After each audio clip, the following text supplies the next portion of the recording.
they don't want it with me. You got a problem with me? Love, you don't want it with me. Man, you won't ever stop me. Who y'all really got a problem with?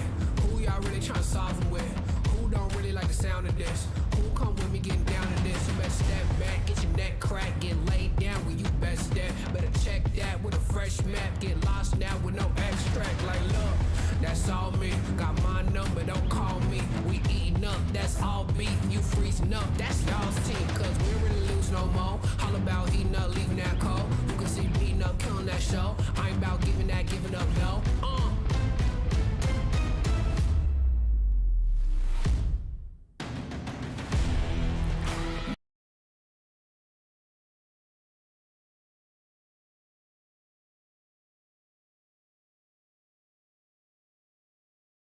Start a fire with me, then you never gonna stop me.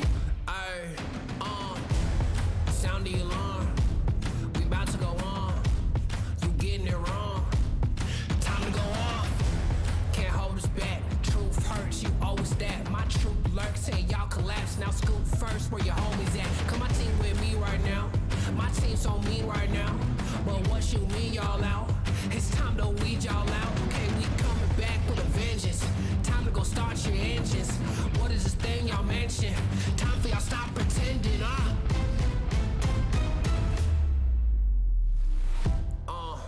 nah, y'all can't do that. Where your crew at? Y'all can't do that. Nah, where your crew at? Love, man, cause now you alone. Yeah, get out of my zone, man. Cause now you alone. Love, get out of my zone. Nah, cause they don't want it with me. Love, you got a problem with me. Love, cause y'all don't want it with me. If you start a fire with me, then you're never gonna stop me. Nah.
a player on top, know it. Rooftop, penthouse suite. If you really want it, gotta own it. Fire through it, we was at the lowest. Blood, sweat, tears, the components. Riding all year, now's the moment. We are not friends, we are opponents. Yeah, I'm coming for mine. Yeah, I'm making a play, the game on the line. Yeah, I've been on the grind. Yeah, I jump in the spot, I made it my time. Yeah, look in the sky. Yeah, the stars align, no shade to shine. Can't stop it already. Emotional work and devotion, we put in this time. Look. You won't stop my stride. I'll just break your line. I don't tolerate wasted time. Take us down, keep fighting. The Snapdragon Pro Series is brought to you by Snapdragon Elite Gaming and Monster Energy.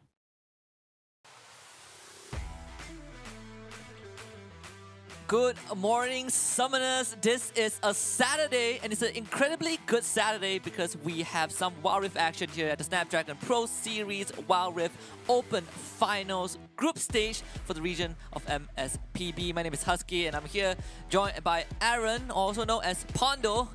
We have two exciting best of threes today. It's really exciting to be here. I've watched some of the matches. I've seen it in action. We've seen some really close plays, some really great teams. And we've seen some really good fights among all the regions. The way that the Philippines have been putting in some really good fights. We've been seeing some really good plays coming from all the regions. But, you know, in the end, we're only going to have a few teams going to end up to the next qualifiers. I'm excited to see who they are. And, like, you know, more exciting matches ahead. Yeah, coming up is the Open Finals playoffs, which will be happening, in fact, tomorrow, right? But today, we have to still find out who the remaining two teams are to join both Nigma Galaxy and RRQ in that top 4. But before we dive into all the teams and all the details, we got to walk you through how things work right here at the Snapdragon Pro Series. We start with the Open qualifiers, where teams do their best to win their qualifiers matches to qualify for the Open Finals group stage, which is where we're at right now.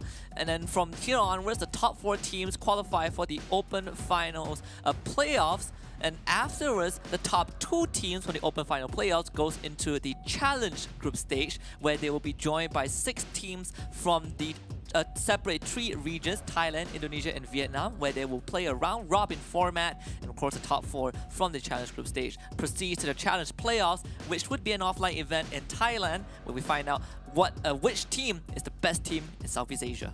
It's going to be a really close head-to-head match. We've seen some really top-tier teams. We've seen some really interesting strategies that come out on a per region basis. Like you didn't think there would be so much differences in between the meta from different regions, but we're seeing like more aggressive playstyles coming out from the Philippines. We're seeing some more more by-the-book plays coming out from like interesting regions such as Malaysia, such as like the way that Singapore is a bit more of a loose card, but like it's interesting to see how all these matches work out, and I can't wait to see how they all contend against each other later in like the challenge groups, and how these regions are going to go head to head with their like differing ideologies, differing like play styles, you know? Yeah, absolutely. And of course, all of these competition does come with some stakes, and for the Open Finals, we do have these prize pool at hand. But don't worry, this is just a small piece of the pie.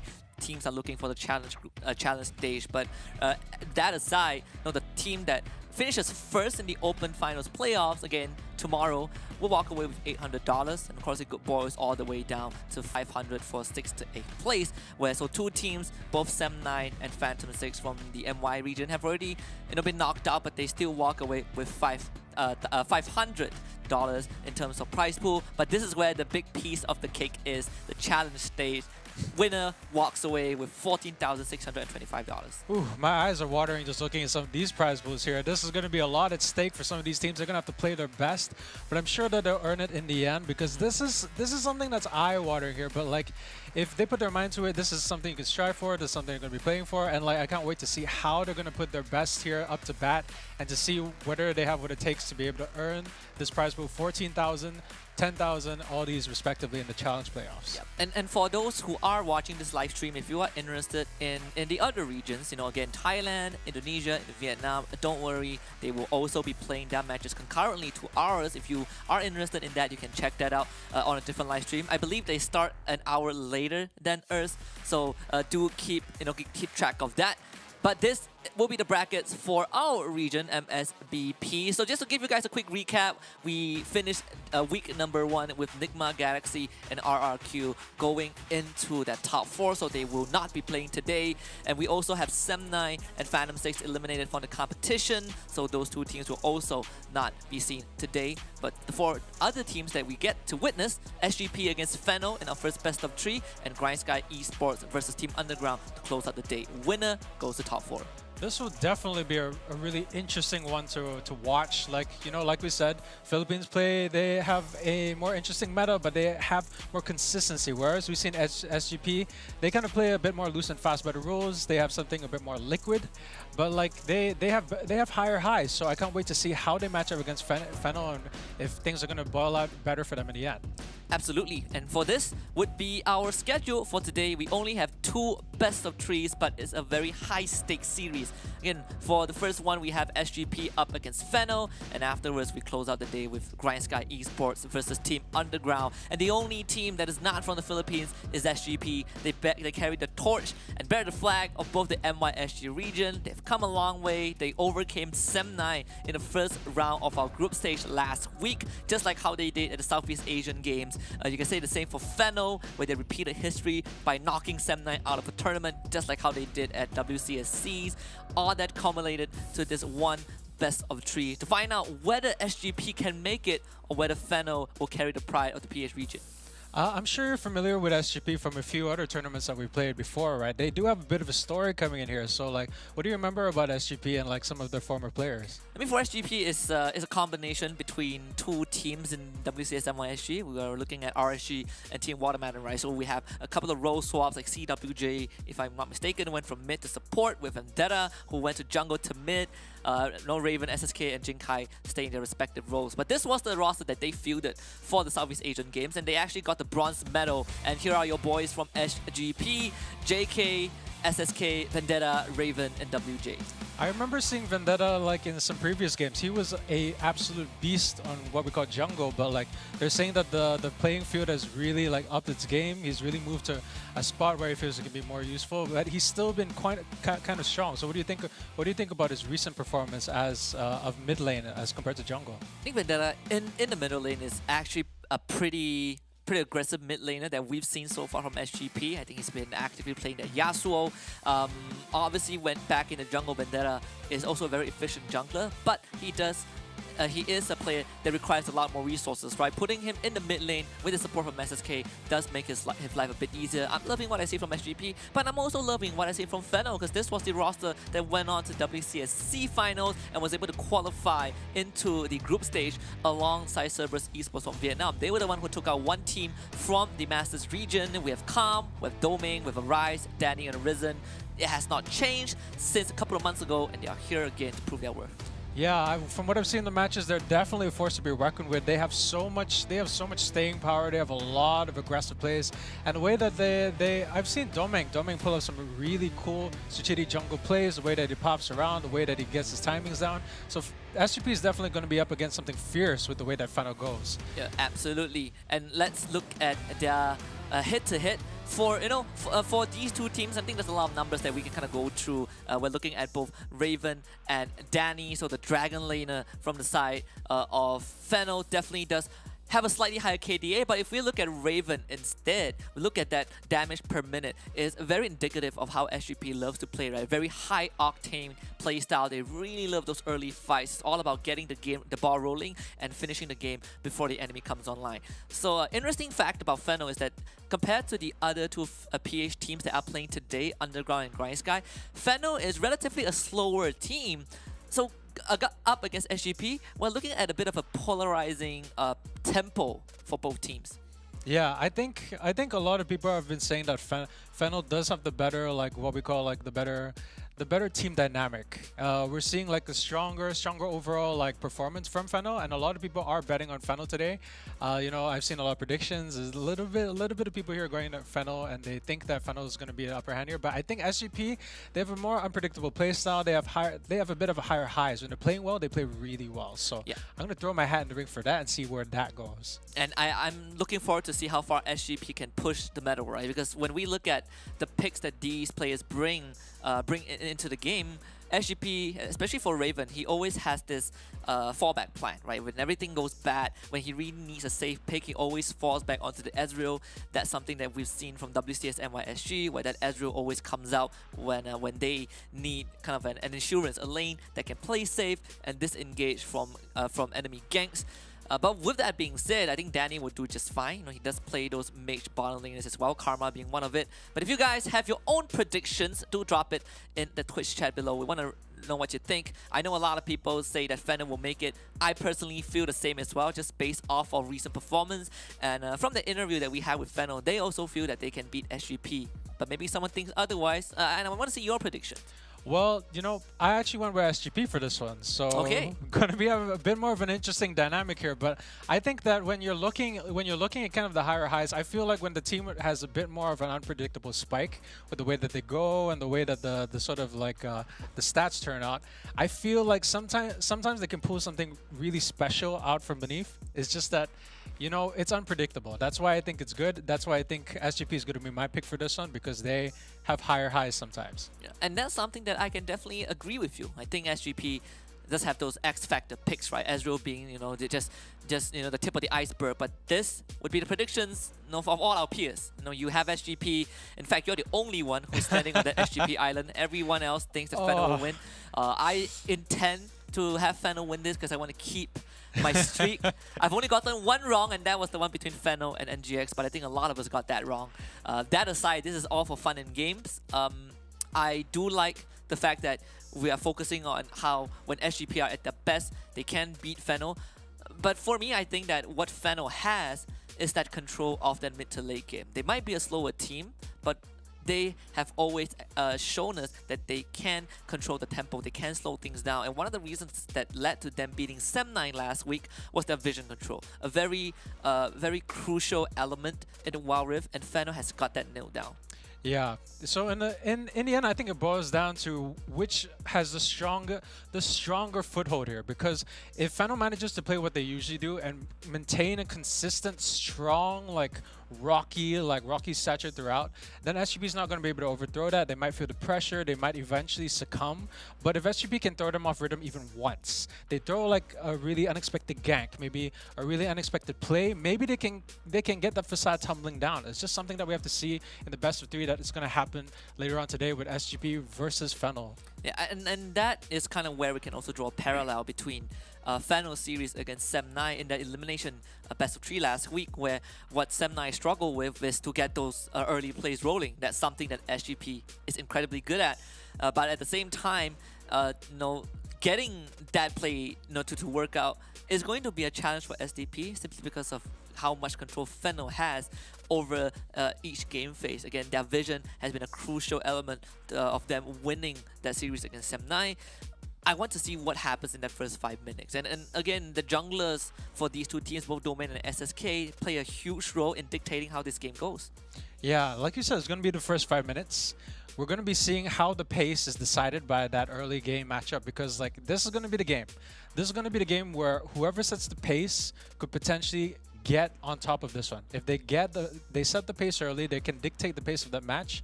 Maybe one good team fight might turn it around, but I'm thinking that whoever throws a wrench in the works first is going to be able to get the initiative. They're going to be able to get the advantage throughout, like most of the match here. Yeah, definitely. I think that's where the emphasis on the junglers will kind of be the focal point, right? We're talking about both junglers who are huge Lee Sin players. Like Domain loves his Lee Sin.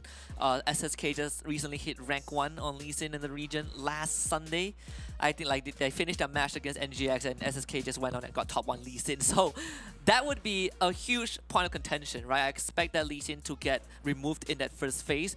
But that's where when we open up the jungle pool, we see a lot of that diversity from SGP. SSK, he loves that Echo pick. He has picked it once against Sem9. They won that game. He picks AP Gragas in the jungle, something that we don't really see as much. He also falls back to the Vi. Whereas for Domain, it's more traditional junglers. The Xin Zhao comes to mind. He's got the Lee Sin, he's got the Xin Zhao, and like you said, SSK is very flexible. They're very flexible in their picks. They pick a lot. They have a diverse champion pool, you know? And SSK is no slouch when it comes to that. But Doming has been an absolute terror on the Lee Sin in the jungle. I watch those matches.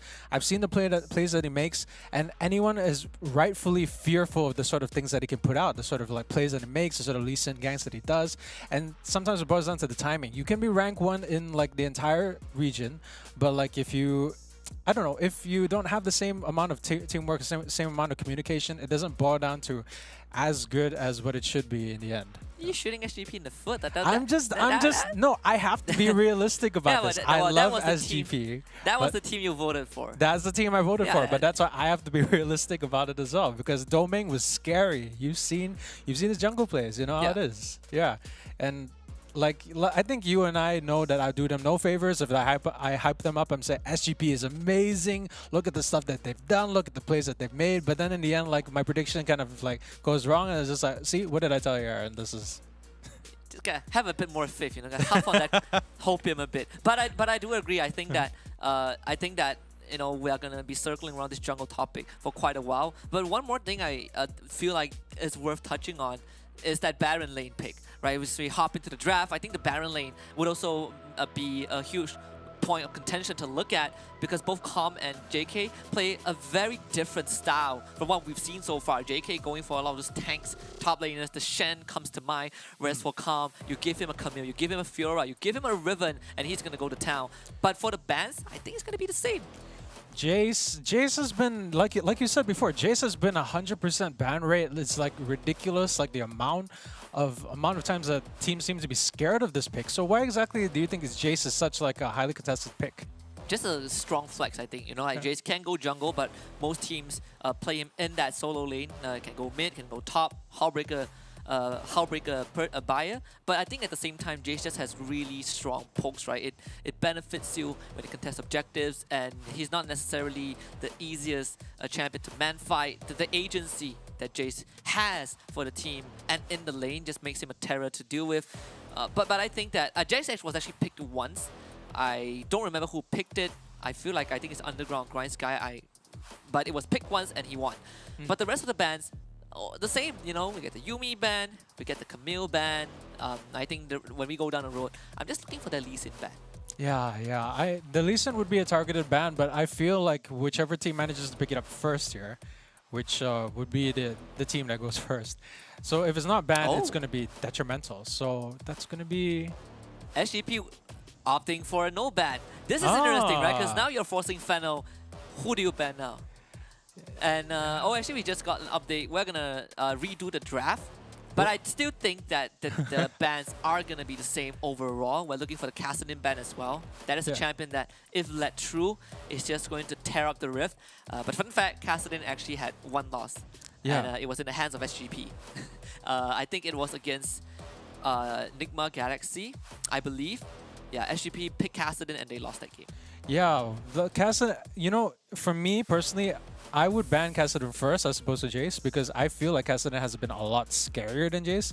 I do know that Jace is probably way stronger in the hands of someone who's way more qualified, such as, you know, competitive teams. But like for me, Kassadin is a sort of terror that's been burned into my mind in the deepest recesses of it. You're gonna be chilling in your bot lane or chilling whichever lane you are, when suddenly you hear the, you know, distinctive sound, and it appears out of nowhere at top of you. Half your health is gone and you're trying to get away, but he just dashes again and it gets you. It's terrifying. Yeah. What is he called again? Is it Terror of the Void? No, wait. Void Walker. Void Walker. Yeah, Terror of the Void is Shogun. It's not even it's not even in WildRift just yet. That's a throwback. That's a really long throwback. Yeah. But we have a lot more champions on the way. I know Sion is coming out. Samira is next. I think that's an interesting. So the Daredevil, that would be fun. Yeah, okay, I'm kind of mixed about that. Samira is ridiculously fun. I enjoy playing her a lot. I just like it's when you're playing against her though, I feel bad for her, like, you know, has to take all those dashes. Yeah, well, I mean, but to be fair, most champions are fun if you're not playing against it. Yeah. For example, if you're playing Yasuo, he's fun. If you go 0-10, it's still fun. If you're playing Teemo, it's fun. But if you're playing against a Teemo, then it's not fun. I'll tell you what's not fun. Baron Lane Vayne. I think people who play Baron Lane Vayne should not get to play Baron Lane at all.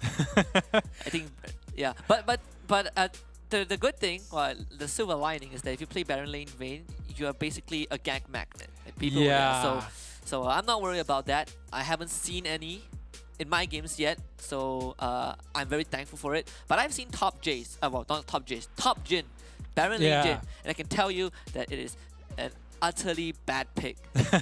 We won the game. Definitely not as strong as the Vayne one, yeah. Yeah, we won the game, but definitely not because of him. We almost lost the game, and that's entirely on him.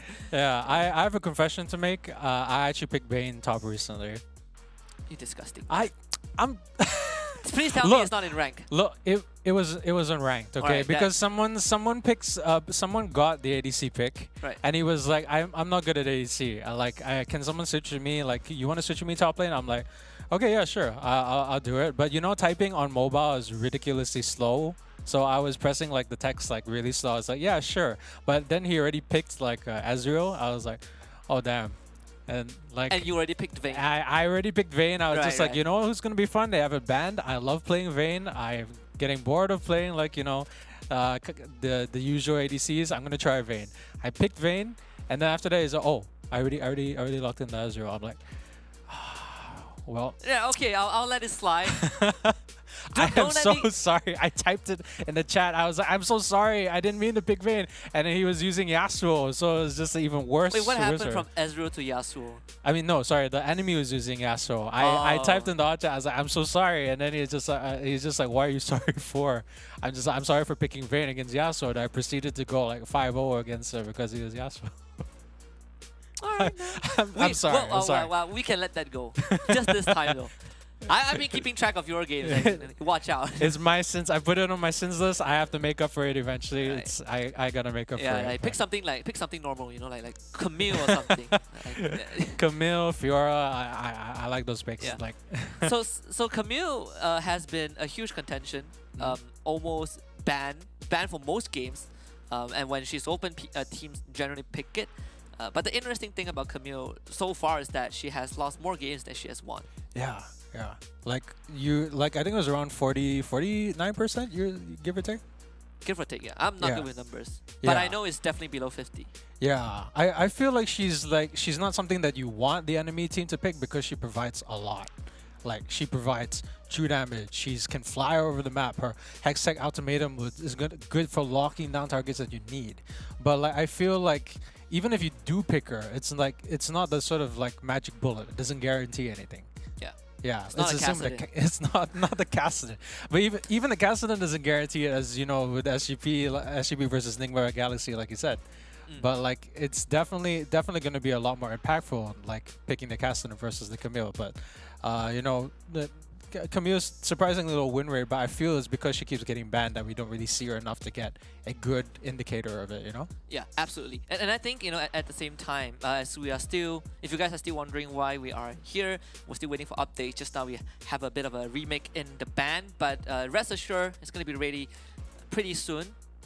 I see the camera zooming out, and I assume that it's going to be ready. It'll be ready. Gonna happening soon. Yeah, it'll be happening soon. But I think, you know, if you guys have been following so far, I think there's not much need to keep harping on the bans because they are mostly the same. Though there is this one pick in the jungle that I think we haven't been paying too much attention to even since last week, which is the Olaf. As Olaf hasn't been really banned too much, but it also hasn't been really picked a lot. Yeah, I feel he did get a few nerfs, I believe. No. Yeah, but like we saw Azora Vecchi from Sem 9 on him, and he was really effective. In fact, this is one of the old guard picks because I casted for Azora Vecchi back then, 2014. He didn't play Olaf. He never got the chance to because he was ADC main back then. But Olaf was the big pick. Like, it was the big jungle pick then. It was like pretty much consistently always pick for a lot of like OG League of Legends. So like, I feel like it's something that harkens back. It's something that Azor Vecchi is like, it's close to his heart. He's played so much Olaf, thousands of hours on Olaf, and like it's you know, it's a comfort pick, and it's really strong too. It's even with the nerfs, you have the Ragnarok, you have like the immune to CC, and like you have him chopping up like your backline for days, and he can do that all with impunity if you have a good strong line. So like, yeah, like you said, he's a strong pick. It's just that you haven't seen him because of the way that these team comps have been like structured. Yeah, definitely a shame, I think, Yeah. for Sunlight that we didn't get to see that. Of course, we don't get to see more of them anymore, as they are not in here. But you know, with the team at hand for SGP and Fennel, I think the Olaf could be a good fallback plan, right? If we don't get the Lee Sin, which I think is a big possibility that we're not going to get the Lee Sin, that's where we will see the Olaf become an option. You'll see the Xin Zhao become an option. But overall, I feel like, you know, if we talk about the teams, the players individually, SSK just has a lot more diversity for the picks in terms of the picks that he's willing to go to. But that is also kind of to support that mid lane, where we look at Arise against Vendetta. And truth be told, I think that so far Vendetta has been struggling a bit. He has fallen back to the Yasuo pick 2 times in a row, and it hasn't really worked out well for him. He has got the chance to play Kassadin, I think, for 2 games, and he lost 1 of it. But overall, if we compare it to Arise, he does have the tendency to go for those assassins, and I think that's going to be the big difference maker. Yeah, I've seen him on the Zed. Yeah, you see them a lot on the assassins. In the end, though, it kind of boils down to the way that it's sort of structured. It is kind of bruiser heavy right now. Like, if I'm not wrong about it, because like it kind of depends. Yeah, but even the bruisers don't really build a lot of bruiser items nowadays. I've seen a lot of Blade of the Ruined King. I've seen a lot of like, I don't even see like a lot of Black Cleavers. I don't see a lot of the other item, the 3.4 one. Like What, Trinity Force? Sunderer? Yeah, no, the Sunderer, the Sunderer. There's not a lot of Sunderer because like Trinity Force doesn't really fall that much under that, but like Sunderer was like the top pick for bruisers once upon a time. But now see a lot of Blade of the Ruined King. You see a lot of like maybe even Bloodthirsters, but like I have not seen a lot of like first pick Sunderers, but that's because it's more expensive. Wait. I don't see a lot of like. Hold on. Gotta stop you right there. Who builds Bloodthirster? No, sorry, I don't. Maybe not the Bloodthirster. You mean Death Dance? The Death Dance, yeah, that's like, the one. They're both red. They're both swords. Okay, no, so one is orange. One looks like a. Is one it looks like orange? Yeah. Well, Death Dance is orange, 100%. Oh, okay, yeah. The screen's small, you know, so you gotta forgive me on that. It's like it's small. Maybe not on my tablet. If you build Bloodthirster on like a Fiora or Riven, that's a report right there. There's so many better items compared to Bloodthirster. Though I think that the Sunderer is actually a prior pick, but you know we still have some numbers to look at just to refresh your mind. This time we touched on the supports, right? We actually haven't really touched much on the supports. So this is WJ and Arisen, our support head-to-head. And this is where it gets very interesting. Primarily in the champion pool itself. WJ came from the mid lane, now put in the support role to, you know, to kind of give that assistance to Raven. And you realize that he only plays Enchanters. Yeah, that seems to be. You can already see the clear difference here, and then it kind of makes sense in like the way the damage taken, the disparity, the almost 3k in advance, 4k in advance here, because the enchanters plus versus the tanky supports that are on Arisen, the Galio and the Rakan. Yeah, and at the same time, well, to be very fair, enchanted supports probably don't have enough health to take that much damage, but that kind of can be a point of attack. For Fennel, right, where you just look at the enchanted support pool for SGP and you start axing them out one by one, and that was what Nigma Galaxy has done. That was what 7-9 did against WJ, primarily, where we kind of go down the list of enchanted supports. We start with the Karma, we go to the Lulu, Nami, and he does. And so far, we only see the Soraka and the Janna, but to varying degrees of success, right? He has won and lost on the Soraka. The Janna pick absolutely failed because Nigma Galaxy ran over SGP. So I'm wondering if there would be a change coming into this best of 3. Because I think if you just hone in on that enchanted support pool, there's actually not much that you can fall back on. Yeah, what do you think about the Janna and the Soraka pick? Because like we had this conversation about it, like the Gargoyle Stoneplate is the must pick nowadays. The 500 gold gives you so much and so much utility on like a tanky support. But like, what do you think about the Enchanter supports here, the Soraka and Janna? I think Janna is a pick that it's just not desired, right? One of the lowest health pool in the game, and that's just better enchanted supports, right? When we look at the Karma Nami, they do the exact same job but better. Yeah. Soraka, which I think last week, me and Contra, we kind of touched a bit on how the Equinox is like a combo breaker, but without the Equinox, Soraka's effectiveness kind of drops tremendously, in fact. Yeah. So that is why a lot of teams are not even looking at these two enchanted supports. I mean, to be fair, Rakan, Thresh, these are so much better, right? You get to start fights, you get to dictate how things go. We'll see if SGP makes that adjustment, though. The bans, again, I think will still be the same. And this time, the draft is going to go exactly as planned. No Jace. I'm expecting no Yuumi, no Kassadin, the Lee Sin, a point of contention, the Camille as well. Okay, should be interesting to see where they decide to go with it. I don't. Do you think the Lee Sin ban is gonna come out? Do you think that they might want to hold on to it, or they're just gonna ban it so it's off the table? None of these junglers need to fight over it. What do you think? I have a feeling it might be banned because so when I think when both Semnite and NGX play against SGP, the Lee Sin ban came out. So yeah. Yeah. But we have a lot more priority, right? I think the Senna was one that we didn't get to talk much about. The Senna +1, a huge favorite for the PH regions in general. They all love their Senna plus Nasus. We have seen Senna plus Galio, Senna Gragas. Semnite used to run Senna plus Set, though that one has a lower success rate. But in general, this is just an incredibly good pick. Lee Sin is now open because Fennel bans Lucian, SGP bans Kassadin. Let's see if Fennel goes for that for Domain. Okay. This is going to be a lot more interesting. The Lee Sin pick is open, like you said.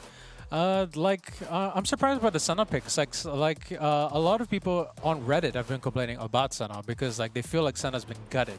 Like, you know, her scaling has been like absolutely. The scaling is a lot less good, yeah, and especially in the later halves. I think they nearly halved like that. Is the scaling on like the pickups, but like in pro play, she's still seeing so much utility. She's still so strong, and like you said, the +1 thing, it still works out really well. There we go. There's the Lee Sin. There you go. Top 1 Lee Sin in the region. A 90% win rate. That's insane. For most Lee Sin picks, yeah. For all of the Lee Sin picks, I think the only Lee Sin pick that lost, I think it was Phantom 6.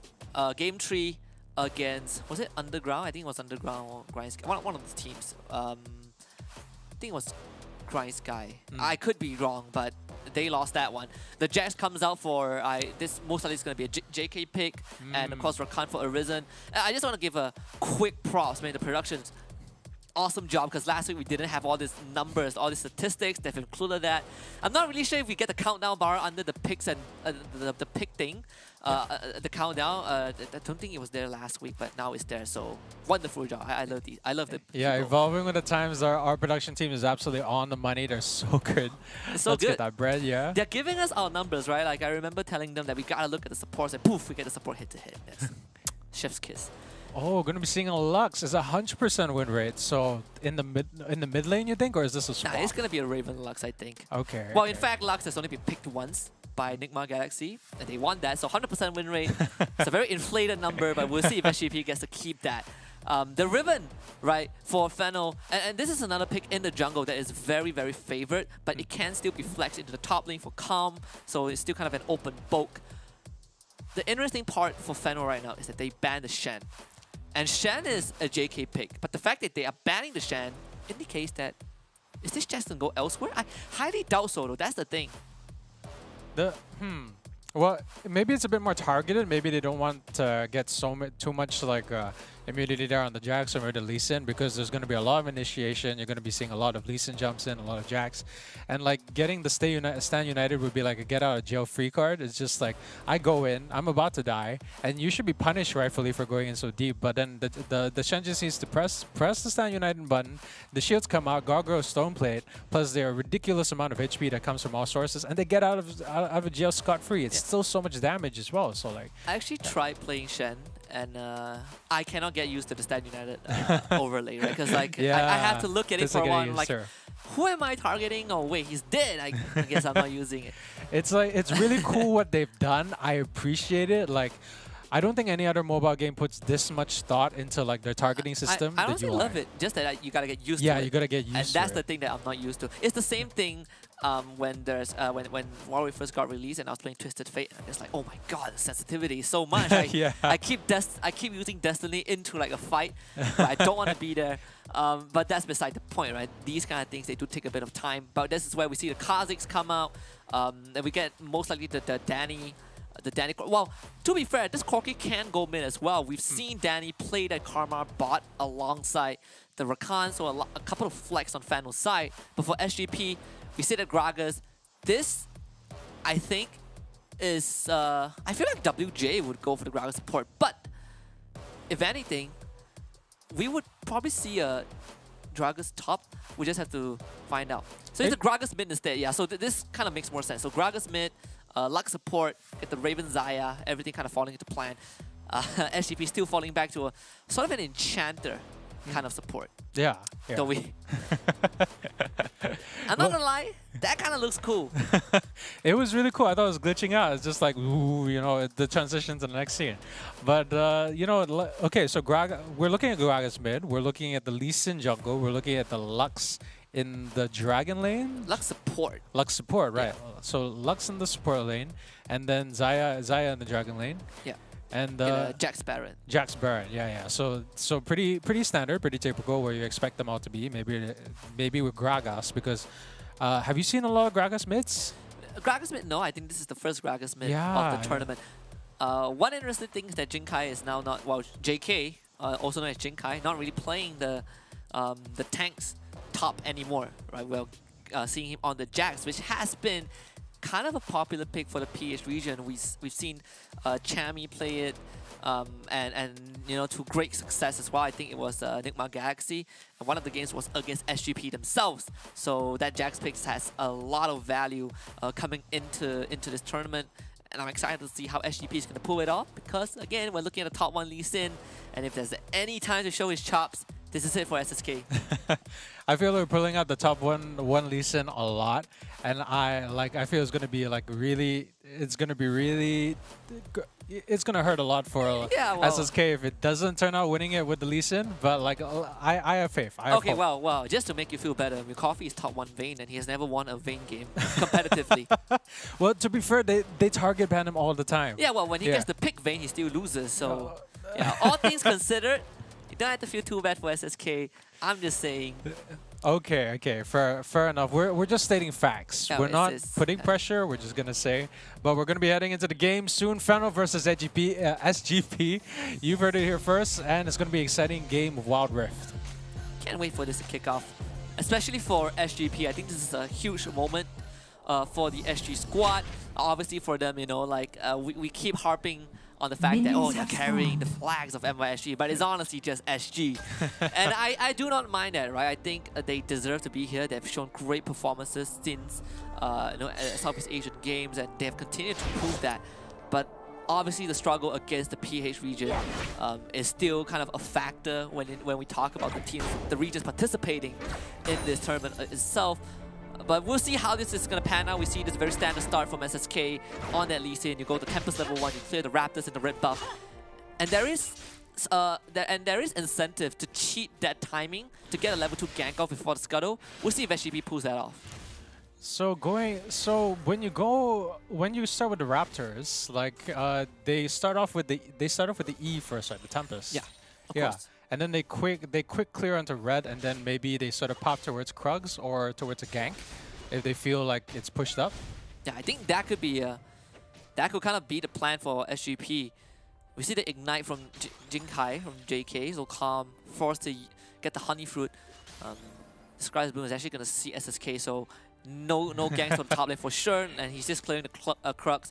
Good news for Calm, he still has that barrier, so there is this layer of defense for Fennel. Yeah, definitely thought that he might be somewhere close by, using the Squire's Boon to try and catch him a bit early, so to try and prevent that early game gank. Gonna be seeing moving down here instead of going for the scuttle, decides to go down towards his blue side. Interesting there, maybe to try and fight things out with Kha'Zix, but Kha'Zix already got that scuttle over there, and there's gonna be more skirmishes like alongside the Baron side and the Dragon side. Very volatile laning phase, but this is kind of what we want to see from JK. You know, he has been that player back in WCS MYSG where, you know, the tank, sure, you can go for it, but he generally just wants to beat you in lane and kind of just clobber you. Interesting for SGP, they actually adopted something similar from Nigma Galaxy where they start with 5 control ward trinkets. That's something that Nigma Galaxy brought last week, and SGP learned from it. An attempted gang in the mid lane, Arise does take the electrocute to the face, but of course, no follow-up from SGP. Arise there with a nice quirky escape there. Gonna be the usual hubbub. Lee Sin tried there for the gank, didn't quite make it there in time. Gonna get his blue and then just clear the jungle as per usual.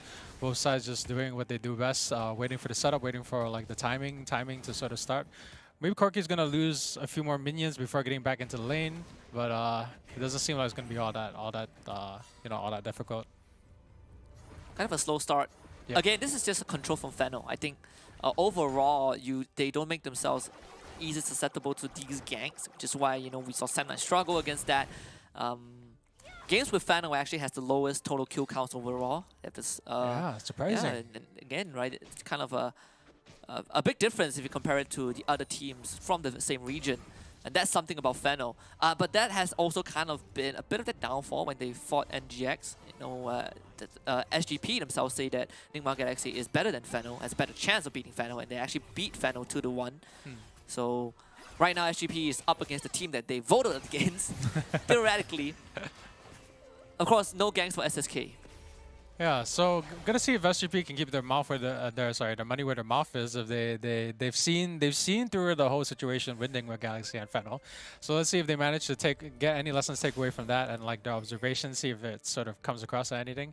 Looks like Kama is being a bit more vigilant of the Lee Sin gangs. Lee Sin could be around at any time, but doesn't look like he pathed in that direction. So the Sky Blue's not really gonna catch anything, not even any wards.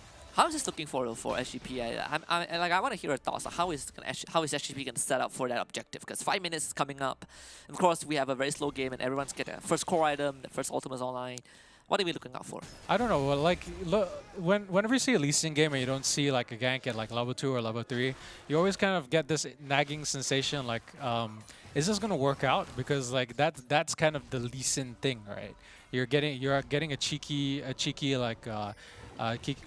Cheeky Sonic Wave out to try and get like someone running away at low health, try to maybe bait out a flash, try to like apply some pressure on lanes in that early game, but like it doesn't look like Lee Sin's been able to get anything out of that because of the Squire's Bloom, because they've been wary of his pathing and where he's gonna go.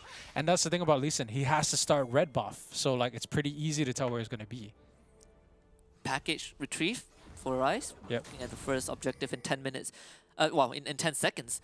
Domain actually secured both the Scuttle Crab, so he was able to get that first core item a bit quicker than SSK, who has the Yomus. But SGP gathering around the pit where the Rift Herald resides. I do wonder how is Fennel going to do this though. Jinkai, this is the counter-strike follow-up with SSK onto Calm. He still has the barrier, pops that one. First blood goes over to Domain, who jumps right in for the kill. They don't even get Calm because Arisen is there, and Domain gets a double. Oh, the isolation damage coming in super clutch there. Even they didn't really see it coming. Lee Sin was really weak already from... No, sorry. Jinkai already took a lot of damage there from Calm. Calm just doing his best to sort of keep him out of the fight. And that's already like 2 kills down for SGP. They didn't mean to give that away. They were going to fight for that Rift Herald, but it didn't really come out on top for them either way. And Jinkai didn't even use his ultimate. So he didn't get benefit from the extra resistance. So could be a bit of a miscommunication from SGP, but now attempt number 2, no kick available. Calm again being the front line. Arisen gets a knock up on the 2. Domain secures that Mountain Drake, and SGP walks away with absolutely nothing. They're still itching for a fight though, but Fennel are already out. Fennel really had their eyes on the prize there. Know that they couldn't go in too deep because they've already used a lot of their initiation on the person who they thought they could catch out there on the corner, but like didn't really amount to anything. All the jumps were used, all the dashes were used, all the Sonic Wave was used. So they knew that they could just get the Dragon with impunity. Everything would be used. They would reinitiate if they decided to go in too deep on the Dragon. So it doesn't look like they'd be able to get anything out of this. Yeah. Anyway, actually a frozen replay, but we'll get that sorted out. That was a Rift Herald skirmish for SGP. Kind of got up to a start that they thought was the dream start, but again, Calm and Domain just so good when it comes to kind of utilizing the agency of their champions. And because of that, now Calm has a massive lead. Jinkai finally pops that ultimate and takes a wind slash. But of course, no kills onto Calm. And Fennel is kind of extending the lead a bit. Arisen! Just shows out of the shadows and gets the free kill. That's that. Oh man, that's a Rakan magic. That's like I didn't really expect there to be enough damage, but like that was out of left field, and it really goes to show why Rakan is a really highly contested pick right there with the Rod of Ages out of everything coming in first. doesn't SGP is kind of on the back foot here. They've lost both objectives. They have a lot of lanes pushing up. They're losing a lot of minions to the tower, and now like they're gonna have to try. They can't even like keep themselves like pushed up too far because the auto initiative is on Fennel right now, and if they push out too far, they're just gonna get caught out from either direction. The Rod of Ages, I think it. Oh, that one was on WJ. I think Arisen is going for. Was that the Death Plate? Oh, well, not Death Plate. Dead Man's Plate. Yeah, the Death Plate. That actually sounds pretty nice. That sounds really metal. Yeah, that sounds super cool. That sounds hardcore metal. I like that Death Plate. It could be a new item, like the improved Dead Man's Plate. Yeah, if they ever buff it, you know. Oh, okay, here we go with initiation. There's going to be the karma, going to be getting him there with the ultimate, and not much response there from the SGB side. They didn't really expect anything out of that. 3 people waiting in the bush patiently for sort of pick off. Now they can get the tower for free, the tier 1 tower, and it's going to be opening up the rest of mid lane for, and now Baron and Dragon Lane is going to be the one suffering in the end with that, you know, roaming potential opened up by mid lane. And it looks like they're not done quite yet. Yep, SSK forced to flash. JK doesn't have the counter strike to work with the wind slash. It's clipping SSK for a kill. Because Fennel making quick rotations, making quick work of SGP. It looks like they were just kind of sort of stacking their business. They decided to go for the mid lane. They pushed up towards that tier 1 tower, and then decided to make that move towards the top lane because they knew that they already killed one off. There was only 2 people watching at the top lane, potentially a jungle, because they saw that there's potentially Lee Sin going to be clearing out his camps. So they decided to go for it, and now they're going to get 2 tier towers instead tier 1 towers instead of just one tier 1 tower. So far, we haven't seen this full-blown team fight, right? But no. Danny slowly ramping up that damage on this Karma. Leandris and Ludens, incredibly hard for SGP to go through. And my biggest concern right now is SGP just not having a tank. Because Vendetta did go for that ROA. So we're looking at just 5 damage dealers. Not going to be many people to sort of like, you know, initiate for them, potentially take a lot of hits. In fact, they're kind of, yeah, like you said, like you're kind of seeing the effects of the fact that they don't have a tank. They're pretty much getting melted with like the concerted efforts of like Fennel. Right now, they can't even contest the referral. They're just gonna have to give up objectives slowly. And with the way that they're sort of giving up objectives, they can't even get a good team fight in. They're getting picked off slowly. They're getting individual members taken out like one by one. Yeah, Fennel just doing an incredibly good job at controlling SGP, and you know. The spillage of that early game mishap is now very evident. Fennel with almost a 6,000 goal lead over SGP, and they have complete map control. This is where we will slowly see the advantage of Fennel setting up those deep visions. And unfortunately for SGP, I feel like that time is, the clock is slowly ticking. They only cracked the top tier 1, but Fennel has already gotten all those tier 1s. Looking for a rise to SSK. He's waiting in the wings, but I'm not really sure if this is going to work out. Or they will go in for the safeguard kick, a flash, a Valkyrie. They try to follow up. Arisen again saves his teammate. And this Rakan is an absolute beast on the Rift. Fennel turned this around. Jinkai caught out. Arisen buying time in the wings. SGP sent packing. Oh man, SGP really decided to put all their cards there on the table to try and get that 5-man and get the tier 2 turret down on the Baron side, but like it didn't quite work out for them. They didn't manage to get the kill, they didn't manage to get the knockups, they didn't even manage to get the tower, and now it's just going to be Fennel's turn to be able to get that like lane push and the minions pushing up towards like both the Dragon side and the mid lane. This is not what SGP wants to be. This is not where they want it to be at all. Now the Ocean Dragon is going to go down to Fennel as well, and they're just bleeding resources right now. I mean, Arisen has been the star of the show. Just now, I wanna see if he's I think he's using the basic Rakan cosmetic, basic Rakan skin. It'll be a bit more flamboyant in his other Redeemed Star Garden. But you know, who am I to complain? It's the plays that matter.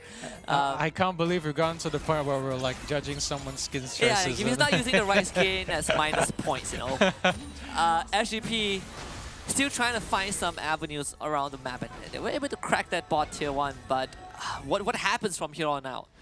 It just looks like a slow burn. It just looks like Fennel has prio and everything. They've got the faster push. They've got like a lot of minions pushing up on most lanes. They've got control, and they've been slowly creeping into their jungle as well. You saw they cleared their blue buff. Lee Sin hasn't been able to get like a good camp in ages, and they haven't been able to do any. They can't do any solo pushes. They don't have any like fed like Baron laners who could potentially do like a push on one lane to keep while the other lanes are occupied. It's pretty much just been. It looks like a death by 1,000 cuts for SGP. SGP has to get like a good pick. They need to be able to get like some good team fights going or something, because like right now, like you said, it's a 6,000 gold lead. SGP is just gonna start bleeding, and Rift Herald's coming out as well. This is more like starvation, like asphyxiation. Yeah. Death by 1,000 cuts. Yeah. It does make sense, you know. Like I think if Fennel has like 20 more kills, then yes, I think that would be really painful. But Yeah. now Shelly shows up in the top lane. Arisen looking for an engage, doesn't get it. A bit out of range, but for Fennel, all that matters is tier 2. Baron coming up at 15. Fennel setting up for that. Arisen, yeah, Arisen knowing the name of the game isn't to necessarily catch anyone, even though that'd be a good bonus. It's just to keep them away from the tier 2 tower to get it for free with the Rift Herald there on the back end. And now they're bleeding. They've lost all the tier 2 all their turrets at the Baron lane. Baron could potentially be opened up with the way that things are pushing. Jax is going to be so out there on his lonesome if he decides to push up the lane, but he might not have a choice. You can see wards there being placed to make sure that no one gets any nasty surprises. But yeah, Fennel has control over almost all aspects of the lanes and almost all like particular points right about now. I'm surprised that SGP hasn't switched anyone to the sweeper yet. 5 control wards. Trinkets still in their inventory. That's something that NGX did bring to the table, but they actually switch out. So Yeah. not really sure what SGP was looking to achieve here, because obviously you want that AoE scan from the sweeper. But I want to kind of drag our attention onto the minimap and just look at the vision that Fennel has set up. They Yeah. see everything that SGP is doing. You're already seeing like 2 vision wards there in the brush by the red buff, which is not exactly what I call optimal when you're only running like vision wards. So yeah, SGP is known for having adaptability, but I'm not really seeing any sort of adaptability at this point. They're under a ward. They're standing in the ward. Fan already knows what they are, and they're clearing out these vision wards with impunity. That's the thing about vision wards. Like they're just gonna get cleared out like easily because you don't have prio, you don't have any control over your own jungle. How they wish they have a sweeper. In fact, the control wards were placed everywhere except for that one brush. Except for the one brush where Fennel managed to go in deep, and like they knew that they know that they have vision wards. They know that if there was vision to sort of catch it out, then they would have seen it. And like I don't know why SGP hasn't really considered that like particular flaw in the five-man vision plan. Well, Fennel forced off the Baron. That's kind of I would say just a minor breathing room for SGP. You know, it's not changing the outcome of the game for sure, but at least it does give them a bit of time. Arisen shows up again, and JK, despite the stone plate, is not going to survive for any time longer. Flashes away, but still goes down to the burn damage.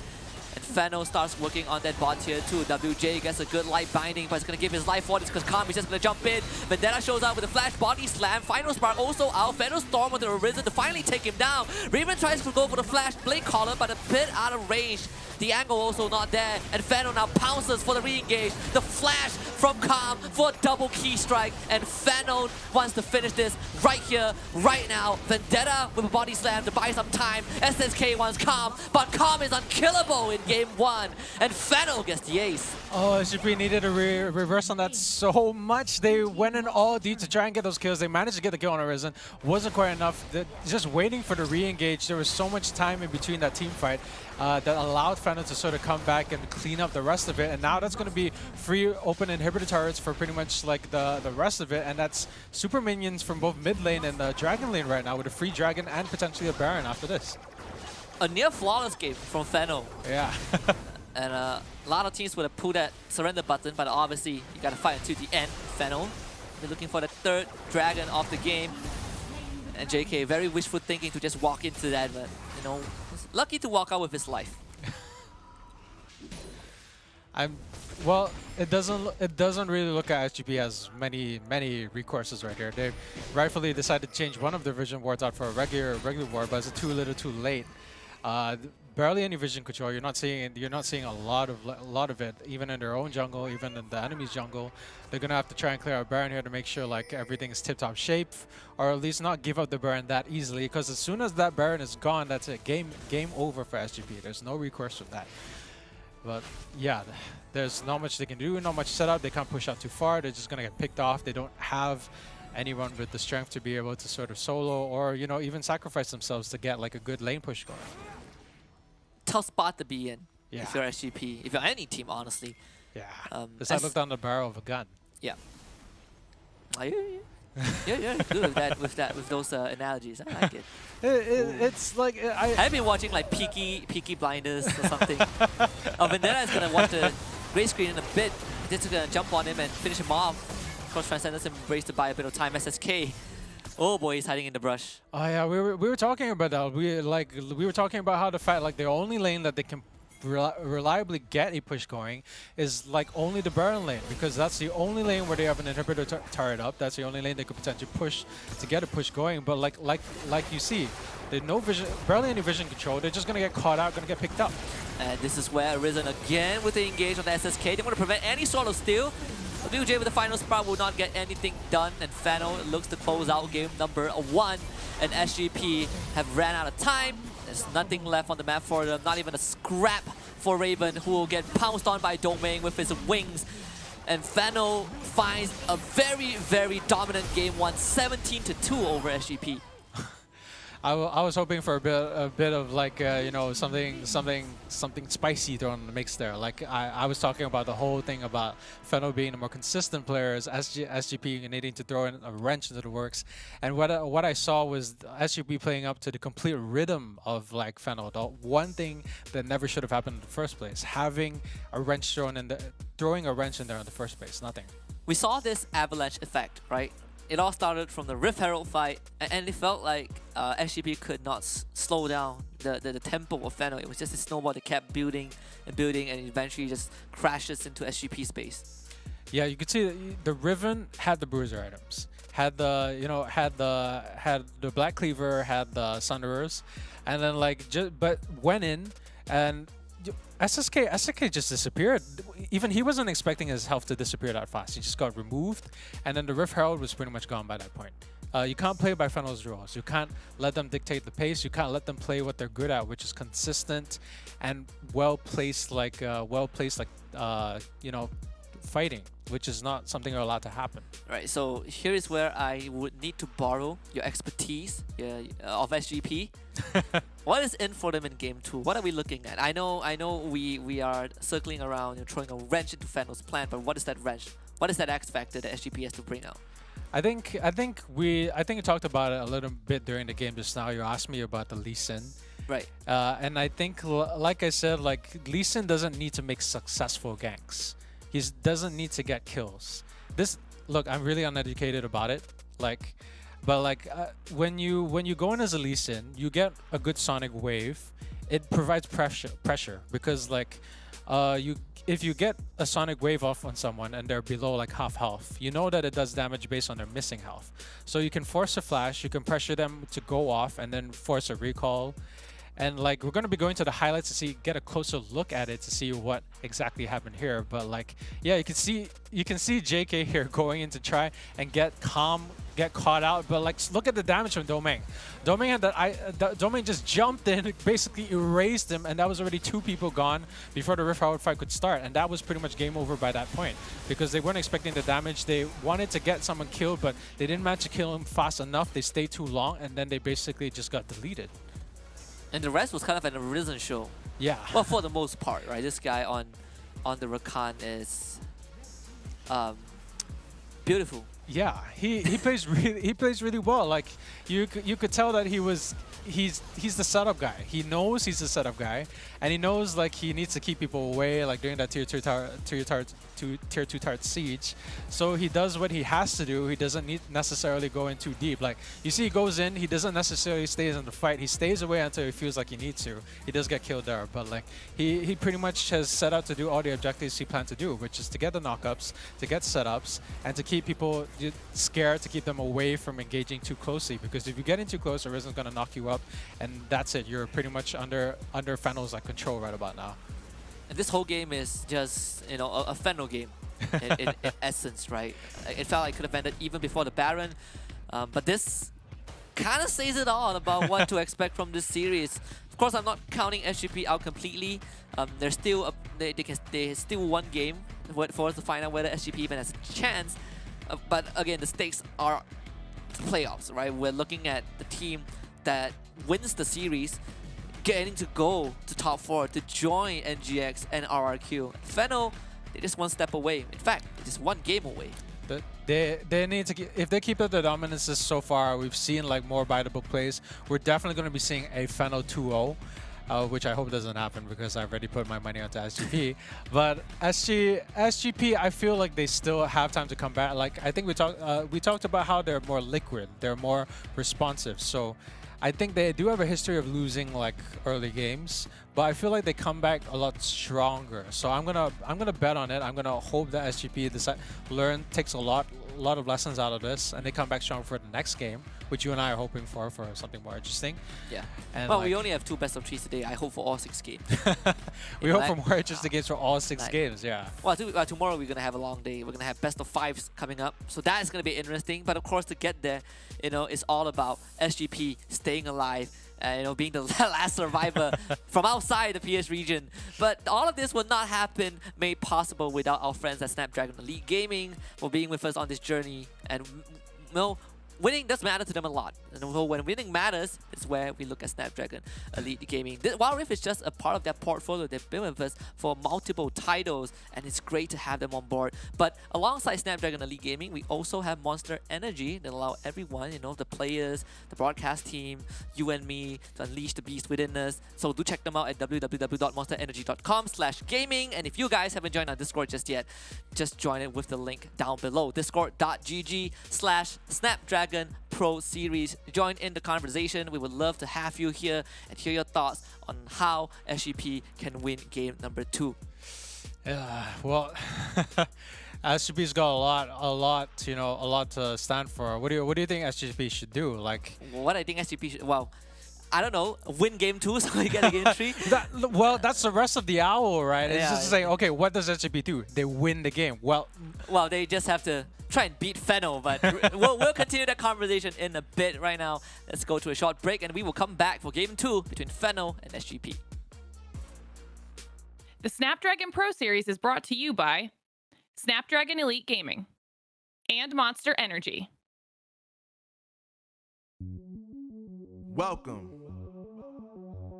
to the place where dreams come true, where everything you want can be yours, if and only if you're willing to work for them, you're willing to hurt for them, but most of all, you're willing to be first for them. Potential open up by mid lane, and looks like they're not done quite yet. Yep, SSK forced a flash. JK doesn't have the counter strike to work with the wind slash. It's clipping SSK for come of the game for sure. But at least it does give them a bit of time. But Risen shows up again. And JK, despite the stone plate, is not going to survive for any time longer. Flashes away, but still goes down to burn damage. And Fennel starts working on that bot tier too. WJ gets a good light binding, but it's going to give his life for this because Kami's just going to jump in. Vendetta shows up with a flash body slam. Final Spark also out. Fennel storm with the Arisen to finally take him down. Raven tries to go for the flash blade collar, but a bit out of range. The angle also not there. And Fennel now pounces for the re-engage. The flash from Calm for a double key strike. And Fennel wants to finish this right here, right now. Vendetta with a body slam to buy some time. SSK wants Calm, but Calm is unkillable in game 1. And Fennel gets the ace. Oh, I do wonder how is Fennel gonna do this though. Jinkai, this is the counter strike follow up with SSK onto Calm. He still has the barrier, pops that one. First blood goes over to Domain, who jumps right in for the kill. They don't even get Calm because Arisen is there, and Domain gets a double. Oh, the isolation damage coming in. Well, If they ever buff it, you know. Oh, okay, here we go with initiation. There's going to be the karma, going to be getting in there with the ultimate, and you know, roaming potential open up by mid lane, and looks like they're not done quite yet. Yep, SSK forced a flash. JK doesn't have the counter strike to work with the wind slash. It's clipping SSK for come of the game for sure.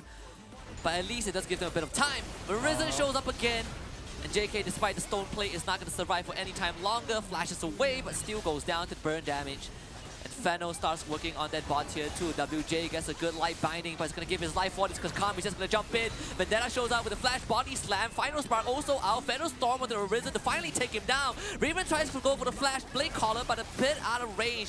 The angle also not there, and Fennel now pounces for the re-engage. The flash from Calm for a double key strike, and Fennel wants to finish this right here, right now. Vendetta with a body slam to buy some time. SSK wants Calm, but Calm is unkillable in game 1, and Fennel gets the ace. Oh, Right. I do wonder how is Fennel gonna do this though. Jinkai, this is the counter strike follow up with SSK onto Calm. He still has the barrier, pops that one. First blood goes over to Domain, who jumps right in for the kill. They don't even get Calm because Arisen is there, and Domain gets a double. Oh, the isolation damage coming in. What If they ever attempt- buff it, you know. Oh, okay, here we Yeah. go with initiation. There's going to be the karma, going to be getting in there with the ultimate, and you know, roaming potential open up by mid lane, and looks like they're not done quite yet. Yep, SSK forced a flash. JK doesn't have the counter strike to work with the wind slash. It's clipping SSK for outcome of the game for sure. But at least it does give them a bit of time. Risen shows up again. And JK, despite the stone plate, is not going to survive for any time longer. Flashes away, but still goes down to burn damage. And Fennel starts working on that bot tier 2. WJ gets a good light binding, but it's going to give his life one.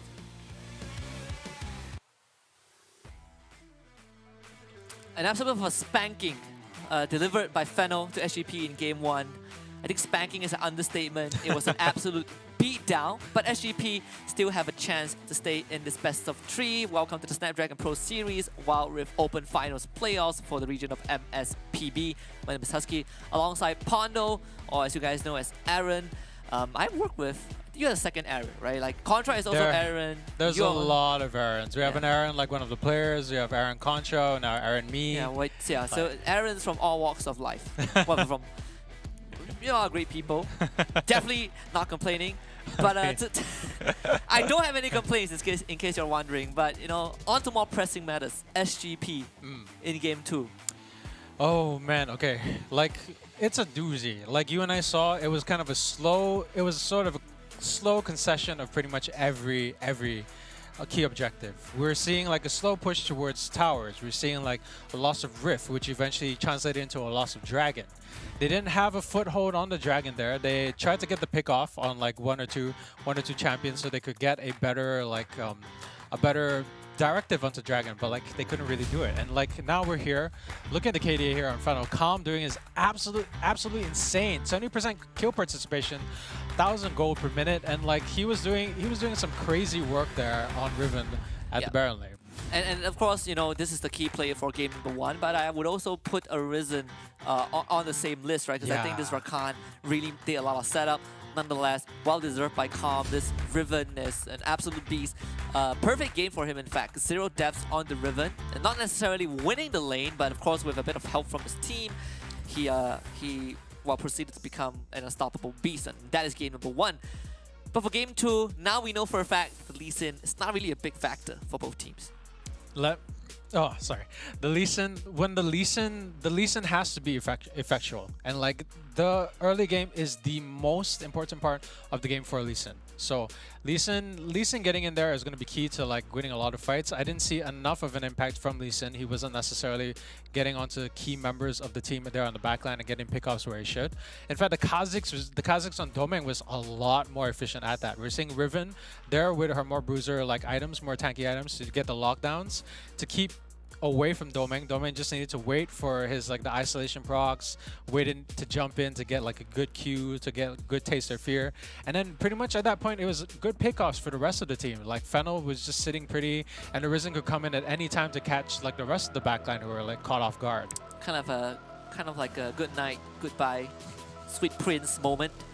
Game 2, SGP on blue side. Now they get their priority in terms of pick. But Fennel has the last pick in game number 2. We started with the Karma ban. That has been a hidden factor for Fennel's game 1, right? This Karma that went full AP, you know, Danny just providing all that utility and those long-range pokes on SGP, who did not have any tank. The Karma hurts extremely much. But for Fennel's side, I do not expect any changes in terms of ban. Yeah, I feel like they're gonna go with the usual because they've been so effectual on the stuff that they do have remaining. SGP is gonna be a bit more targeted. Maybe we might see like something that's gonna be more on the specialized sides for Fennel.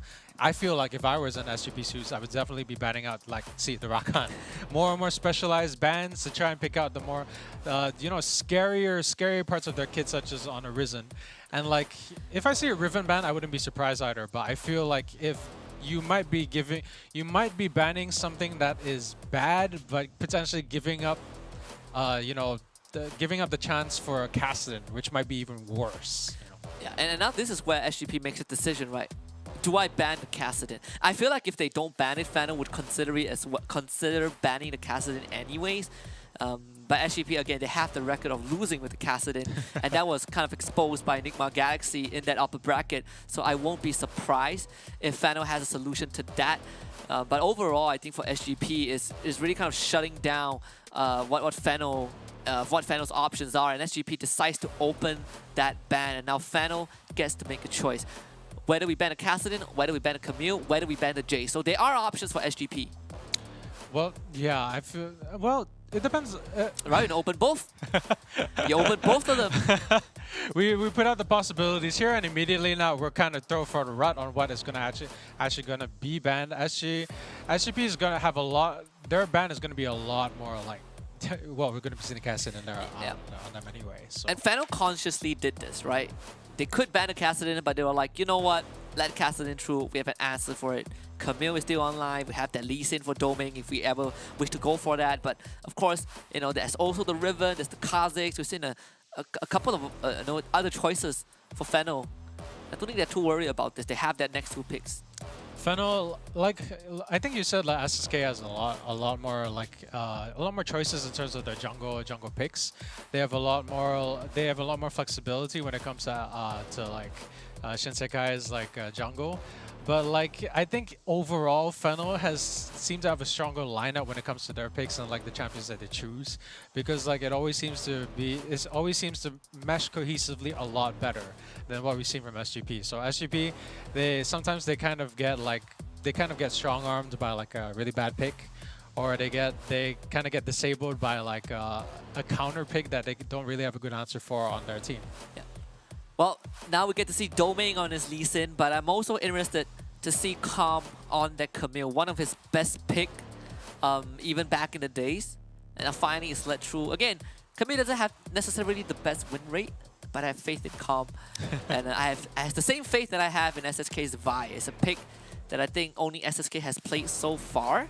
And you know, he is very, very active on this champion, right? We see this early bruiser transition into this lockdown bot with the cease and desist in the late game, but SGP also picks the Senna for themselves.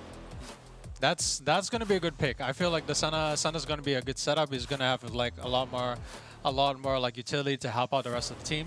And Vi is always a solid pick. Even when she's not necessarily the best pick in meta, she's always been a solid pick like throughout the entire history of the game.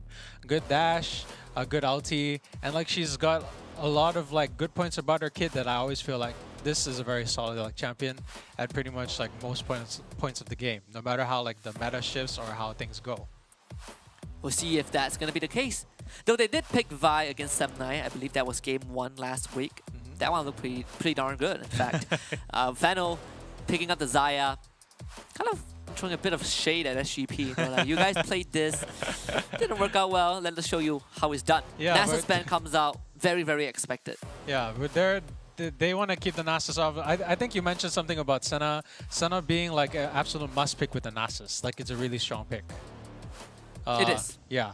Because of it's the frontlining, right? It's the fact that if you run the Nasus with the Senna, then you have the slow, and then you have the Senna there to back you up with a slow together with like together with the stun. It's pretty much almost a guaranteed hit almost every time, right? Yeah, and we're looking at just solid laning phase. You know, you're not really threatened. And you have this Nasus that's just gonna frontline as the game progresses. But that means that, you know, with this Nasus taken out, we are going to go down the list, right? We're looking at Galio, we're looking at Gragas, but SGP had to ban the Galio as well. Galio Camille is a very classic combo. So there's actually not much left. Maybe the Set, maybe the Gragas. These are the two options that I can think of to pair with the Senna in that bottom lane. But that is pretty much it for Fennel. They go back to the Shen ban this time. Does make a bit more sense since we haven't seen JK's hero champion. And Fennel steals the Gragas away, and now SGP are in a pickle. It's always not really encouraged to third pick the Senna, because then you just go into the ban phase and the enemy starts targeting your champions. Yeah. It's targeted. It's like there's a lot of ways that Senna could be useful, but like there's a lot of champions that she's really good with, and if you don't have those champions, Senna becomes like a lot less effective of pick. So like you said, third pick for Senna makes things very difficult, especially if they steal away a lot of the champs that she's gonna work with. Singe is gonna be okay, I think Singe is going to be a pretty decent pick. I don't think it's optimal, but I do think it's a good pick overall for like a lot of like what SGP wanted to like solve from their first game, which is going to be a lot more lane priority, a lot more like solo laning. Yeah, it's going to be a Singe bottom with the Senna. I think this is the first time we see it. But overall, you have that mega adhesive, so you do limit the mobility of the members on Fennel who like to go around. Body slam, sonic wave, a hook shot, and of course a finalization with the Ari for Arise. One of the more popular picks in recent meta. Of course, we're looking at a new and reworked Ari, so that Spirit Rush is just so much better, especially when you get those takedowns. So we get this Ari into Kassadin, and then we actually had this conversation, right? Kassadin early game, absolutely atrocious, gets bullied by everyone. Ari is one of those champions that can push Kassadin out of lane. Yeah. It's like he's supposed to be the anti-mage, but like a good Ari can potentially keep him on his feet. And like even though he has a really bad like early game in comparison to pretty much a lot of other champs, it's not as bad as Kill. And his base stats are extremely strong for what they are, which is part of why he's so dominant in the meta right now, because like it's supposed to be worse. Yeah. Kassadin by right is not supposed to be surviving that early on in most like games. Like he's supposed to have worse stats. He's supposed to be be in a lot more danger when he's in the laning phase. But I think the Kassadin of WildRift is like he's very strong because like he can still survive a lot of ganks. The ultimate comes out a lot faster at level 5 instead of level 6 for the PC. Yeah. So like his like dominant phase comes out a lot faster. You get a lot of ages as well. A fast track version of the Kassadin. Yeah, a fast track version. Yeah. We have seen again SGP. They have a record of losing with Kassadin. This is the third Kassadin pick, if I'm not mistaken, for SGP. All 3 games on Vendetta. He has won 1. He has lost 1. And in the survival game, this is probably their last half an hour in the tournament. Yeah. It all boils down to that Kassadin pick once more. Well, they're gonna have to survive, improvise, adapt, overcome, because like this, it has to be third time's the charm. The Kassadin is too strong to give up. If you give her the Kassadin, you potentially let the enemy take it. Like you said, the win rate potentially is not very good in Kassadin, but they're gonna have to learn how to use it effectively if they want to win this game, because Fennel has a number right now. Like you said, it could be potentially the last 30 minutes that SGP plays in the qualifiers, and that's going to be bye-bye for one half of the region. It's going to be a Philippine game from then on. There kind of has been what a lot of us expected, right? Just the PH regions dominating everyone, and for them to do so in such a dominant fashion, I think that's what makes it impressive. One of the most competitive regions we have in Southeast Asia. But game number 2 between Fennel and SGP kicks off right now, and SGP needs to win this to keep that lifeline alive. To keep their hopes alive, to keep, more regions into the qualifiers here. And honestly, there's just 2 regions at this point. Just 2 regions, but variety is the spice of life, so I hope that things sort of come up on top. I think the Singe might be suffering a bit on the Gragas lane. He's gonna be taking a lot of hits. Not gonna be very useful in the early game, however. And JK is just gonna use a lot of his Counter-Strike whenever the Camille comes in, and just fend off a lot of her early aggression. No, interesting enough, WJ went for the fleet footwork instead of the aftershock, so we're sacrificing a bit of that resistance, but with that small detail aside, Danny and Arisen, just like you expected, kind of holding on to the lane pretty well themselves. Let's take a quick pick back into calm stats from game 1. Just marvel at the numbers. Deathless game, 12th in terms of KDA. But now you give him his best champion. I mean, you're gonna fear that bottom lane. WJ ignited. Not down just yet, but came pretty close to that. Yeah, kind of talking about how the Singe is gonna have a bad time in lane. He's just that's kind of what he has to do. He has to stay alive. The aim is not to win the lane. I don't think there's gonna be a lot of ways to win this lane unless they overextend and he can get a good adhesive onto the Gragas to keep his dash from going off. But you can already see Domeng. He's doing what the Lee Sin should be doing, keeping the pressure alive, and gonna be keeping them out of lane to keep a lot of their minions away. Gonna get a lot of that early tower goat, and that could potentially mean that he could swing towards mid lane to sort of keep Kassadin out of the lane as well, and potentially make things interesting here for the rest of the game. The Jinkai actually flashed away. SSK looking for an angle for the Volt Breaker, but that was not going to happen. Too little, too late. Yeah. Const's sticking around though. Bottom lane, Raven getting gone on. No flash, no exhaust. First blood's gonna be secured by Domeng. He locks it down. Oh, they're seeing the crack in that armor there. They know that a Singe Raven comp is just rife for the picking. It's going to be so easy for them to pick up that early. Do it again. I'll do it again. That's what he's saying right now. Right, Risen's so close to death there. Right there, it's just not quite enough. And Domeng gets a fadeaway Sonic Wave. They were able to pick off Calm in the top lane, but it's kind of a consolation prize for SGP. Fennel, we're like, what, 2.5 minutes in, and that tier 1 is almost down. And all this while is, again, exploiting the fact that this Kassadin, even with the Rift Walk, early on, there's no agency, right? You're not looking for the Kassadin to get anything done. Yeah, like he's not going to get a lot of good push going. It's going to be very difficult for him to get a lot of stuff out there. Here comes to SSK here. Again, gets stunned, cease and desist, counter strike, SSK drawing aggro. Gets the kill onto Calm again. That was textbook. That was really good. Very instantaneous reaction. Now they're going to be able to get some pressure down on the Baron lane, pull it away, because Kassadin is not really going to be very good at pushing. So Ari just needs to come in, do an Orb of Deception, and then it's enough to get things going.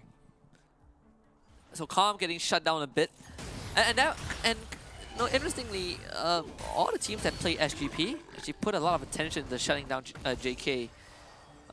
So SGP finally responding in kind, but Fennel having a bit of presence down bot again, and Domeng ready to show up. The Shroud is going to expire in a bit, and Domeng is ready. See Arisen just putting his body in front, but forced to flash away. SSK doesn't get the Vault Breaker connection. Oh, SSK already saw that there was going to be another attempt at getting that chink in the armor, which is like the early game Singe and the Raven. Ravens, so coming here for the counter gank, but they want that tower. That tower is going to be a lot of gold if they get it out before the plates fall. Is JK going to be... Oh. Yeah, does get it, but does give his life away. Well, yeah, that's good though. That's a lot more gold coming out to Jax with a lot of the plates gone. So they're just kind of trading the pressure out from Barrel lane to the Dragon lane. Potentially opens up a lot more recourse here. With Kassadin hitting his level 5, going to be able to do a lot more to Ari. Explosive cast. A follow-up on the Lee Sin. Feather Storm used by Danny as well. A double for Danny. He's looking for more. The flash doesn't really connect, but it's a triple nonetheless for Danny, and Fennel breaks that bot tier 1.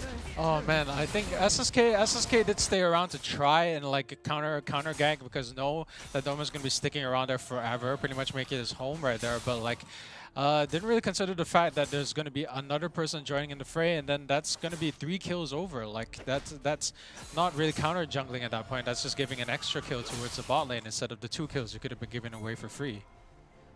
This is where we see, Fennel just generally having a pretty good time. Just like game 1. Now, I would say that SSK definitely did get a bit more aggressive, a bit more active. At mid, they pushed Danny and punished him. A fling onto the Risen is going to secure his fate. SSK gets a double as the Rift Arrow spawns.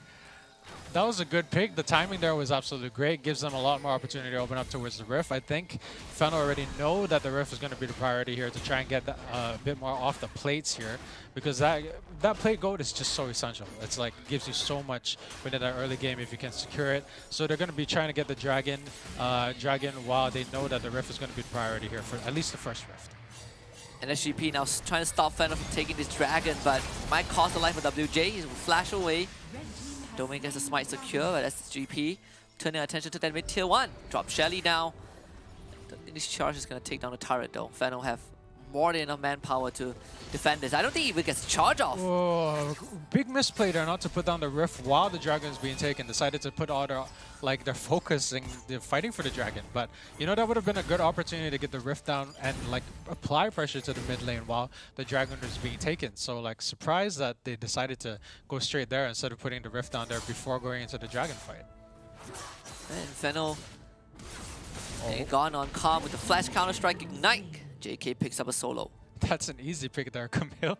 Kind of sticking down around for one more wave to try and like make sure that it's not pushing on either side. But like, yeah, surprised they decided to stick around with such low health. Fennel thinking of a response. We see Arisen gonna be there, but SSK once more in the right place at the right time with the help of Jinkai. He's trying to work on that turret first. Raven also shows up. Fennel outnumbered in this Baron lane, but they do not have minions on the side of SGP. Flash body slam, and Arisen again starts the fight with the stone plate to stay alive, and it's actually Domain that picks up the kill, and now he once more safeguards forward, gets the slow flip rebuff, and Danny now provides some help. Calm respawns, shows up, gets the ultimatum ignite onto JK. Jinkai still alive. The flame from WJ actually cost Jinkai his life. Bit of a miscommunication from SGP, but they still pick off Calm. But they did end up losing the tier 1 top, and now WJ sent on the run. Danny rooted down, has to use the Phantom Storm, disengaged from both teams. Oh man, SGP is seeing SGP wanted to trading out the Baron turret there in response for the fact that they lost the Dragon turret. It's going to be very difficult for them to get the push, so they decided to sort of trade it, maybe open up the Baron lane and potentially get like more control towards the mid lane where they can take the tier 1 turret as well.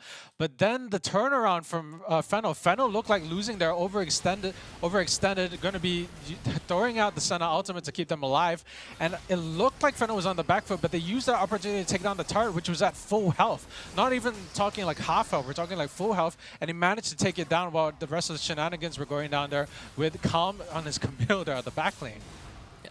And yeah, JK suffered a very painful death. Kind of got betrayed by WJ, who actually flung Calm backwards. Oh, but they go on Calm again. They'll give him his 6th death of the game. Not so key play anymore, huh?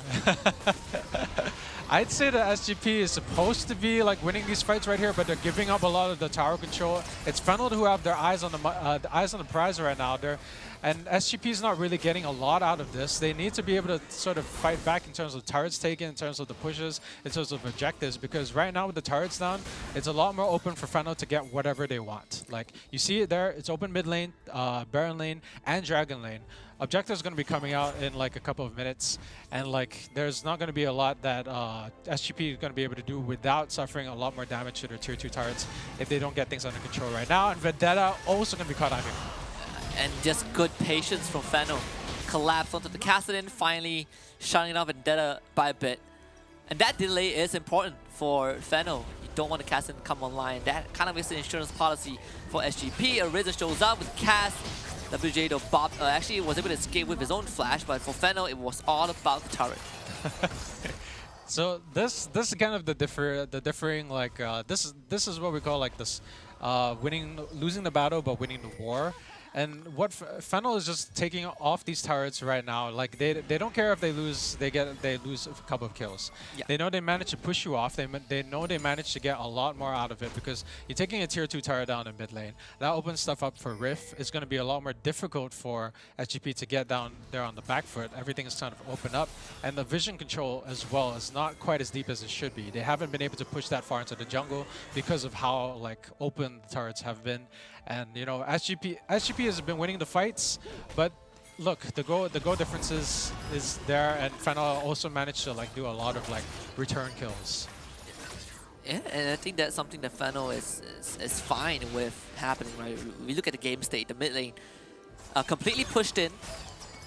Fennel actually just gonna bomb rush this Herald that SGP were not ready to contest at all. And this is just bad news for SGP. Now this Herald becomes a crucial point for Fennel to apply pressure in that mid lane. This is probably going to be a complete opposite of what we see from SGP just now. When SGP didn't put down the Rift Herald on the time, it absolutely got decimated before it could do anything to that mid tower. It's still standing, as you can see, tier 1 tower. And Fennel is the one who's got the setup for the Dragon right now. It's going to be very difficult for them to get in on the backline, even with the Kassadin at the ready. Use that Shroud just to sneak through the barrel, but Domain has already gotten it. SSK, he's in! He's just gonna go for the cease and desist. Dawning Shadow to give him, you know, some shield for now. WJ Righteous Glory goes for the fling onto Risen though. They will just power onto him, but he has the stone plate. And look at that shield. WJ loses his life. Vendetta is out of the fight. SSK is trapped, and Danny finishes off the kill. And the Risen comes back for round 2. The body slam to buy a bit of time. And Fennel pounces on SGP. Everyone falls. Jinkai sent on the run. Raven also out of the fight. They do finish off a Risen, but it's only a support, and that guy has done his job. Meanwhile, Domain just no respect for Raven at all, takes him out in his own base, and that's where Rift Herald gets summoned. And I think we're watching the end of SGP. That was really well done by Funnel there. You could see that they could have like immediately gone for the Vi, went in there with the cease and desist because she went too far deep in there. They could have immediately turned around, but they decided to respect it. They know that the Castle is waiting on the way. It could be a solo kill onto the Jax. The one thing that Jax could have been, you know, saving up for that particular point in time. But like you said, it's more impeccable. They've been chaining things together a lot more. Like SGP's been going for after the objectives. Like they went for that dragon lane here. Here's the replay. So you see, went in too deep. Tried to get the dragon before it got removed because there's no vision. Only had to estimate it. Really good timing, but off slightly. Respecting the fact that Castellan was about to go on their backline, respectfully backing off before deciding to go back on them. In on them when Castellan went in too deep and didn't manage to get in on anyone, and that's already the rest of them going to be removed systematically from the rest of it. Arisen going to walk away before Jax has his jump back up, and he gets away scot-free. But no, wait, he does get the slain. Sorry, he does get the kill off there with the rest of his buffs. SSK again. Oh, Khan doesn't get to play the game at all, but I say that he has died a 7th time, and he's actually out. Vendetta follows up for a kill. Actually, a decent setup for Baron. Yeah, that could be potentially a spin around that they move towards the top lane. They managed to get Calm. Calm hasn't been a big factor though. Oh, definitely not. Yeah, I'd say like there's a bigger threat here from Domain and Arisen. The combination. This is important. If they can get Danny, they can get him to expend his spells. But the Risen has his barrel. Fennel gonna get out of this though. Vendetta just goes in, and this is a Cassidy power. It's gonna dive the members of Fennel on that top lane. SSK jumps in, Domain drop low, pops the stone plate. Danny forced to use the Phantom Storm, but grounded by the Mega Adhesive, and they just plow through him. And the Risen finally meets his end. A double for WJ to get the charm onto Raven. Domain goes for the kick, but the stone plate! Oh, it saved Raven! With a literal Valve SGP picks out 3 kills. Oh, they went in. They probably went into a bit too close to the turret there. They've taken way too many hits. Baron is not on the table right now. Way too low. Gonna have to back off and repeat. But that was a great play there from Fennel, knowing that they could sort of like stop the advance onto the tower and save the tower. Also get a lot more damage off to make sure that the Baron doesn't manage to get taken, and the rest of the lane is gonna get pushed in. So they're gonna have to recall, get those items, get those heals, and then start again getting those lane pushes out. So and get the maintenance out before they start any sort of objectives or Baron. And this is kind of how it happens, right? SGP just committing to this fight, and it actually went that way. I think the entire gameplay of SGP has been what we call way too deep.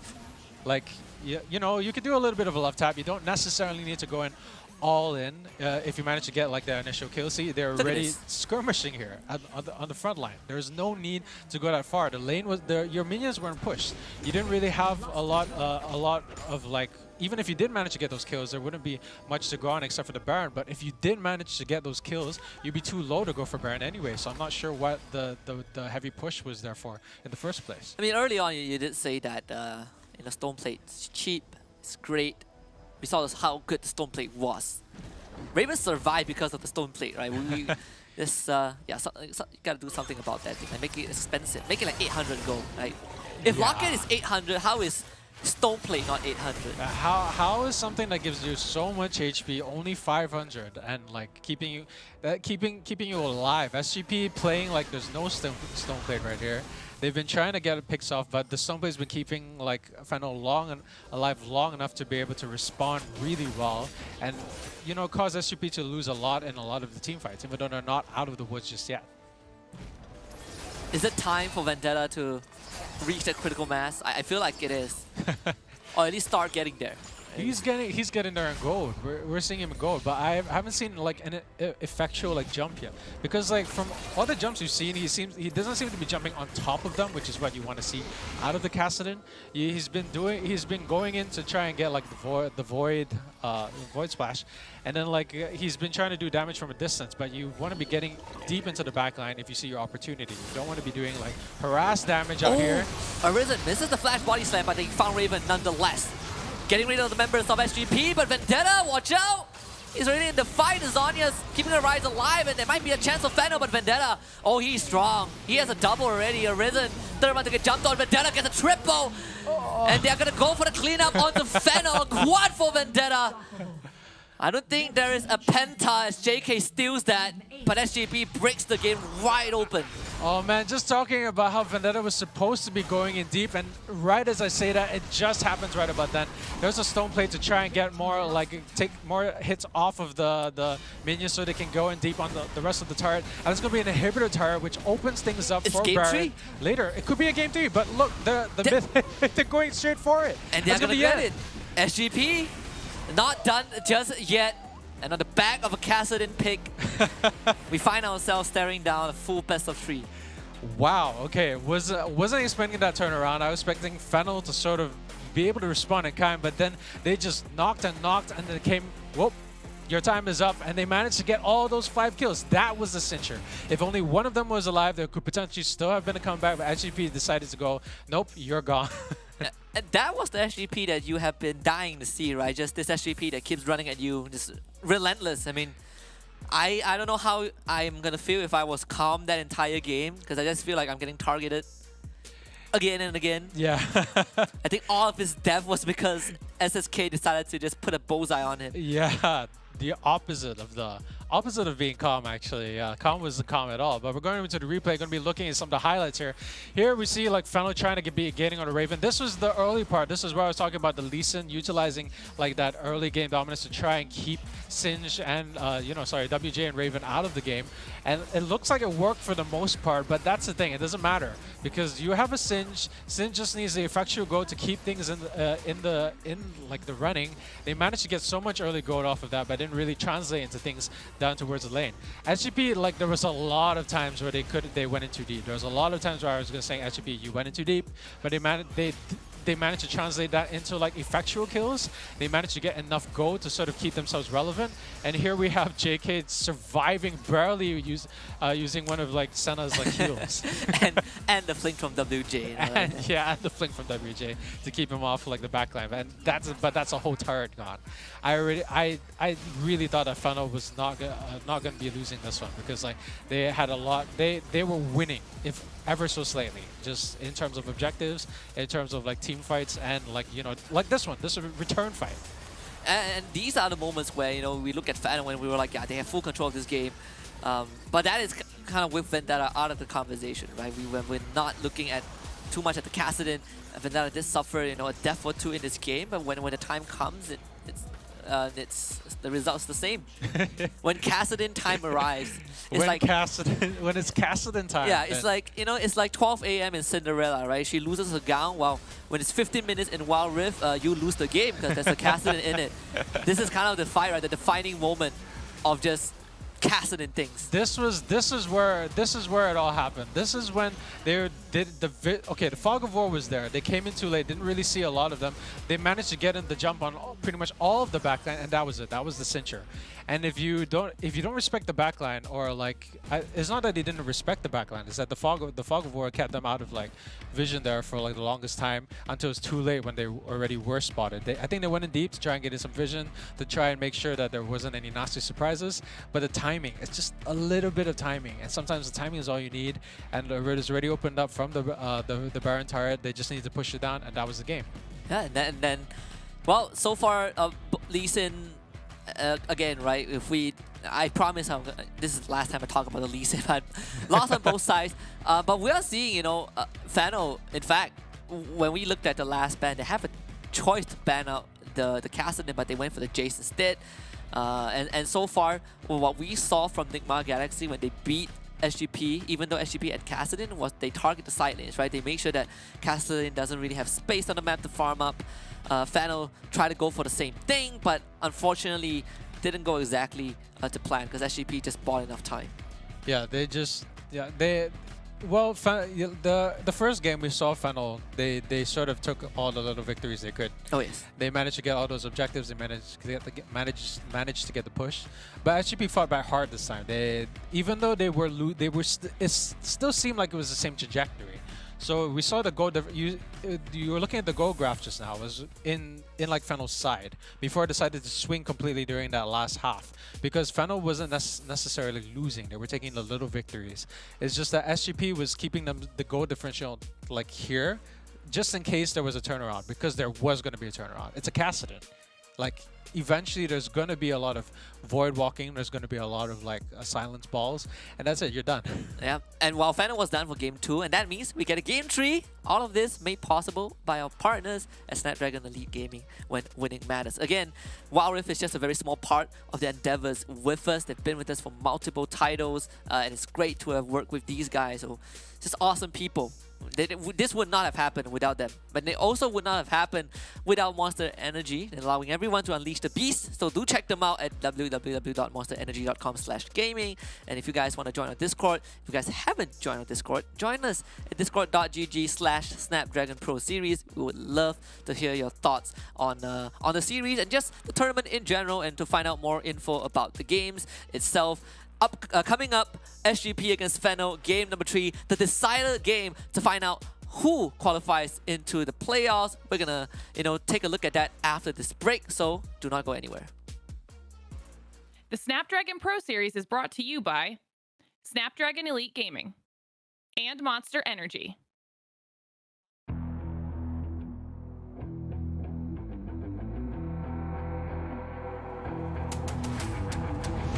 Gotta get it, I'm on the mission, snap any minute, casually when it stop tripping on me, stop dissing on me, yeah, I got a dream, can't take it from me, my fire's burning, I'm always learning, tell me where to go, man, I'm on a journey, yeah, I can't explain it, I get excited, keep it 300, King Leonidas. Yeah, does get it. Potentially opens up a lot more recourse here. With Kassadin hitting his level 5, going to be able to do a lot more to Ari. Explosive cast. And follow up on the Lee Sin. Feather Storm used by Danny as well. A double for Danny. He's looking for more. The flash doesn't really connect. Definitely did get a bit more aggressive, a bit more active. In mid, they push Danny and punish him. A fling onto the Risen is going to secure his fate. SSK gets a double as the Rift Arrow spawns. First, Raven also shows up. Fennel outnumbered in this Baron lane, but they do not have minions on the side of SGP. Flash body slam, and Risen again starts the fight with the stone plate to stay alive, and it's actually Domain that picks up the kill, and now he wants more. Safeguards forward, gets the slow flip rebuff, and Danny now provides some help. Calm respawns, shows up, gets the ultimatum ignite onto JK. Jinkai still alive. The fling from WJ actually cost Jinkai his life. Bit of a miscommunication from SGP, but they still pick off Calm. But they did end up losing that. Should tier 2 turrets if they don't get things under control right now. And Vendetta also going to be caught on here. And just good patience from Fennel.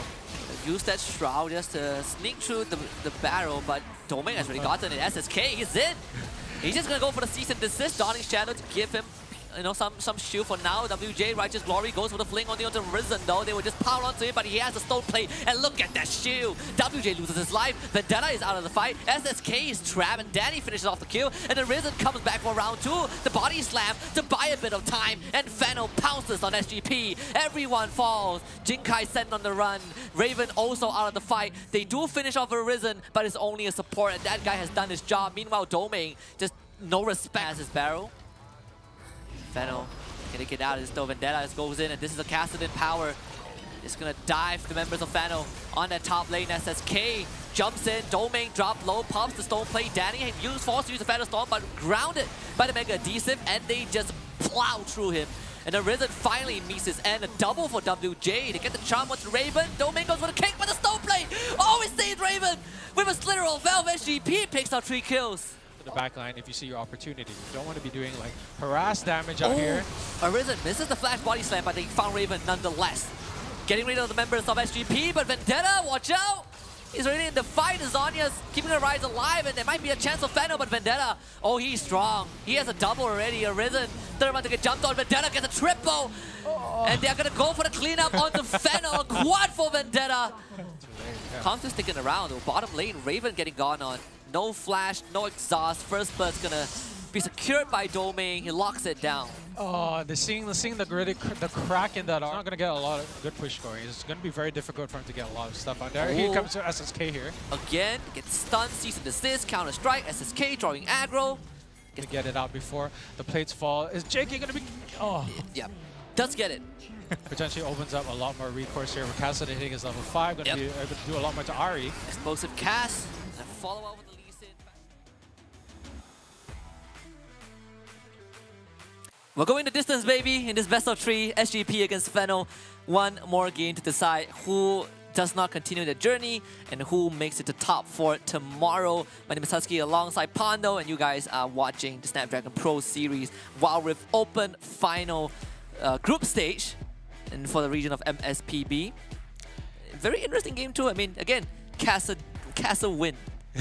Yeah, I'm very happy about that. My prediction is not out of the woods Still yet. alive. Yeah, it's still alive. If SGP managed to pull through this, I would be a very happy camper. I would be able to gloat throughout the entire office. The only one who put SGP down on the roster next to the other person, I'd be like, hey, it's me, all down. Sure. This is where we find out, right? Half an hour, let's be a bit more patient. Half an hour and we find out which team comes out on top. But of course, we got to talk about Vendetta in that game number 2. Obviously, the main focus is on the Kassadin, no doubt. But of course, piloted by Vendetta. And to be very fair, he has been uncontested for a big majority of the game. Yeah. He only really started, having a bit of impact and ganked on as the game progressed, as SGP lost a lot more control of the map and Vendetta had to play more dangerously. But overall, he was able to come online and he was there for the game-winning fight. Yeah, I feel like the play was Fennel wanted to do a lot more plays on the outer lanes while Kassadin was so ineffectual because there's not much Kassadin can do in that early game rounds. So you saw Vendetta, he was doing his best to push, but you don't really get a really good push out of Vendetta, and the rest of the lanes were sort of suffering while Vendetta was doing his best to sort of get his goal, get the push, get more pressure down, maybe get a bit more plates out of it. But there's only so much you can do as an early game Kassadin. Yeah. But it sort of backfired in the end because SGP put up a fight. They managed to keep things interesting and make sure that Fennel didn't get away with everything that they planned to do. And eventually the Kassadin got to the point where it's well, Kassadin's online, baby. It's time for me to make a comeback. It's time for you to go running home. And this is we haven't gone into the draft yet, but I think Kassadin is gonna get banned. Yeah, I'm gonna concur. He was a top ban before, and now Kassadin potentially, well, actually, on the table. There's always this scenario where a team dominates in one game, and they're like, yeah, well, I think we can win game 2. Let's give them Kassadin. And then they lose to Kassadin, and they're like, oh wow, we should have banned it, right? Yeah, that was on us. Let's not do that again. Yeah, we have one game to spare, and now we're here. Yeah, game now 3. we're here. But Fennel is first pick this time, right? Yes. So we might not see the ban. Because I feel like there's been sort of a theme going on. You saw the Lee Sin pick on SGP, then you saw the Lee Sin pick on Fennel. It feels like they have a thing going on where hey, you play this champion, that's not how you play the champion. I'm going to show you how to play the champion. And then it sort of backfires because they lose the exact same game where they decide to do that. Yeah. You can say the same for Camille. Unfortunately, Camille lost another game. At this point, it's kind of it's like a bait pick. Yeah, it's sort of, right? Fennel is banning out the Camille again. But I think if we're talking about the Kassadin ban, it's more on SGP to ban it. It's definitely more on SGP side. But I feel it kind of feels like they're sort of in the state right now where they're thinking we can deal with it. We have strategies for it. Right. So maybe we'll let them take the Kassadin because it'd be the predictable pick. And then we have the laid out strategy. We have something that we thought about for that pick, and then we'll show you why you deciding to pick that had you fall into our trap card. I mean, that was what happened to Fennel. Guess what happened? That was what happened to Fennel. Fennel was going to show us a good Lee Sin. They did show us. They did show us a good Lee Sin. But in the end, it didn't matter. The Kassadin which they thought that they accounted for just destroyed them. Yeah. And we see the vibe ban, so a lot of respect for SGP, right? And I do love this now. Kassadin open, just like what you wanted. Oh, Fano's gonna snatch it, right? I don't know. Because I feel maybe Fennel knows that they might be playing straight into SGP's hands.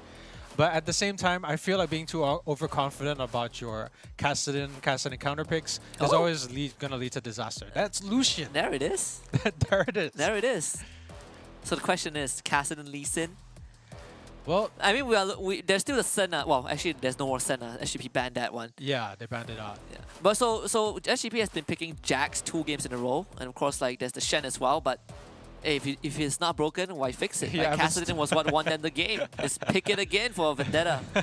Well, like I feel like Venena's seen the light, because like his Kassadin, there's a touch of like, should I go in or should I not go in? There's a bit, you felt a bit of hesitancy. Yeah. But I feel after that last game, Venena's like, whoa, Kassadin is the GOAT.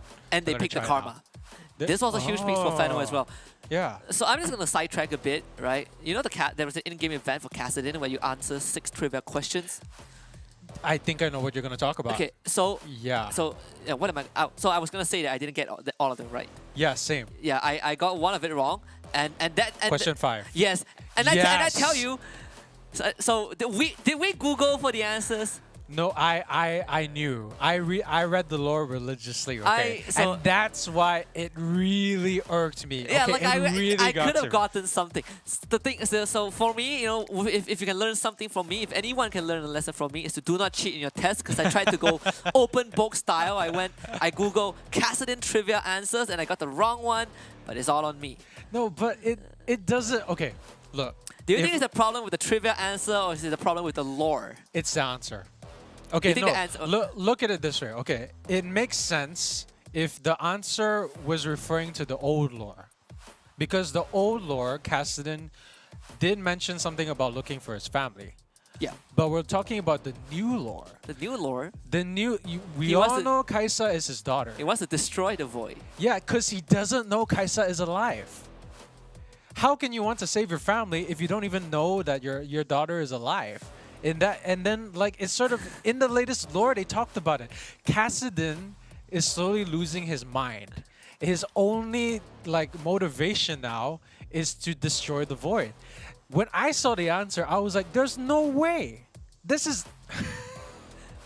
Yeah, well, now that we've gotten our grievances out of the way, it's okay. It's just an icon. Don't worry. Kassadin is not going to change. It's just- yeah, I wanted that icon. So I wanted the really icon bad. as well. I wanted Yeah. it so bad I cheated on the test and I failed. So do not cheat in your studies, guys. We see the Nami now picked up. We talk a bit about the Nami Lucian, very strong Dragon Link combo. Jax goes over to Fennel. Shen now in the hands of Jinkai. Yeah. Game 3, I love this, right? SGP getting exactly what they want. And the best part is so much shields for Vendetta in the late game. There's Guy has a magic shield, he buys stone plate, he has the Karma shield, he has a Shen shield. I mean, good luck trying to kill him. it's actually kind of disgusting. Okay, so you got the Stand United, like you said. You got the Karma Mantra shield, which is the Yeah. full-blown shield together with the movement speed. All you need to get into the backline. Well, we have a Nami, we have a Jax. That's gonna be like a lot of disengagement. Yeah. The thing about Nami is though that one bubble can decide the course of your life. So yes. yeah, if Yeah. that's a bubble missed, that's a free reign on Kassadin, and that's a dead ADC. And then that's you sitting in the corner going like, damn, I missed my bubble. So Yeah, the wave is a guaranteed thing, and like that's gonna give a lot of like thought process to Kassadin, because Kassadin is gonna have to think twice before it goes in on a Nami when he knows that the wave is up. But you have contingency plans. Yeah, you have Stand United with potentially a taunt coming out from a Shen if you stay in there too long, and then you have a Kha'Zix on Shinsekai. I'm not gonna lie, if I can change my predictions, I'm wavering a bit, but of course it's just kind of the drafting phase, right? The drafting Yeah. looks super good. It's kind of how we execute it. Though when we look at the late game, SGP just have that insurance policy. It's the Kassadin. Again, you know, you take away the Kha'Zix from Domain, and that means that Fennel falls back to the Xin Zhao. Something that we also expected out of Fennel, but they fall back to the Corki mid, and SGP picks up the set. I love this. And okay, there it is. Okay, I will say that like it's difficult to gauge from the pick and bans. Oh, Like, yeah. we know the drafting, but like I will say that SGP right now on paper has something which is a really disgusting matchup to go against. You're gonna have the set who's gonna be causing so much havoc there at the front, and then you're gonna have to contend with the fact that the Kassan is gonna be your backline. The shields from the Karma is gonna be keeping it there. The Stan United is gonna be on the table there. And you do have a Nami tidal wave to sort of offset it. You have a Jax Counter-Strike to sort of stun and make sure like a lot of those auto attacks are not going to go in there. You have a Zinza out to potentially knock him away. But is that going to be enough when a Kassadin Void Walk cooldown pretty much comes off like every few seconds? Well, they can easily jump your backline, right? I think that's where we are also trying to get to for SGP. Just easily access the backline of Fennel. Now, I know this draft makes you happy. What are yours? What are we looking at? I mean, SGP, what are they achieving? Look, what are they trying to achieve? Okay, we have a table made out of wood. I'm going to touch the heck out of it. This is going to be me touching a lot of wood. Because every single time we looked at a really, really good draft and we got really excited about it. Like, this is going to be the draft. This is going to be the draft that gets us to game number 2, number 3, and this is going to be the one that overturns the prediction on the head. Every single time we have been proven wrong, like, pretty consistently. Pretty cautious on your... We have to be cautious. No, you have to be cautious because my predictions is... I'm not on the SGP train. I'm not resentful. I'm not. Yeah, fair enough. I'm not. Husky. No, it's fine. No, I'm just putting out there. But, you know, truth be told, I think it does look very robust, right? There's a clear plan for SGP side. But for Fennel, this is a draft where it's all about going fast. I feel like if the game goes late enough, Fennel is going to struggle more than they did in Game 2. Yeah, there's a lot of things on the table. Corki is going to be a better matchup for the Kassadin. Well, yeah, to be fair, it's going to be a matchup. It's going to be a better matchup for the Kassadin. But like they have a lot to prove. They have a lot less in terms of what we call like you know, opportunities. They have a smaller window of opportunity to get in there and to get those advantages, because if they don't have those advantages, then it's pretty much a slow burn to what I consider like an 80% chance of a loss. Ooh, here it is. Game 3, SGP against Fennel. I mean, we might be looking at a possible upset, right? Possibly one of the biggest one in the tournament up to this point.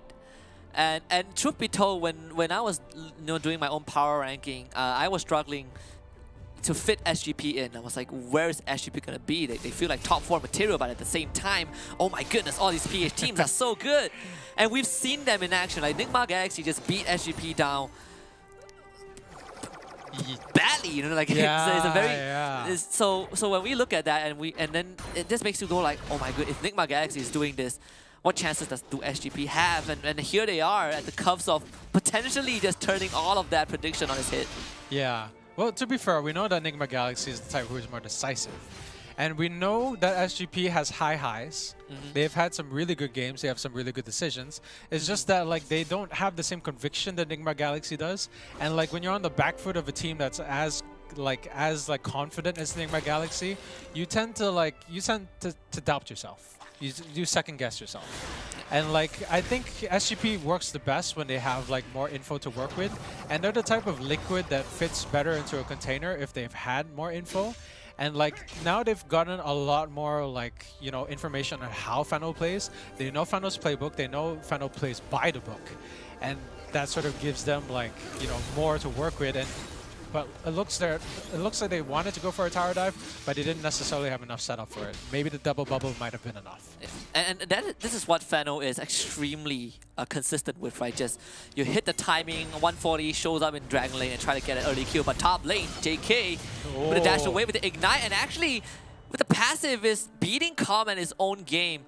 Of course, doesn't follow with his own flash. Calm gets out of Vendetta. He was thinking about it, but no Rift Walk. That was good positioning, knowing that if the jump comes, then he stops there slightly so that Jax would automatically move in front, calm there, and then he dashed through. That was pretty much enough. It didn't have a jump, didn't have a counter strike. It was all pretty much gone, and it was pretty much nullified. But now Calm's going to want to get the push down. He's going to be able to get those target plates. So in the end, he actually won.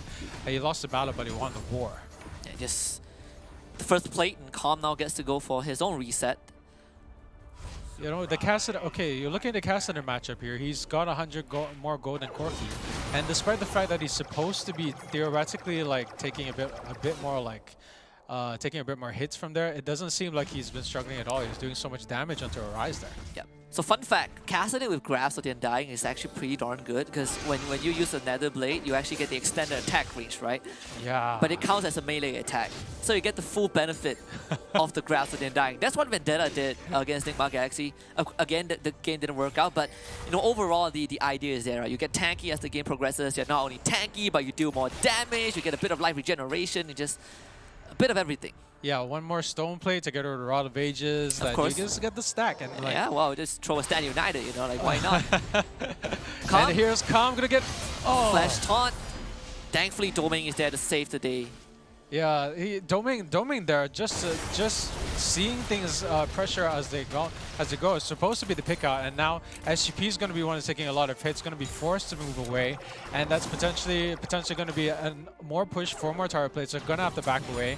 I don't think they have. No, they do have the summoner spell, so they could potentially stay. But like the pressure is going to be on, and there's going to be, if they get caught by one bubble, that's it. That's game. That's good night. But we have the Stand United online as well. That's true.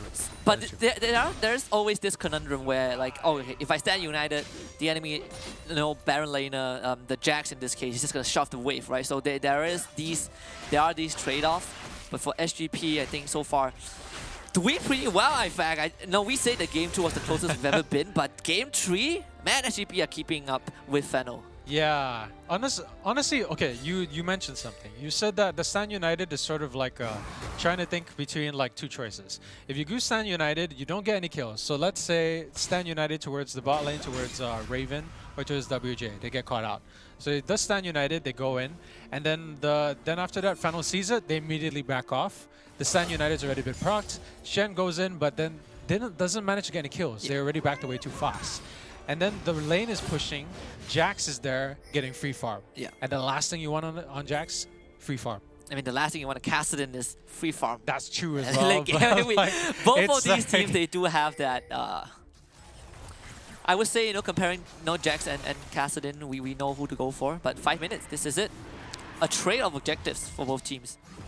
Gonna be the dragon. I feel like they didn't have the setup because like JK wasn't in lane in time, didn't have enough of a push going on. The minions already pushed, so I guess they decided that it's probably better to sort of give up the Rift, decide to go for the dragon for the longer term. And they are playing for the late game. Yes. Dragon is the late game pick over the Rift. And probably going to give that go towards... I think they're going to summon it in top lane. Actually, no. The tower's going to go down too fast for that. But, like, I feel like they wanted to put it where Jax would be to give him more gold. And they caught Domain. Transcendence Embrace actually pulls him back, but the Crescent Sweep does protect him. Good attempt from SGP, forcing out the flash from the Xin Zhao. SGP playing the better game here, but like they are behind in gold because of that Baron push, and that's what Fennel's good at. They're really good at taking towers. I feel like I haven't seen any other team which has used so many opportunities to get towers for a lot of things. But SGP is not the type who would be taken down by a gold deficit like this. They're looking at the prize. Oh, the flash showstopper misses the haymaker, the face breaker, but first blood from Vendetta. Just cast it in things. Just cast it in things. Like the flash has been utilized. It's going to be a flash shot insult to injury on Arise. Arise didn't have the best of games versus the Kassadin, which is what he's probably looking for. And that's what Kassadin is just going to press R. He's going to get in your face. You're going to be gone. Yeah, and then when we kind of go back to the draft a bit, we see this Lucian Nami, right? It was kind of a destined duel for the Dragon lane, right? Normally we see the Lucian and we're like, yeah, we can put it against the Kassadin, and we try to bully him out of lane as much as possible. Didn't get to achieve the same result with the Corki, which I think is something that can be expected, but because of that, now the Kassadin getting the first blood. Oh boy, this is gonna get a bit rough. This is Fennel's game to lose, because I don't want to say too much. I don't want to say something like, oh, Fennel, you're looking on, you're in a really dangerous position. You've got so much more to lose in comparison to like SGP, who just need to play their cards right, and their winning condition is getting to late game. Oh yes. SGP's winning condition is to get picks and to make sure that the people who are supposed to be getting fed aren't getting fed. They're not fulfilling these objectives right now. For now. I mean, that's what we said about in Game 2, right? That's the crazy thing. Yeah. Game 2, it took them 15 minutes to reach that point, but, all it takes is just one good fight. And And the thing is, we haven't seen the full-blown team fight, right? We haven't seen all of these shields being thrown on the Kassadin, and for it to kind of carry the game, though. An attempt to steal on the Scuttle did come true, I believe, for Fennel. Yeah. And Doming's able to secure it without using the smite. But what is the next move for Fennel, right? I feel like we're not looking at game 1 or 2 where Fennel are just running down turrets. Sure, they're still preying on the fact that they have stronger side lanes in general. But aside from that, we've seen how that doesn't necessarily mean that you win the entire game. I'm going to be taking a bit of a pause here. Yeah, so let's talk a bit more about that. So like you said, Fennel's the type who's good with the side lanes. They're good with the push. They're absolutely impeccable when it comes to like minion management and the way that they take the small opportunities. Like what was supposed to be a tower dive would end up pushing SGP back. And then while you assume that the rest of the team was sort of like commit to that push or to that dive, but no, the rest of the Fennel team was already taking the tower. What is supposed to be a full health, 3,000 health tower gets taken down while what you assume was supposed to be a tower dive. And then SGPs also love scratching their heads. They're like, oh, that tower went down while we were fighting. I thought that we were supposed to be fighting, but no, apparently this was a tower dive tactic. And you see here with Fennel, they took the Baron, the Baron tower, and that's going to be opening that side lane. But here's the thing, they are not doing it as effectively as they did in like game 2. And game 2 is the game that they lost. Yeah, in that game, those towers went down really fast. Like really, really fast. And one of the difference makers was also SSK being hyperactive on the Vi, right? We just constantly ganking one lane. That's the definition of getting camped, right? Like just calm, not having a game at all. But we're not seeing that in game 3. SSK is on the Kha'Zix, so we're not getting all these very proactive moves. Thanks to Fennel just putting a lot of respect on the Vi as well. But as we look at this seemingly slower game with only a first blood thus far, I kind of feel like it does favor SGP a bit more. Yeah, like we talked about the winning conditions, and then we have the whole thing where like Fennel is good for what we call like their chaining and like the ways that they sort of like structure, the way they structure. So if they go to Baron lane, they take a tower, they immediately transition into the jungle, into the enemy's jungle if there's any camps left to clear, put in that vision, and then they might even like transition to the mid tower if it's open, if the rest of the side lanes are pushing, because they're always managing those minions. So like they always take objective after objective in a sort of like checklist pattern. So take this tower, take this tower, take these camps. We're going back. We got our vision. Everything's sort of set up. That's the Fennel like by the book play, and it's the kind of play that I like. But you're looking here, game 3. They've gotten the Baron tower, but you saw the checklist. They couldn't tick it off. They couldn't do what they were planning to do. SGP, there was a lot of like pickoffs. They managed to get a lot of like times where they caught like Kama. They managed to get a lot of times where they caught out like the jungler. But like it didn't translate to kills, but it's enough. Right. It keeps them off. It keeps them away from their camps, so Fennel can't get the vision which they're used to, which is in the enemy jungle. And it keeps them from doing their checklists, and they have to stop somewhere. They're like, oh, we got a tower. Can we do this one? I don't think we can. We're going to have to back off. And this is kind of the default Fennel. I think a bit of resemblance of what we saw when they played Sem 9. Incredibly slow game. In fact, I think like the average kills for both for the games that they play was less than 15 per game. In fact, we're just looking at 12. But with that being said, that was kind of Sem 9 playing into Fennel's hands, right? With Fennel, they get to do their chores. The kills did not matter. Against SGP, we see a bit of a switch up, right? Fennel are just actively getting kills. But game 3 kind of reminds me of the series against Sem 9, but it favors SGP a bit more, and that's what worries me if I'm looking at Fennel's comp right now. Yeah, just looking at it, I think there's a good saying for it, like you said. Okay, I'm gonna try to lesson down on the sayings, but the saying is that when you're playing really well by the book, sometimes you're easy to read because you're a book. I mean, no, but like you're not wrong. SGP already knows that they're the type who like to do tower dives onto to Dragon Lane. They know that the type who like to get their side lanes going really fast. So we saw a lot of SSK being in a more advantageous position. You saw that he was in better spaces than he was in game 1. Like, you remember game 1, like he was pretty much out of position for a lot of the ganks, a lot of the tower dives, or even when he was at the tower dives, the mid lane would come and there's a 4-man like gank at bot for the tower dive, which ends up giving 3 kills instead of the original 2 that they could have given away. And that's sort of them adapting. And like, I think I talked about it earlier about how SGP is the liquid that fits in different containers. They can adapt, and this is their adaptation for game 3. And like, I feel like that's pretty much the key differential here, because the winning condition, late game. Right. So It's we late just make a mode for the late game. Yeah. Kind of like that. The game is ready. We're jumping back in. But on the topic of adaptation, I just want to quickly point out WJ as well. Great adaptation for that support off the enchanters on the tanks. Right. We saw the Singed in game 2. We see the set in game 3 right now. Fano still trying to run their daily routine of just taking out tier 1s, and even though they're not able to kind of progress as what we saw in the past 2 games, but you are still getting those tier 1s, right? That kind of opens up the map slowly on SGP's side. And that's what Fano's draft are just incredibly good at. They're just good at teaming up together and deathball down a lane. But there's only so much time that they can work with. If we're looking at 15 minutes of critical mass, that's 6.5 minutes for Fano to work with. Well, they're gonna have to make something happen within these 6 minutes, like you said. Their countdown is coming down really fast. They're gonna have to be able to get those objectives and be able to get those little wins where they can.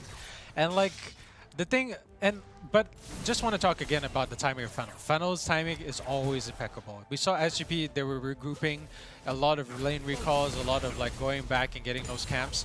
I don't know how Fano already knew that this was all coming down already, but they took that opportunity where SGP didn't have any like sort of opportunities to sort of like do something in return. Like, they couldn't push anything on Baron, they couldn't push anything in mid. The three of Fano is already down at Dragon Lane, already pushed the tier 1 turret before SGP could do anything in return. And one thing that SGP lacks is definitely turret push. Right? You don't have someone like a Lucian or a Corki, but with enough members, you can still get it done. SGP finally breaks their first down bot, and Fano claiming Shelly once more. Yeah, that's gonna be a lot of tower like damage like within the first 10 minutes, I would say. Like, Rev's not coming down just yet, but that's already option on the table. That's already a lot of pressure going to be given away on Dragon, because unlike SGP, Fano does put down the Rift where they need it to be, and it doesn't get taken out that fast. So like, see, it's going to be summoned out on top. Now they're going to have to like divide attention here, because that's not necessarily going to be used to push the tier 2 turret here. They're just going to be using it to clear out the minions, get the more of a push going from the top lane. Or, you know, you have that hanging over your head. Now you have to decide, do I want to do a 4-man attack at Dragon and potentially divide my forces to deal with the Shelly who's going to be getting a slow push down onto the Baron lane, or do I commit onto the Dragon, which is what Fano is really good, taking this opportunity. They know that they're deciding, and they decided to sort of do the dive and respond to the Rift, and they're going to give up the Mountain Dragon. Now SGP not even contesting this. They're able to keep calm alive this time. No dives from SGP will come true, but SGP will still work on that top tier 1 nonetheless. It's going to take them a while though. Fano have already shoved in both the mid and the bottom lane. It's clockwork. It's already now it's the bot lane and the mid lane pressure coming up. They've already got a push, but like, it doesn't matter. Jax isn't going to be recalling anytime soon. He's just going to get some damage down onto SSK, and Calm is just going to continue farming, and that's a lot of gold for Jax. Like, that's only 100 more than on the ship, but here we go. They want WJ. So tanky boy to go through. Stoneplay pop as well. No hate maker, and it's going to burn down to the ignite. And Fano finds a crack in the armor of SGP. Oh man, did we speak too soon about like the winning condition and like what Fano needs to do? And I've been touching wood all day, but it seems like Fano might be trying to prove me wrong this time. They're getting those picks, they're getting those little advantages that I talked about, and they're trying to get their fingers into the gap before the door closes completely. SSK, an attempt onto the Riser's life. That one didn't work out. Tidal Whip as well. JK shows up top. There is going to be support from Raven, Stand United out as well. Vendetta really wants to go in for more, but the rest of his team isn't really following up. Vendetta now gets jumped on. There's a shield and the stone play. Vendetta staying alive. The tether from Raven is there, forcing the rest of Fano to back up, but Vendetta has no health to follow up. Missing that key taunt there, that would have been just what SGP needed. JK trying to get the taunt, but missing by mere inches. And Vendetta potentially trying to get the clear up, knows that he has a stone plate, could survive that fight, and it would just the rest of his team to follow up, but there wasn't enough there. They're not going to be able to get those kills, and it's going to be Fennel actually going to be taking the advantages now with the way the lanes are pushing and the way that the objectives are coming out. And SGP kind of scraping by a bit, I think. But we are seeing the power of Vendetta, right? That was not him in his final form yet. But he's causing a big problem for Fennel. Fennel is respecting the heck out of Vendetta right now. Oh yeah. That was a good play by Calm. Calm just waiting in the wings there because knew that Vendetta would be definitely going to be chasing after them. So we just waited with his counter strike in the brush and decided to like disengage him and get him to dash away. JK was trying to follow up but didn't quite manage to get the taunt which they needed to get more of those kills. Yeah. And we see the itemization from Fennel and from Calm and Arise, right? Like the Maul is going to be on the Corki. Calm has the Withstand, still going for one more item. I assume it's going to be the Maul at this point, just so you don't get one-shotted by Vendetta, just so you can stay in the fight for a bit longer. But getting onto the backline of SGP is another thing, right? Because you have WJ around, and as long as he's around, you are not going to get that free access. Say the same for Jinkai. But good news for Fennel is that that tier 1 mid is still pretty healthy. So you still have majority of the map control. They still are pretty much like they have their tier 1 mid, and mid is the most important like tower for a reason. You want to get it down, you want to get a lot more control, and there's a lot more roaming you can do. In fact, the fact that the tier 1 turret is still up for mid in terms of Fennel side, just what's the word? It dampens a lot of opportunities for SGP. SGP with a Kassadin, you want that mid down as fast as possible for a lot of like roaming potential, and being able to barrel down mid and then immediately jump into their jungle side or potentially get a pick off. But like you don't have that opportunity right now. Fennel's been doing really well in keeping that turret alive. Wait, they used the Rift Herald. Did they use it top? I think Fennel used the second Herald, but I actually didn't catch it. I wonder where did that go?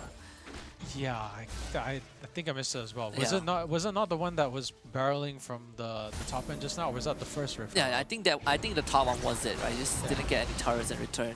Yeah, it was more of the push and the one that they responded to, and then they got the dragon off of it, if I remember correctly. Yeah. Well, SGP trying to just hover around Baron. Ever so, just a temporary dance, but Fennel again just trying to play off of their vision. Ever closer into the jungle of SGP.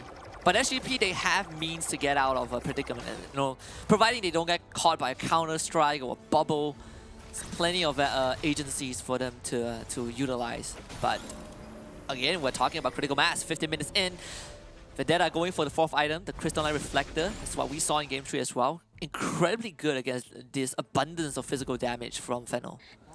This is Fennel's modus operandi. This is them going into jungles, like I said, to put down the vision, get deep wards in, and like they go in as 5 members. There's no way you're going to be seeing them without 5 members.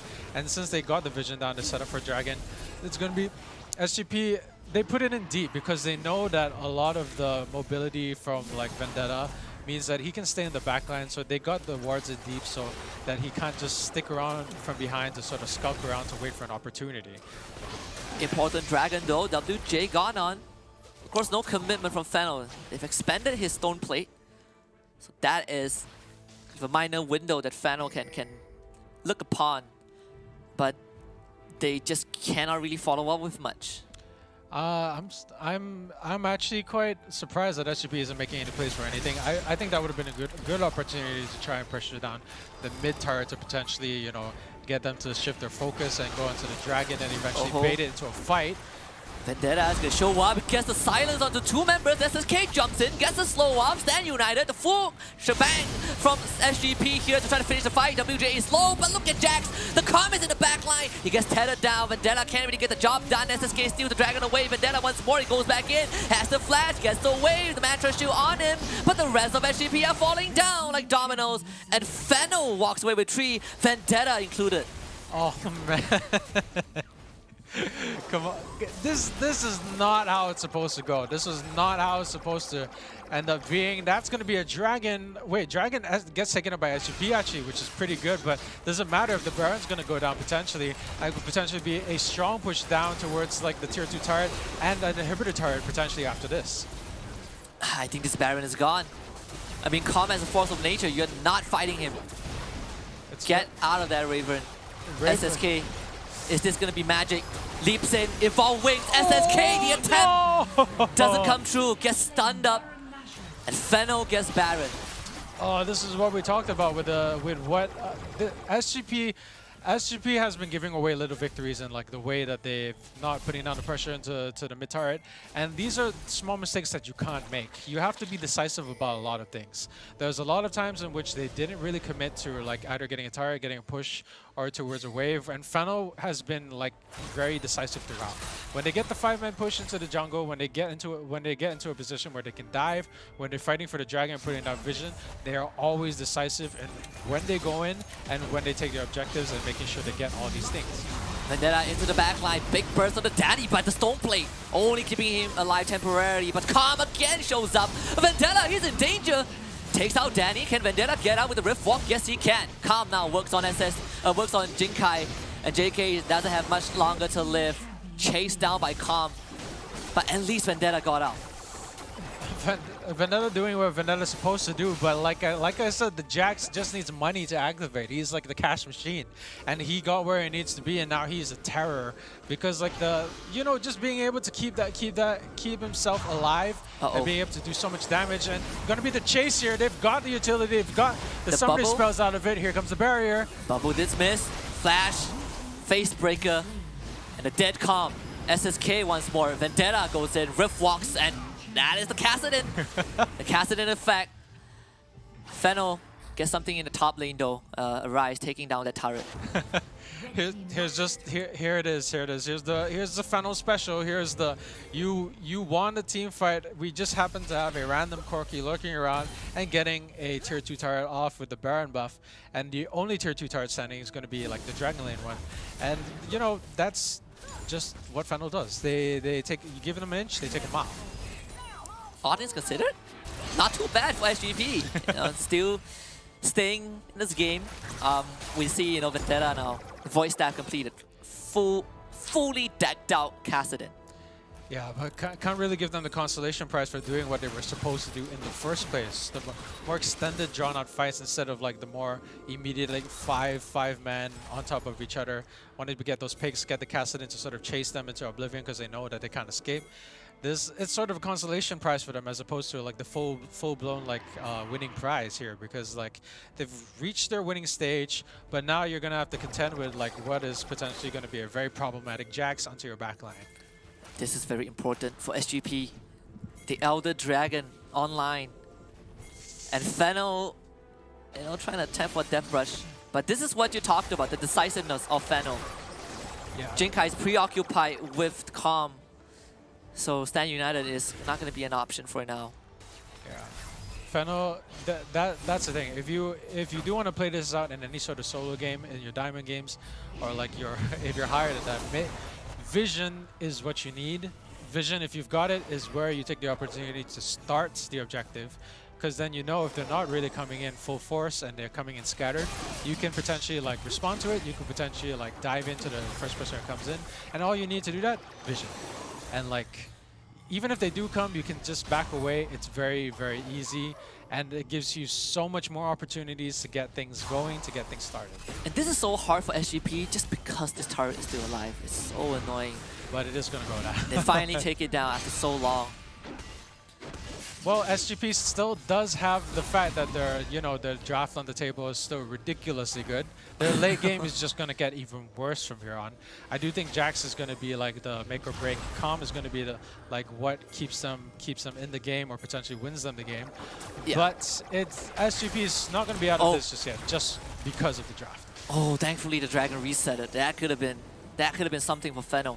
I mean, if SGP gets this Dragon, that's it, right? The casting just one-shots you. The execution damage from the burn. But look at SGP now, they're pushing down the mid lane. They've gotten Fennel trapped in their own jungle. It looks like Fennel wants to get something out of the Dragon. They want to be able to sort of control it, and this is usually the game for it. But like the positioning is not This is right. it. Roll the dice, Fennel. Roll the dice. SSK, you gotta make it there in time. He has no leap. He's already there. But there's the back line. WJ engages. SSK goes in. Who's gonna get the Dragon? SSK go for the smite. Oh. And I think they've got the Dragon at the back of SSK's performance. SGP steals it. And the end is near. The end is nigh. The bell tolls. And Vendetta calls out with a triple. And Pondo, SGP, they have done it. Man, this is one of those rare mistakes from Fennel. You had Count pushing the top lane as a response to JK. I don't even know what they were thinking. JK has the Stand United. That's just going to be the game. He's going to be able to get back. I don't know why you're going to respond to that when you're going to get caught out and you're the most important member that's supposed to be in the team fight. And we saw them roll the dice, right? They were like, guys, let's do Dragon. 50-50. If they get it, it's good. But even if they don't get it, you're playing with a members deficit. SGP completed upset. Fennel looked to beat them. Everyone thinks that Fennel would make it, but SGP is keeping NYSG, well, the region of Singapore, honestly, just in the game. But congratulations, SGP have qualified for the Open Finals playoffs. They will still be playing. And unfortunately for Fennel, they're going to be out. And the dream of having all 4 teams from the Philippines has been dashed. Has been dashed indeed. Well, Husky. You're right, you're right. You're right, my lord. Let's go. You're right. All right. You're absolutely... Vindication.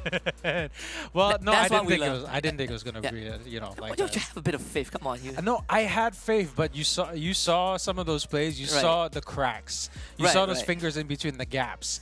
Fennel was doing what they were supposed to do, and like it was ridiculously dangerous for SGP. But the writing was on the wall. That win con was achieved, and then that one mistake, that's all it's going to take once you get to the win con station, which was they were in that particular part. We're going to even see the highlights and see how we even got to that point in the first place. See, we're looking here. This is a good dive. This is them leveraging the fact that Vendetta is going to be free to take it all, and this is one of the missteps here. Okay, this is one of the more missteps like approach. Vendetta was trying to get in on the sideline, but the thing is, you're not supposed to go full on onto Fennel. Fennel has a stronger disengage. Okay, the Nami tidal wave, the Zinzao out Crescent Strike, and then like they're just going to be able to respond appropriately. Vendetta was not supposed to initiate, so they kind of lost that fight here. But everything else, every other team fight that sort of happens after is going to be in their favor. Like this one right here. This one was crucial, right? This was the crucial one. This is the one that sort of opened them up to a lot more fights, but they did technically lose this fight here. Yeah, I think if Vendetta went down in this fight, Fennel would have broken an inhibitor turret, right? The fact that Vendetta went in, assassinated Danny, and he got out, that was kind of a game changer. But here it is, the dice roll for Fennel. This is the one. Look at the Jax. He's got the teleport. He assumed that the teleport would be enough. Is it going to be faster than the Sand United, which also provides the utility? It's not going to be fast enough. I think he assumed that the teleport would be able to get him there fast enough to sort of respond to the Dragon, but it's Vendetta. It's a Kassadin. Your team is already dead before you can count down the seconds that come from the teleport to sort of support it, and every single badge goes to Vendetta here. Yeah, I mean, I assume Raven tanked, well, JK tanked the most damage. I think Raven had the most assists. Yeah, that's pretty much it. I had this kind of game before on my Jungle Morgana. It feels pretty good. On a Jungle Morgana? Yeah, well. Okay. Yeah, I was forced into it. Yeah, you should stand proud of that. The Jungle Morgana with all you the should badges. be proud when you get all badges, right? You're just like, you wear it like a, it's like a collection. Yeah, you just wear it on your sleeves. Like, you feel like a general who came back from like a life-changing battle or something. If I could get a shirt. With all those icons on the top, right? With the +5, not the +2, the +5, the +6, I would wear it. That would be my badge. Then you have to be winning the game and also losing the game at the same time, right? Like, leave some badges for the losing team. But, you know, for SGP, they're obviously the victors. I think it's a result that a lot of people did not expect. Me included. I think just looking at paper, Fennel just look a bit more solid. But, you know, we are also looking at Fennel being kind of the slower team, right? And that really did show in Game 3. Though, I mean, Fennel had the lead the entire game. This was not even like a contest. I talked about how Fennel was by the book. I talked about how like they are not allowed to let this happen because of the fact that when the gold differential is in a late games team like swing, that's it. What are you gonna do? That's you're done. Like, I was sweating. I will admit. We were sweating. Yeah, the Baron buff was up. If Vendetta didn't get the kill on that particular, like you said, he didn't get the kill, didn't manage to keep their fighting force low enough that they could, you know, retaliate and keep them from taking the inhibitor turret. That inhibitor turret, losing that inhibitor turret would have been nothing but pressure. Yeah. Pressure. Elder Dragon would have been gone. Another Baron would have been gone. It doesn't matter what it is. You would have had to contend with the fact that you had an inhibitor turret gone on a team like Fennel, who is ridiculously good with the minion management. Yeah. And then like you would have so many other problems to deal with. So the fact that Vendetta managed to get that kill to make sure that they couldn't push was pretty much a nail in the coffin.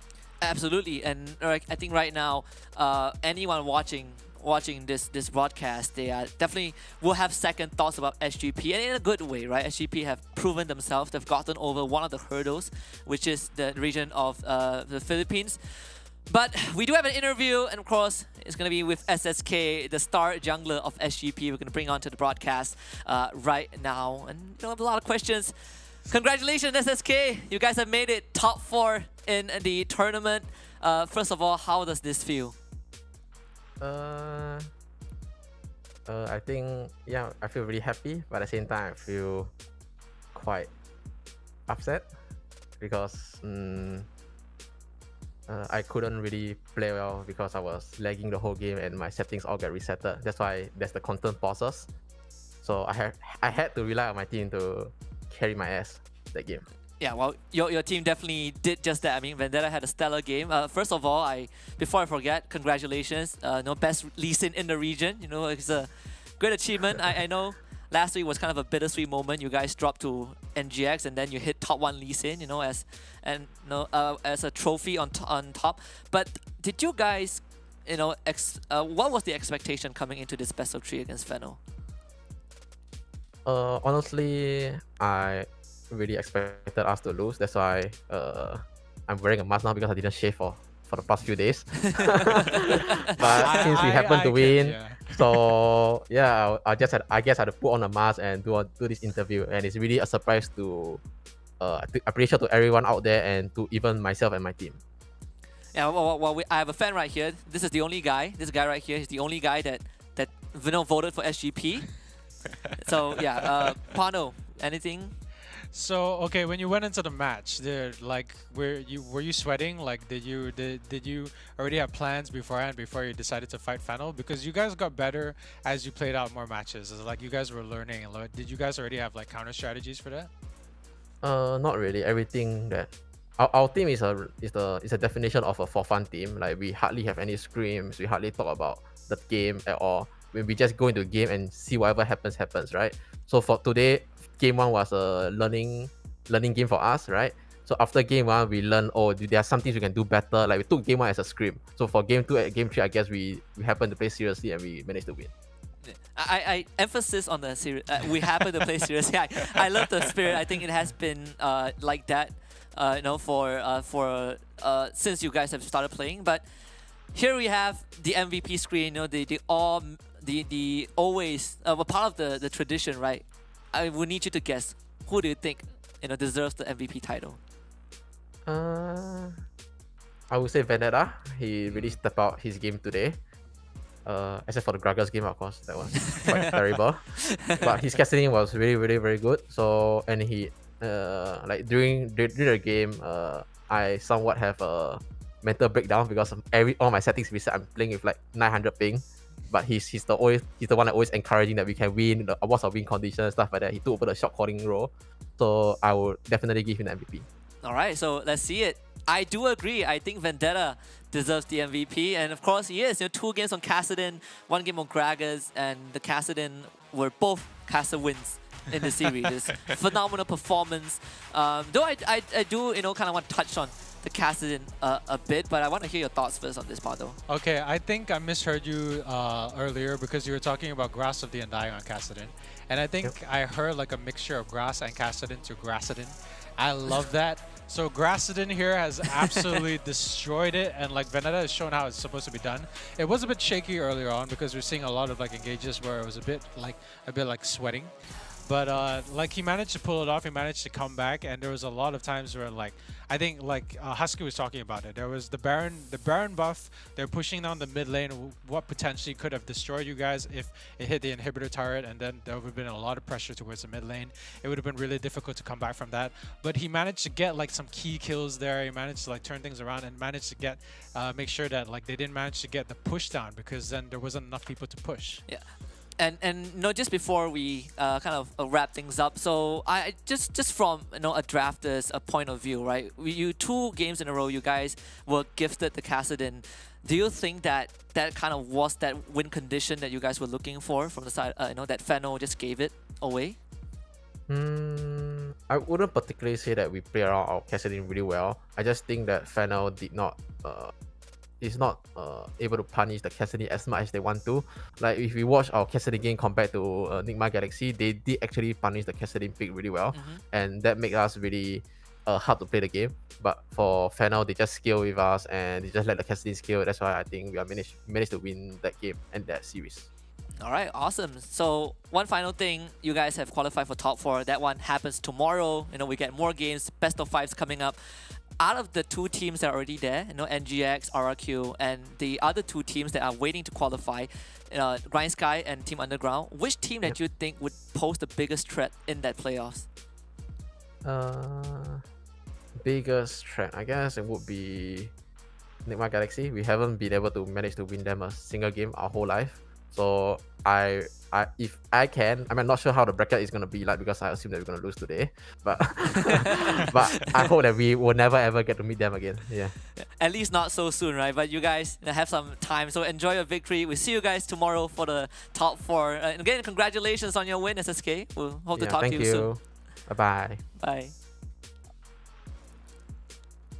Well, quite the series, like it's an upset. It's definitely an upset when the winners themselves were like, oh wait, we won?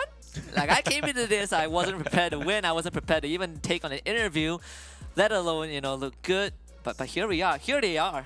They've won it, and it's nothing but props to them, right? And I like the fact that the adaptation, you hit the nail on the head with that. The adaptation from SGP absolutely worked out. Of course, all made possible by our partners and friends at Snapdragon Elite Gaming, when winning matters. And today, the stronger team is SGP, and Fennel waves bye-bye to the Snapdragon Pro Series for WildRift. And aside from Snapdragon Elite Gaming, we also have our partners over at Monster Energy, helping them unleash the beast and unleash the Casa win, the Grabsa win at this point. We're just gonna alter every single alphabet in name. Check them out at www.monsterenergy.com/gaming.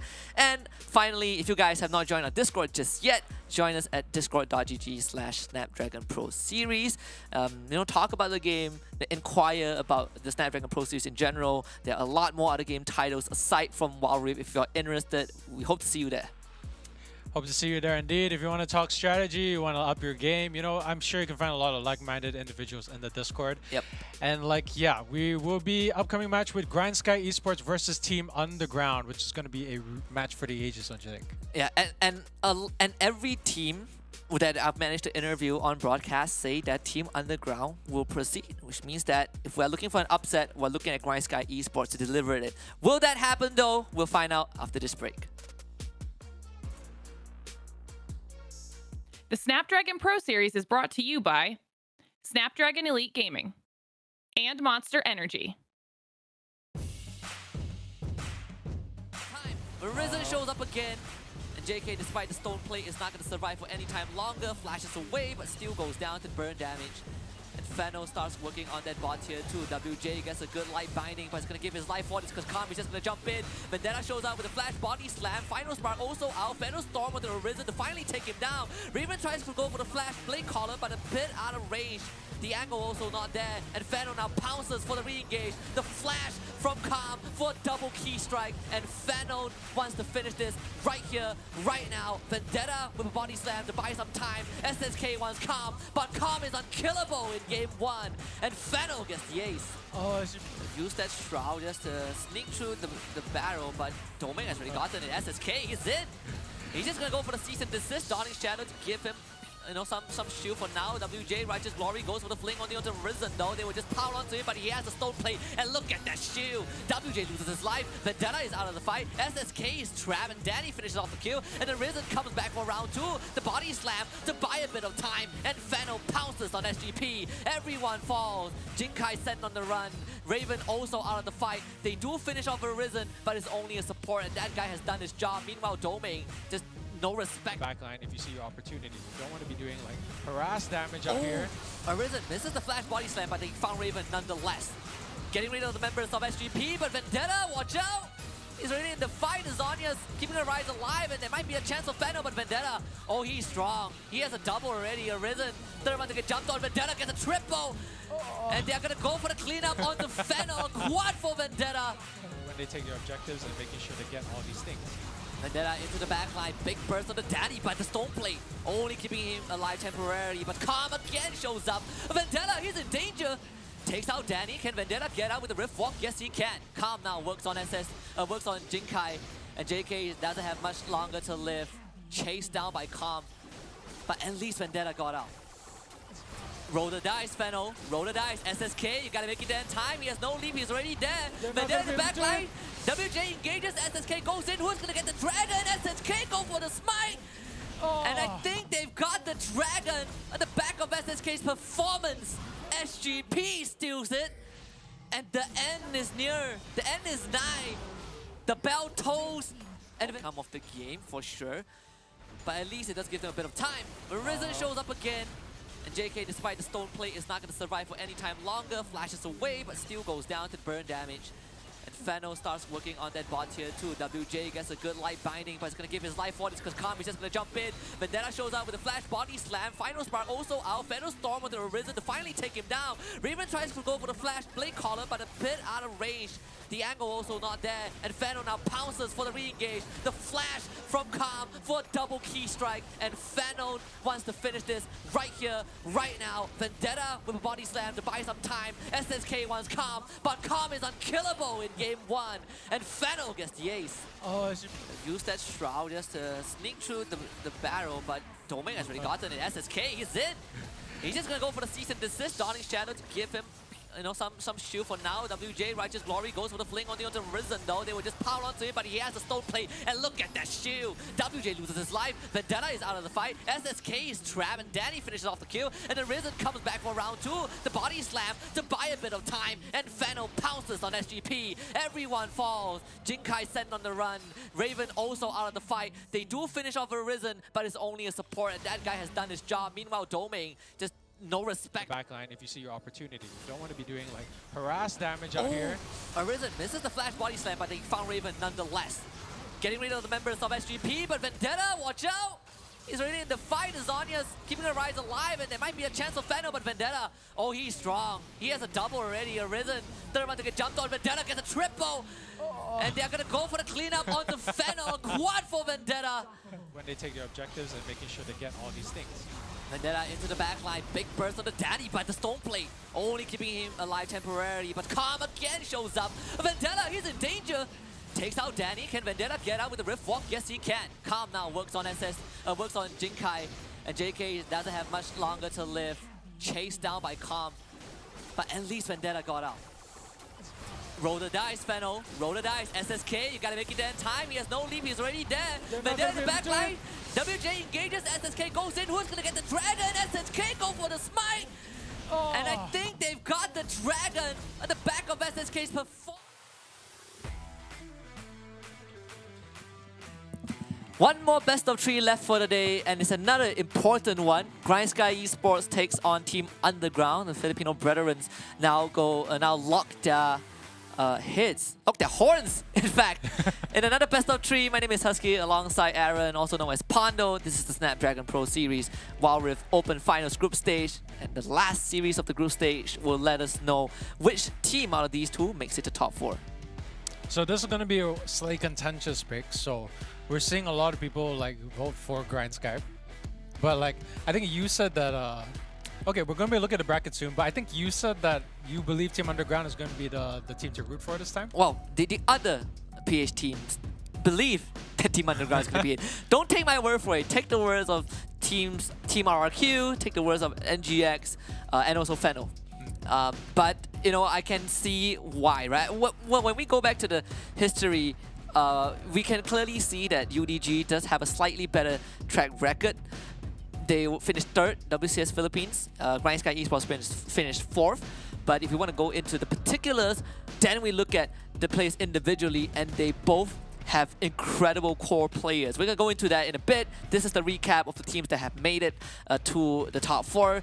Nigma, Galaxy, and RRQ were the first 2 to make it. SGP just joined them after taking down Fennel, which means that Fennel joins the ranks of Phantom 6 and Sem9, being teams that didn't qualify for the playoffs.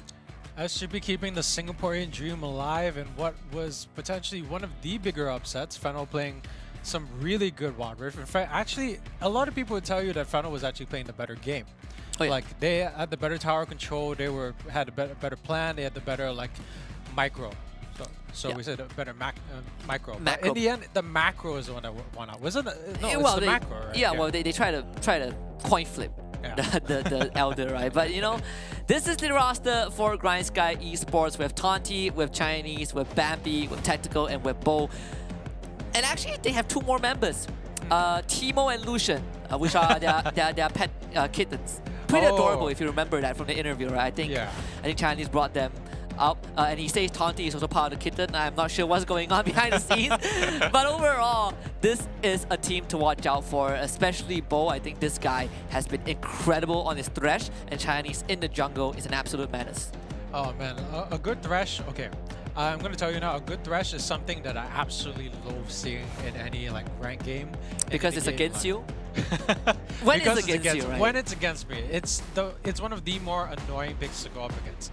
And like, yeah, this is the roster for Team Underground. I think, yeah, Sayonara, Xylef, Lara 1. Why do they all have ones at the end of their names? Good question. I've never really asked that, right? But we talked about Team Underground last week as well, right? Core members coming back from ex-Army Han.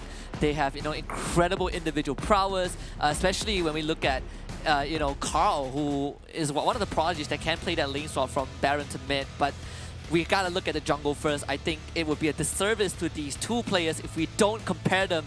Chinese from Grind Sky and Sayonara from Team Underground, and just look at their stats. Almost similar, but the best part is that jungle pool, right? Because they love assassin junglers, Rengar, Kha'Zix, they played it all. Chinese, huge Lee Sin player, but Sayonara is the one player, one jungler in this tournament so far that has thoughts about playing the Shyvana. And that one Shyvana game they played, they beat RRQ.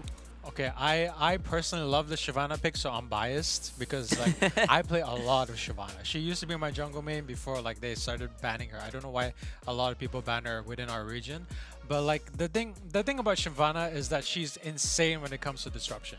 The LT from like a blind spot could potentially get into the backline, the burning, and like the fact that they changed her dragon buff, because her passive used to be that you had to kill dragons to get the upgrades, right?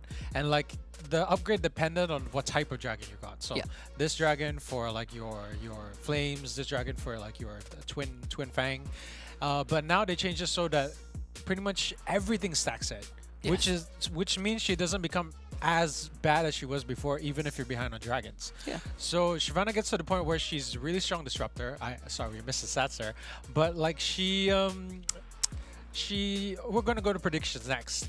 But she's really strong in the sense that if you can get her fed to a point, then it's going to be very difficult for you to get a cohesive team fight going without her diving in between. Yeah, absolutely. But if you guys have your own predictions, you're in Twitch chat, drop it down there. Let us know who's gonna win. I know, like Pondo said, a lot of our viewers do favor Grind Sky Esports a bit more, but the pro teams, they say otherwise. They say that UDG is gonna take this. So let us know your thoughts in the Twitch chat. I personally do think that UDG has a slightly better chance, right, when we just look at the history. But Grind Sky Esports is one of the most improved teams from the PH regions after not winning a single game in their fall season last year. So the fact that they made it this far is incredibly impressive. They finished 4th, just behind Team Underground in WCS Philippines. But I'm happy to know that we're both on the same page this time. We both think that UDG is going to win. I actually did. I put UDG. Oh, wait. Oh, You put UDG right there. I put UDG. Yeah. I do. Honestly, I think Grand Sky is only on the up and up. They say something about up trajectories, and it can only go like higher from here. So I think Grand Sky has a great chance to win this. In fact, it's kind of an interesting. We have interesting predictions in terms of like the language barrier. So we have the BM side who all have settled for Grand Sky, and then we have us who like mostly. Yeah, this is we're mostly on the ground here. Well, we're disowning Victor in a bit. We're disowning We're Victor. disowning him. I didn't think it was that serious in that case, but okay. I'm trying to keep my stats alive, Pondo, and it might not matter to you, but it But matters. you already lost one. Yeah, well, I lost one, but you know what? I'm still in the lead, and I intend to keep it that way. Please do not match my prediction. I do not like it when people are within arm's reach. Okay, all right. I In which mean, case, for the story. For the story. Jokes aside, and I think that's the most interesting part, right? I'm glad you brought up our friends at the at the Bastard broadcast, because they all think that Grind Sky just have a better chance against UDG, which I can't see the reason for them to think that way. I think that Grind Sky have incredible players when we look at the support role, but I think the support role is also something that is kind of like the core of Team Underground, right? I know the jungler head-to-head is what we looked at a lot, but when we look at support, Bo and Otros, that is the matchup I want to see, especially Otros with his very unique champion pool, the Leona being one of the standouts. Yeah, he loves that Leona, and he loves diving like really deep from what I've seen. Like, I always see his Leona, I always see it like in between tier 2 and tier 1 turret. I have rarely seen his Leona like on a more defensive position or like, beyond the tier 1 tower, because he always seems to be diving really deep into it. But like, for some reason, he does get away with it, so I cannot fault him for that Leona pick. And the Leona pick is just, it's great. I love like a non-standard support for like a lot of my teams. Yeah, that's one thing. I mean, I had this game where I had a Lee Sin support. Guess how that went? Really well? Yeah, really well. Oh, yeah, I reported that Lee Sin afterwards. Why? Because we lost the game. Why would you report a guy when he's doing his best to do a shift in the meta? If you don't shift the meta, it's boring. Man has to try to keep things interesting. Yeah, I mean, I would agree on that if he didn't just actively grief the game, So that throws your argument out the window. I would love to shift the meta by picking Xayah jungle, but I'm not going to win the game. Depends on how you look at it. But I want to see what Team Underground and Grind Sky Esports have for this game number 1 with UDG on that blue side. So what do you think? The key bans? Seeing a Jax. Jax has been a terror. We almost saw Fennel win with the Jax, so I'm not surprised that they decided to ban it out. But like, what do you think? The more basic bans this time, or targeted bans? I think there'll be a bit of targeted ban. I think that the Jax in particular is a very good ban for Team Underground. A lot of respect for Taunty, but most importantly is how Grind Sky Esports have shown Morgana Jax. Morgana jungle with a Jax hyper carry that completely shatters that Baron lane. So Team Underground are eliminating that carry factor, but you can see Grind Sky, they bring out the Fiora. Carl loves the Grand Duelist. Grind Sky are not going to give him that. I guess, yeah. So seeing more targeted stuff, going to be seeing more basic stuff with the Jace, 100%. I'm still not very convinced that Jace is that big of a problem, but then again, we haven't had that much chances to see it, so maybe the competitive scenes know something I don't, because I feel like Jace is good, yeah, but I haven't seen a case where he's gonna be like as dominant as a Cassidy, for example. Oh, absolutely not. Yeah. But he's good. Now, individually, I mean, when we talk about side laning, and just those long range pokes, that's where we see the agency of Jace. But we are falling back to a more classic bans. We see the Yuumi getting banned, and the Wukong also kind of a targeted one. These two teams, especially Grind Sky, they do prefer that Wukong in that Baron lane. Just a good laner in general, good survivability, and you have that spin bot knockout with the Cyclone. But of course, we finalized the ban with the Cassidy. We're gonna be seeing the Cassidy ban. Of course. The Wukong ban's pretty interesting, but I think the Wukong playstyle is that he's one of those dies initiator jungles that isn't the type who gets a lot of damage out on front. Oh yeah. Yeah, so a lot of times you always see the Wukong goes in, He does his clone thing, gets away, and then he always lurks behind and he always re-engages.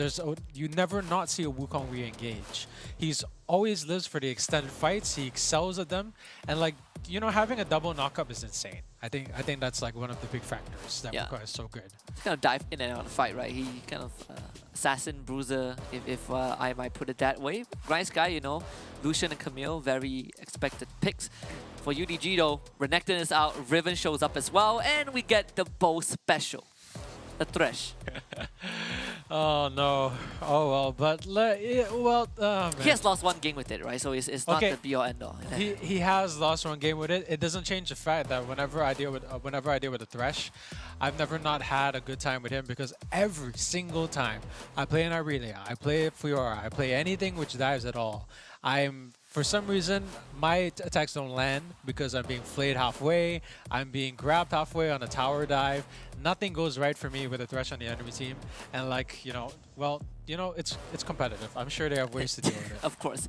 Well, Grindsky, they are giving a lot of respect to Othros. That's what we kind of were looking for. You know, the Leona ban and the Rakan to follow that up. And UDG ban out Shen and then Ari. So a bit of both solo lanes. Gragas getting picked up by Grindsky Esports. I think this still could be a Bambi Gragas, but again, it opens up some options into the jungle as well. There are three big flex picks, in fact, for Grindsky. Gonna be seeing, like, I feel whenever there's an initiator, like a strong initiator on a team, I feel like Shen is always going to be banned away, or Shen is going to be picked, because like it's too strong, especially on a really good initiator comp like with Camille. You have a Gragas who's not going to be as strong as a Camille when it comes to initiation, but like if you let the Shen be in that comp, it's going to be it's difficult. That's kind of what Stan United is for, and that's kind of what allows a lot of teams to get away with an overextension, potentially like a team fight gone wrong, or like even just back up for a team fight where like things are going your way, even like your advantages are there. And we have a Galio and a Xayah. So Lara one with his Xayah, something that, you know, you'd love to see. In fact, Xayah has been a pretty popular pick in SPS so far. And there's two different ways, right? We're seeing League of Tempo, we're seeing the Conqueror. I think so far a bit more success has been found with the Conqueror rune. But for Grindsky Esports, they finalize it with the set. We're in for a game, Pondo. Yeah, we're in for quite the game indeed. I'm seeing kind of a little bit of a repeat here from like the really initiator heavy comp that we saw Fennel versus SG SGP just now. I think the Xayah's been like a really popular pick as one of the few ADCs that does get picked up in this comp nowadays, because the current meta is so initiator heavy. It's ridiculously initiator heavy. You're seeing a Camille, you're seeing a Gragas, you're seeing a Set, and like, you know, I think someone on Reddit did mention this before, that Xayah is actually a very substandard ADC when it comes to being like an all-around ADC. But the one thing that she does excel at is that she's really, really good at dealing with people who are chasing her and not the other way around. Yeah. If she's trying to chase someone, she barely gets anything done. What's she gonna do? Pull the feathers like this way? I mean, she can, but like it's not gonna be as effective as throwing out feathers, and then as soon as like the initiatives try to come down on you, you're using feathers fly, or you're just pulling the feathers back to, you know, stop and engage or potentially keep them away from you. I think that's why she works so well in an initiator heavy meta. And it's one of the few ADCs, I think it's the only ADC right now that we have that has an invulnerability window, right, with the Feather Storm, right? I don't think there's any other ADCs that has that built into them, so that's kind of what makes Xayah, gives Xayah a room to breathe, right? We can say the closest one is probably the Ezreal with the Arcane Shift, or maybe the Kai'Sa with the Killer Instinct, but Killer Instinct requires you to go in instead of out, right? Or maybe the Supercharged Invisibility. So I think that's what the Xayah brings to the table. But this is kind of a good setup, right? Because we talked about the Lucian pick a lot. I think yesterday when we had this conversation with the Barca, with our friends the Barca side, we were talking about the Lucian and the Xayah, and we said that how tactical and Lara 1, they both adore the Lucian. In fact, Lucian is one of the most contested AD carries in WildRift right now, or at least in this competition. But we'll see how this is gonna pan out. Grindsky Esports against Team Underground in this brawl of a best of 3. Winner goes to top 4. Top 4 qualifiers to compete with the very best, consisting of our Philippines region, Malaysian region, Singapore region. Now they're left with Singapore and the Philippines. Philippines have a lot less to prove, but a lot stronger teams to root for. Yeah, well, I mean, you're looking at a region that sent 2 teams to the global stage of WildRift, the highest level, and they've made it top 4 both times. Though both teams are different, right? We have Team Secret for the Horizon Cup, and then we have RRQ for Icon Global Championship. But it's a testament to how competitive and how refined that region is. Yeah, it's exciting. It's exciting to see team toss-ups because it means the game is consistently changing and metas are always shifting. So it always means that you have to keep on top of your game if you want to stay on top. Going to be seeing the usual red clear. There is like a ward deep into that jungle, so they know exactly where Camille is right now, which is why you see Renekton playing more of a like what we call a minion mashup here to keep things flowing. And well, surprisingly, Lucian getting chunked down quite a bit here, and I don't really know what the play is here. It's kind of just your basic startup here. Yeah, I mean, it's kind of those classic start, right? But the trade out of the Renekton, Tony tries to respond in kind with the Haymaker, but I don't think it clipped him in the center, so no true damage. That's how Renekton plays. Ignite! Chinese doesn't get the Honey Fruit. First blood for Sayonara. That was really fast and furious. I didn't really see coming at all. And wait, he was at the mid lane. But like I was saying here before, Bottom lane, late callers, the retracted feathers, giving Lara one another kill. And Tactical back off right now. UDG off to a stellar start. What is going on? Just a lot of picks up here from the UDG side. That was very decisive, catching people off guard where they're not supposed to be. And Lucian having a lot of faith in his dash to get away right here, and that's a really clean up, and a lot of minions going to be under tower, but I don't think it's going to be a problem since Tactical is still alive. He's a competitive player. He's going to be able to get all his minions. It's not going to be a problem. But you know, like I was saying here with the Renekton. Oh, here's the replay.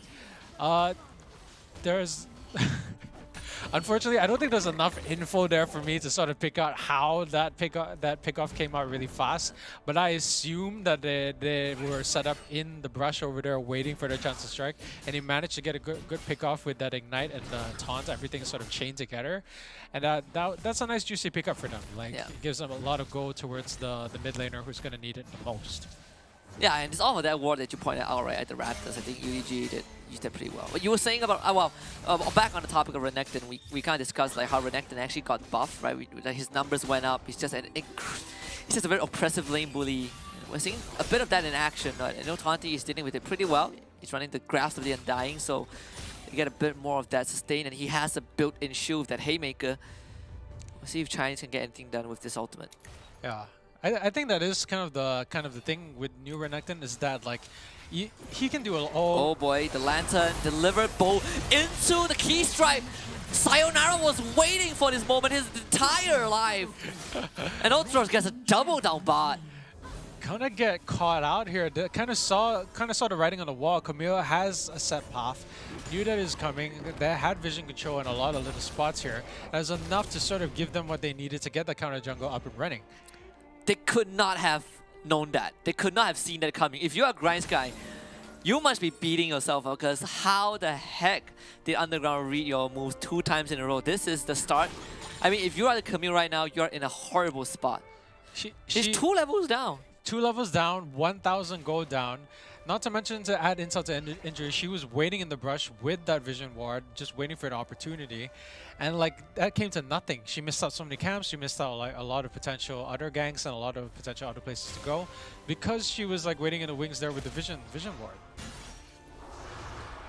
Yeah, Grind Sky kind of needs to make a bit of that minor adjustment, but what worries me is when the objective spawns because the core players of UDG, they're all coming online, you know. Sayonara's just 1-0, Lara 1 is 1-0. Ultra just got 2 free kills on support Karma, you know.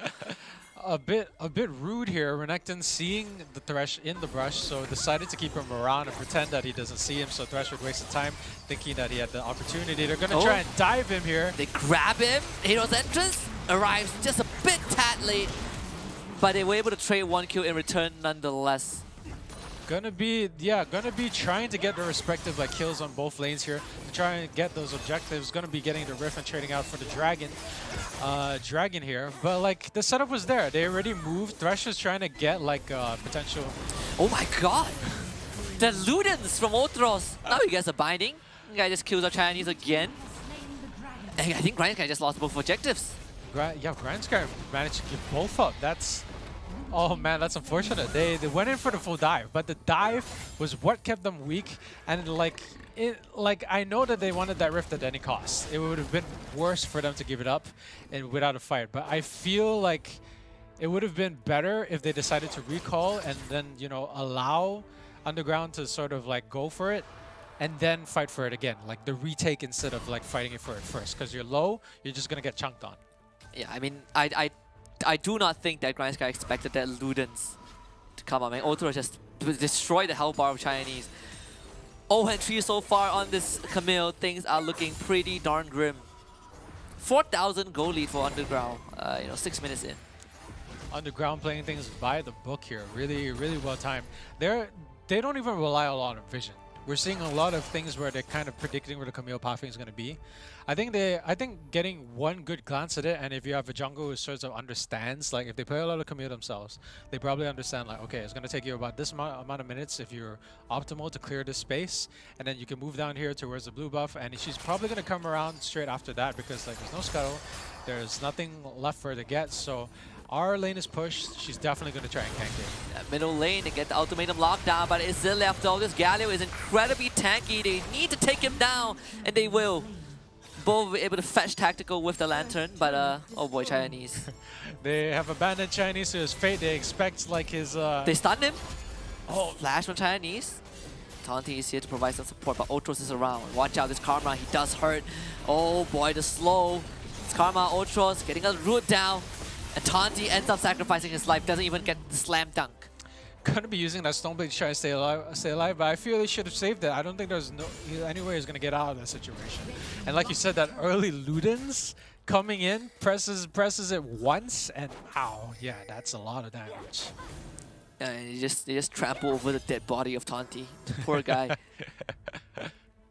All things considered, I mean, UDG just playing the game exactly what we expected them to do, right? This is a team, again, we talk about the history of some of these core players, previously from Amihan, and at that point of time, they were the best team in the Philippines. No one could come close to touching them.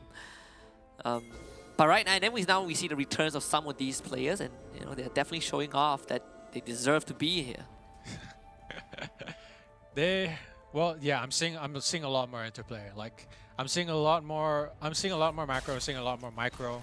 This is kind of a far cry from the game that we saw just now, which like there was like a lot of being pushed from the Fennel side, as SGP was missing a little bit of micro, but like they said it was lagging, so SSK couldn't go in as much as you want. But this is kind of the back and forth with the macro. There's no tier 1 turrets for Grand Sky, however. They gave up too many objectives, and then that little Rift Herald thing that they had just now, that sort of unfortunate like loss of both objectives, that sort of set them back quite a lot. They're trying to get the pick off in return, and they actually did so well. Zilliam is just gonna frontline this. The two-man taunt, Bo getting low as well. Feathers fly from Lara 1. He really wants to kill. He has to shoot to keep himself alive. Bambi tries to engage, but unfortunately doesn't get anything in return, and Bambi is gonna potentially lose his life. Flash from Otros to secure that kill. The Karma coming in with flash fire, and yeah, Taito's gonna try and keep things like going here, make sure that the turret doesn't get taken out for free. But what they wanted to be a pick, they waited in that brush for so long, giving up so much control and so much minion push in the Baron lane and Dragon lane to try and get a pick. But that pick didn't even manage to go off because Zilliff is so tanky. Yeah, I mean, and they were prepared to face check that, right? Ultros gave him a big fat shield and Zilliff just runs in. Can you imagine being Grindguy? You guys were like, all right, guys, let's wait for an ambush. And then this big guy, this Stone Colossus just runs in and taunts you. Just like, what the hell, guys? Like, this is not the guy we want. This isn't the one. Yeah, they saw him. They decided to pick that fight. So in a way, it's like it's their choice, but it does so much follow up. Like it doesn't matter if you get the Galio. It doesn't matter if you get the Ribbon. if you don't get like the Karma, you don't get Lara or Orthros, it's going to be very difficult for you to make anything out of that. See how UDG will utilize this Herald. It's in the hands of Sayonara, but I don't think they're in a rush in any way, right? Second Dragon coming up. UDG aims to secure it, and I find it very hard for GrindSky to even do anything about this. GrindSky doesn't have the vision. They don't have the push. The minions are pushing towards their side. Catch again. Oh. Chinese gets away. Sayonara, 3-man knock him. The caster knock him back into the body slam. Sayonara flashes. And then GrindSky able to disengage from that. Oh. Surprisingly, might be Underground's like time to get the dragon. Because like it looks like GrindSky is a bit low from that last encounter. Probably don't want to risk it because they're missing one member, which is Carl. Carl pretty key to getting onto the backline right there. But it looks like GrindSky is going to give it up. They know that potentially the dragon could be taken. They're going to try and get the Baron Tower Tier 1 in response. But it looks like Underground isn't going to go for the... They're going to let like 2 members of their team get the dragon, while in return they try to get Carl, who, you know, who's like a solo behemoth to deal with like the 2 people pushing in the tower, and they don't even manage to get it in the end. It's nothing that, you know, GrindSky Esports can do. Sayonara. Sayonara. Spotted under the ward though, so Taunty is going to be safe, but you know, keep in mind that the Rift Herald is still in the possession of Sayonara. So yeah, there's still this extra freight train that's gonna run down your structures. Again, UDG, I just don't think that they're in a rush. Well, they need to get Tactical up and running. Tactical is going to be the key point to keeping GrindSky in the game. Bu's doing his best to try and like keep like all the engages off of them, but it doesn't look. Bu's been staying next to Tactical. That's his job. He needs to keep people off of Tactical. But I don't think Underground cares about that because they've been taking whatever fight they can get. Bambi's been caught out like one or a few times, and Chinese has been caught out like 3 times. Oh yeah. Yeah. So like in the end, the whole game plan was to like keep Tactical alive, but it doesn't look like Underground even cares about the fact that Tactical is being kept alive because they have other plans. They have other people to go for. They have other like other targets that they want to go for instead. We going to slow down the game pace a bit, right? A bit of a stalemate for both teams. I say stalemate, but that's if I don't look at the numbers. The numbers tell a different story. Baron coming up in 30 seconds, though. This game progressing faster than we thought it would. It's minion push seems to be within Underground's favor. They've got the tier 1 turret down, which they can push, which is going to be a slow push already. Here comes the fight out on top. It's going to be disengaged. There would be used like Lantern, and it's going to be kind of a reset, but it doesn't look like they want to let this go so easily. And Renessing Blitz again, the flash is dead. Cast used as well. Orthros forced into the back line, finished off by Tactical as Hanti's going to buy a bit of time, trying to flash out of this. Gets taunted. It's finished off. 1-for-1 trade for both teams. Baron comes up, but I don't think UDG can get this, at least not for now. It's interesting to see what Underground's mentality for this is, right? I thought that maybe they want to do a bit of a slower push. I guess this is what they're going to be using the Rift Herald for. I thought it was going to be a dragon push, maybe like a slower push with the minions there, since the minions are in their favor. But it looks like they wanted to return the favor of GrindSky trying to get the tier 1 Baron Tower, which still hasn't gone down, by the way. Look at this. Oh, that Rift is going to get taken down for free. Which is a point in GrindSky's favor, but the minions, macros, everything, Underground still has things on top. And just look at this engage, I mean, for Orthros, just starting things off. And all things considered, you know, GrindSky only getting the support, but they lost the set. I mean, UDG takes that win any day. It looks like, yeah, like Tactical is getting where it needs to be, but like he's not going to be able to deal with the fact that three of like UDG's team members are coming online. And like Chinese has been absolutely gutted. He's been absolutely neutered. He's not going to be able to do much in these fights. Like you see, he was already using his like ultimatum to get away, to become untargetable during Karma's like flash ultis. He had to use it to get away. He's not even using it for engages, and that keeps like a valuable tool out of GrindSky's arsenal. There's not much they can do here in that way. Look at that Winds of War. That's a tornado. That is a tornado. That's a typhoon. It can be a tornado, it could be a typhoon. Could be a cyclone. Good. Yeah, I didn't take weather classes, so... No, me neither. I just happened to come across a video of a meteorologist breaking down natural disaster scenes in movies. So that's where I kind of learned a bit. I learned that if a hurricane happens and you are in the middle of the hurricane, you're in the eye of the storm, you're actually safe. Yeah, yeah. Well, I don't think that applies to Galio's Winds of War. Yeah, no, definitely not. But it is in a circle, so if you're standing here where, there, I guess you wouldn't get hit. Yeah, well, you take damage over time if you're in the middle. Well, technically, but you will be... like a little beyond that. Yeah, but you have to be like... But to dodge it, you either have to be far away or you have to be like right in front of him, really close, which he can just one punch you. But yeah, it looks like they're gonna have to try and get more minion priority down onto Dragon Lane, because like they want that pressure out to be going when the Dragon comes out and the Baron fight might eventually happen. But I don't. It's not in their favor right now, because the way the minion waves are going, they're not gonna have prio before the Dragon fight happens, and I don't think. Oh, flash death sentence, but it's not the sayonara. Not really sure what Bo was trying to achieve with that. Absolutely nothing. Like there was barely any damage. Just was that stone plate? Yeah, that was stone plate. Immediately nullifying everything. And look at that. They locked down Carl, but again, just odd moves from Grindsky. I think they're playing the strategies which you expect to see from a team that has a lot less gold deficient. I think these are sort of things that would work if your gold differential was not this like far apart. Well, I think it's hard. Even for View.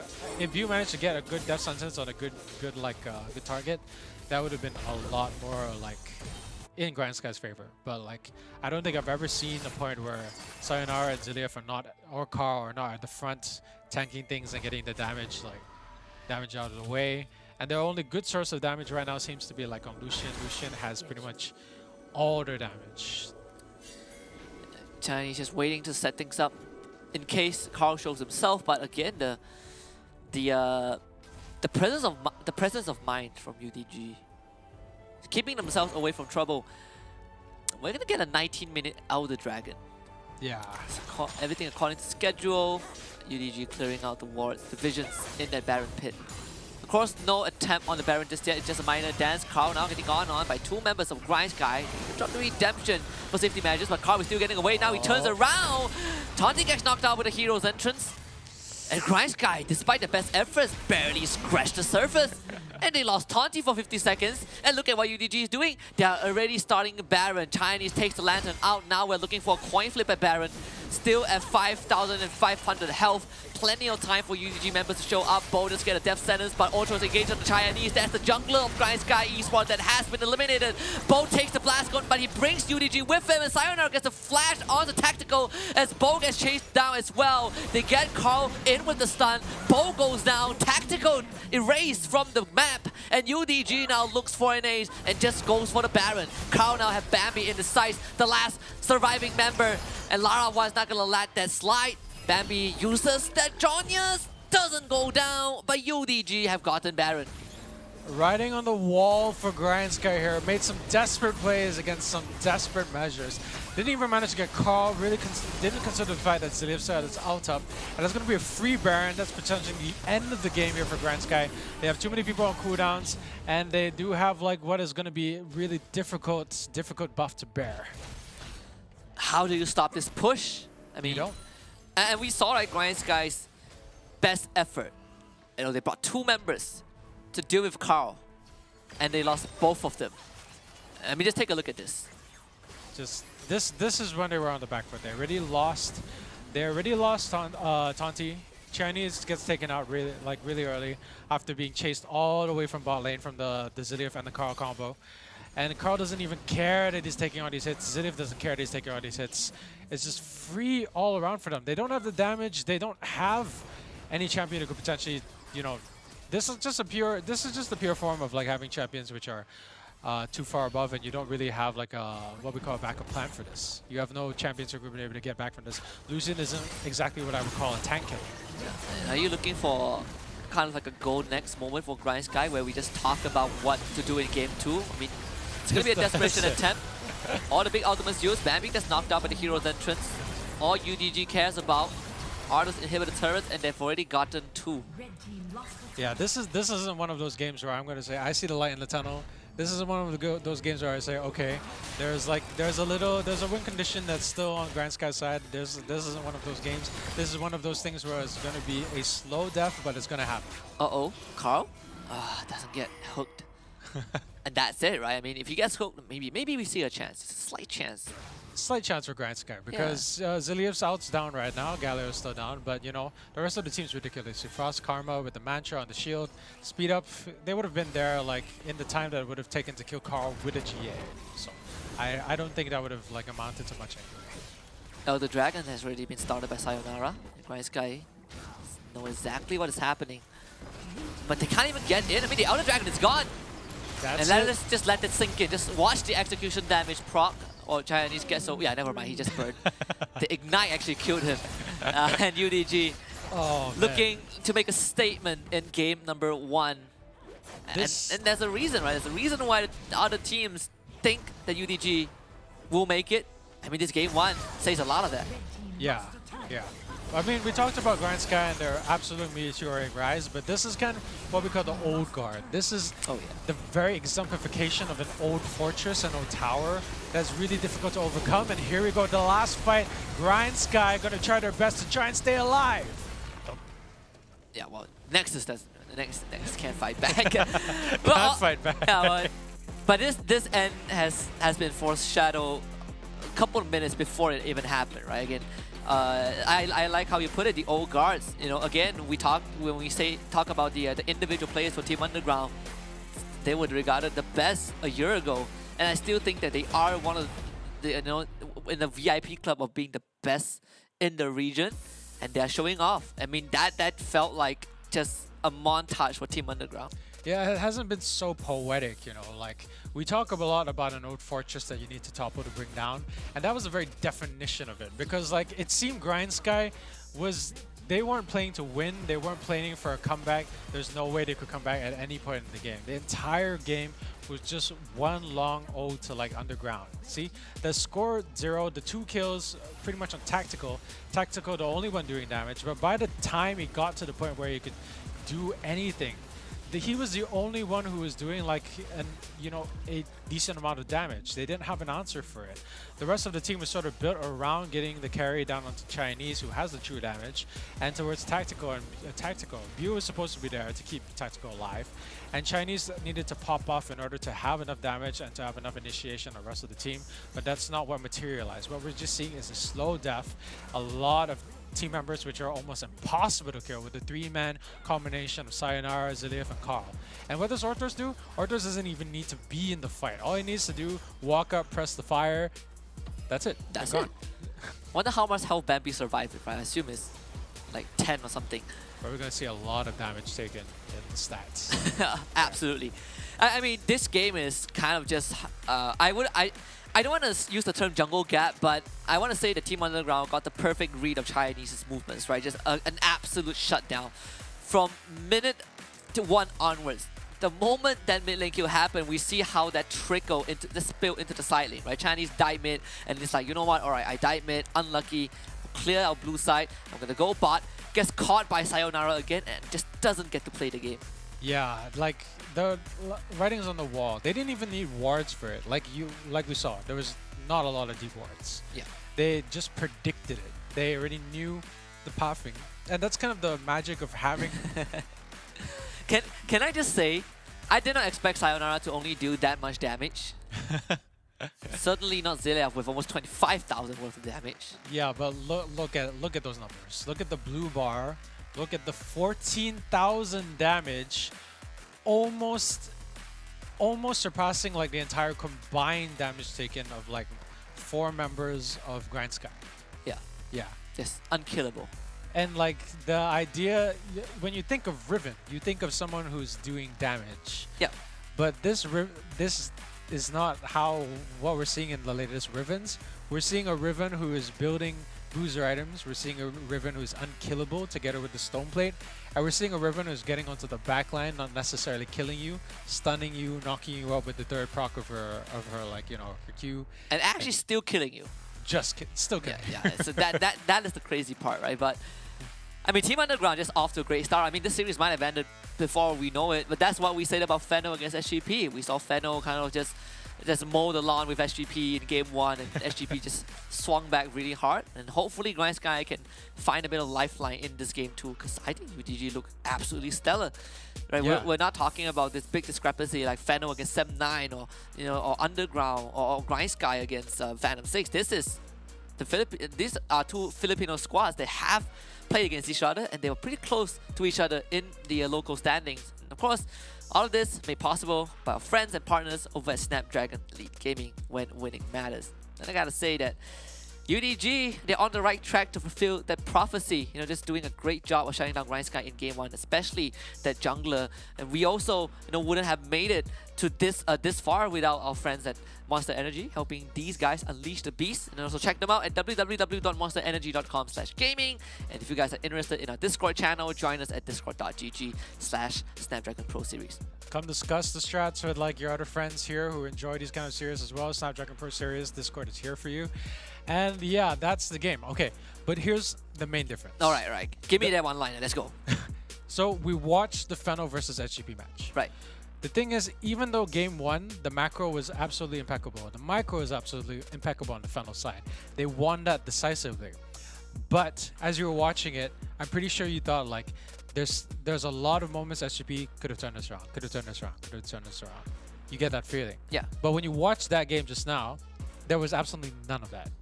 You didn't get any thought of going like, okay, they can turn this around, they can turn this around. There was nothing. There was no way they're going to be able to come back from that at all. It was just an unpassable wall. I sense that hopelessness, but fear not, my child. We still have game 2 coming up between GrindSky Esports and Team Underground. We'll see if GrindSky can flip the script in game number 2. We'll be right back.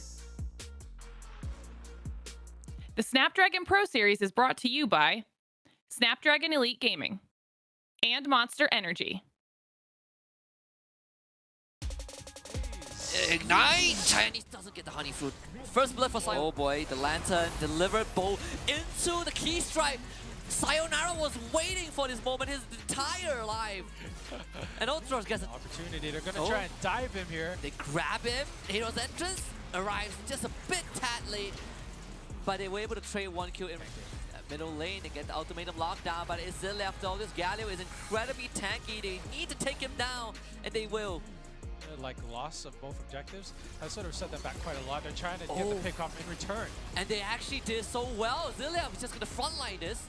The 2-man taunt, Bo getting low as well. Feathers fly from Lara. One, he really wants to kill. He has to shoot to keep himself alive. Bambi tries to engage, but unfortunately doesn't get anything in return. And Bambi is going to potentially lose his life. Flash from Ultros. A reset, but it doesn't look like they want to let this go so easily. And Renaissance Embrace again, the flash is dead. Cast used as well. Ultros forced into the back line. Finish off by Tactical as Hanti's to buy a bit of time, trying to flash out of this. Gets taunted. It's finished off. 1-for-1 trade. Minor dance. Carl now getting on by 2 members of GrindSky.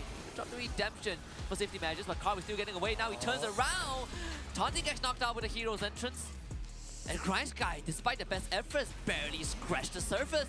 And they lost Taunty for 50 seconds. And look at what UDG is doing. They are already 5,500 health. Plenty of time for UDG members to show up. Bo just get a death sentence, but Ultros engage on the Chinese. That's the jungler of GrindSky Esports that has been eliminated.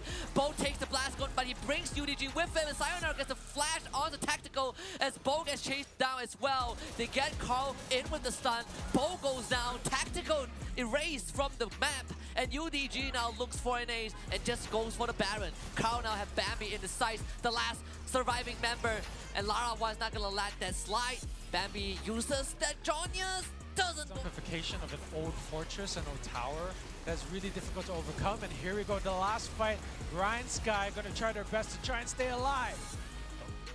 That's how Renekton plays. Ignite! Chinese doesn't get the honey fruit. First blood for Sayonara. Oh boy, the lantern delivered bow into the key strike. Sayonara was waiting for this moment his entire life. And Ultros gets an opportunity. They're going to try and dive him here. They grab him. Hero's entrance arrives just a bit tad late, but they were able to trade 1 kill in middle lane. They get the ultimatum lockdown, but it's still left though. This Galio is incredibly tanky. They need to take him down, and they will. Like loss of both objectives, that sort of set them back quite a lot. They're trying to get the pick off in return. And they actually did so well. Zilliam is just going to frontline this.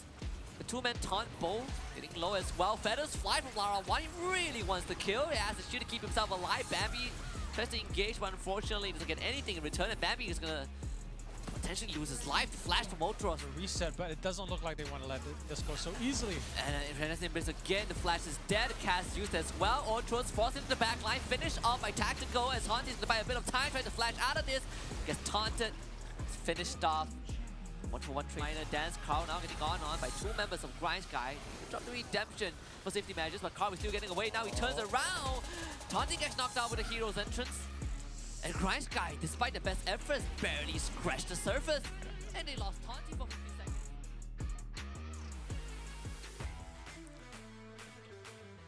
We're back at it again for the Snapdragon Pro Series WildRift Open Finals Group Stage for the region of MSPB.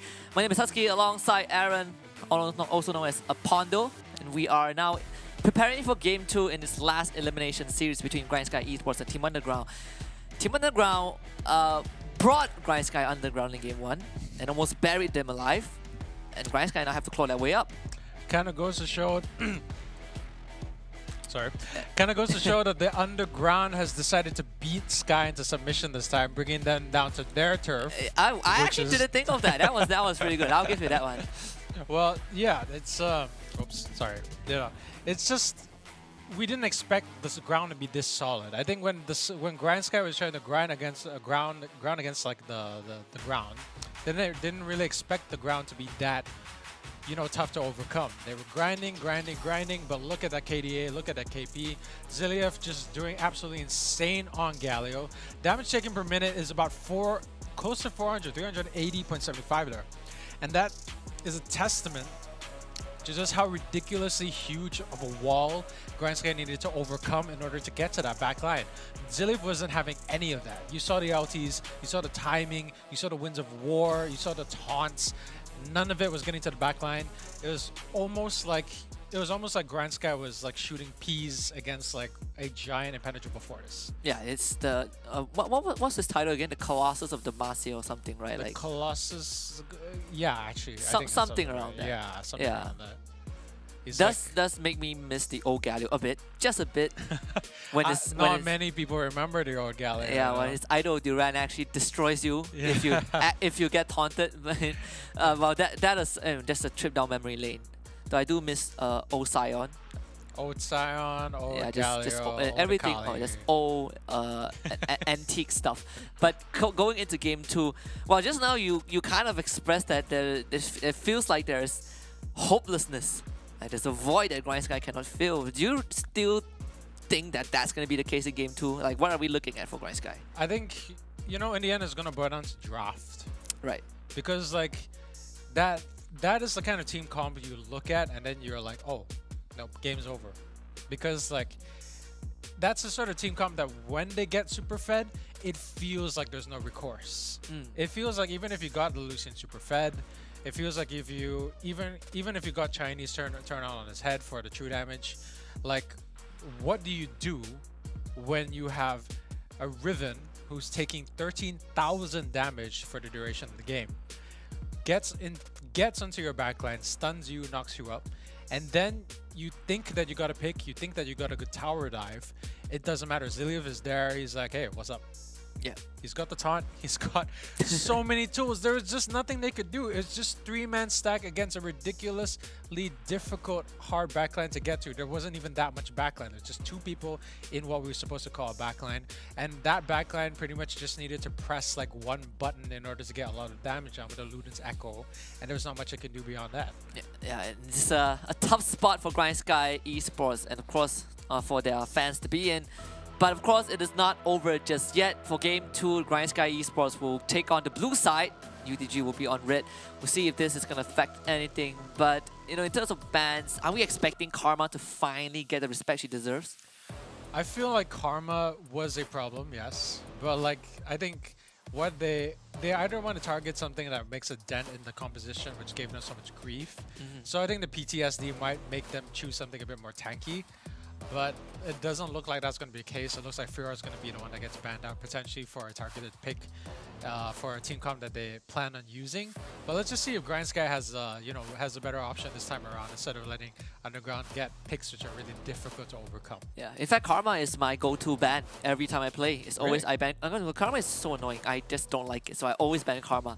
I firmly believe that every single support in the game is dealable. It can be dealt with except for Karma. Maybe I just suck at dealing with Karma, so I just remove it. Yuumi removed by Team Underground, but in game one we saw a lot of respect for the individual picks, especially for the Baron laners, right? We were seeing the Jax ban, the Fiora ban, Grind Sky Esports now banning the Camille themselves, just to not give it to Team Underground. But for one thing we haven't really seen are the assassins, right? Because Team Underground especially has this I would say special trait where Zilef and Carl can switch lanes if they need an assassin in the middle lane. And that's always a plan that they can fall back to. So it just kind of goes to show that even when they're not playing their like famous or infamous like assassin comp, like they're just strong. Like you saw that crazy Bruiser matchup, and like that kind of shows that they have flexibility. Even though like we thought that Underground, if they veered away from their usual picks, their usual like comp, they might trip up, but it didn't seem like they were tripping up at all. It seems they were even stronger than their usual impression. So Grind Sky needs to be able to like deal with that aggression, have a plan of attack, and get the gold where it needs to go. Yeah, Karma left open, so you can assume that Grind Sky now put in a predicament, right? Because you also have the Jace, so who do you want to pick for yourself? The Lucian is also on the table. Multiple choice questions for Grind Sky, and of course, they go for the Jace. Lucian Karma now available for Team Underground if they want it. Should be interesting to see the Jace because, like I said, I haven't really thought of a situation where Jace has an incredible amount of impact, so I'm excited to actually see it in action. Gonna be like the next pick out from Underground though, so like I want to see what they pick, because I think Underground is actually really good with the picks and bans. Like they know what comp would like be good to overpower the other one. I think they do a lot of wins in their pick and ban rates. Yeah, so Lucian kind of a no-brainer for Team Underground, but the Nami is also an option, right? We saw the Lucian Nami being a very good duo, but of course the Karma is a more desirable choice.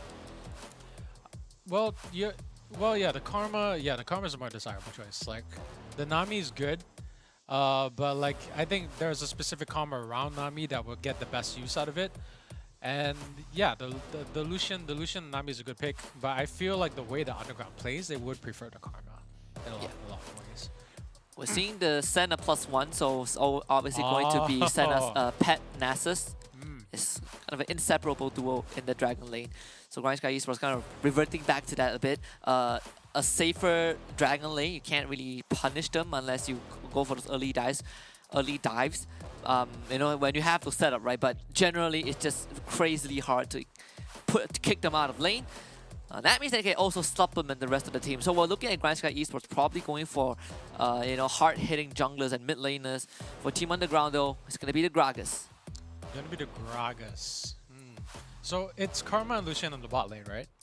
I would assume so. Yeah, and then the Nasus to the Senna. Though the Karma can still be a flex pick, right? The Karma Dragon lane, Karma support, Karma mid.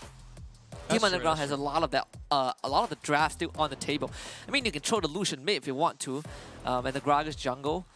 Though that is a bit unlikely for the Gragas to be in the jungle. Not as popular as a lot of other junglers that we have seen. I mean, the Lee Sin is still up. Yeah, the Underground does seem to like to keep their Karma on a more carry-specific role, so like more damage-oriented. So if they kept their support, they might kind of limit her damage output a little bit. But I feel like it would be a stronger matchup versus the Senna Nasus, because then you would be hit by like fire and like Lucian's like piercing light before you could even reach like your destination. So like it's a pretty strong like matchup against the early game of Senna and Nasus. But Team Underground does seem to like Karma and carry roles like a lot more than support roles. Yeah, so we're seeing Orianna and Ahri ban. Grind Sky looking for a top lane ban. Well, the Baron lane ban, in fact.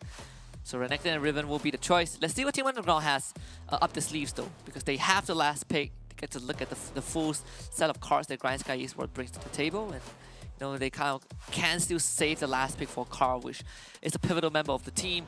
But if that is going to be the case, we are expecting a Sayonara champion, and no, actually the set gets picked up. So yeah, we're going to a full initiator comp again. Thinking about what could be. So it's Gragas set, but Riven's off the table now. Renekton's also off the table. So should be one more initiator, if I'm not wrong, the way the Underground likes to play. So what do you think would be a good initiator for that 3 combo? Xin Zhao, I guess. Xin Zhao, maybe? But if we're looking at the jungler, right, I think that is very possible. I think the Xin Zhao. I'm not really banking on the Vi. I mean, the Lee Sin is still up for Sayonara if he wants to. Yeah. This is the farthest the Lee Sin has ever made it into the draft without getting banned. We'll see. I mean, I thought it would have been the Garen, but it looks like Grand Sky is gonna go for the Garen. Garen. Oh, gonna be a more. Oh, I think Okay. This is another Morgana jungle, it seems, for Team Underground. Okay, that's really interesting. So you don't have a direct initiator. You're gonna have a person who throws out a bunch of dark bindings to potentially get like a pick. There's a lot of magic damage for Team Underground. Yeah. It's a copious amount of magic damage. The Gragas, the Karma, the Morgana. I don't hate it though, because you still have strong AD options. But yeah, interesting to see. The Kazakhs potentially to try and keep like the Lucian in check. But it's gonna depend on how much gold they get. That's entirely a gold dependent matchup.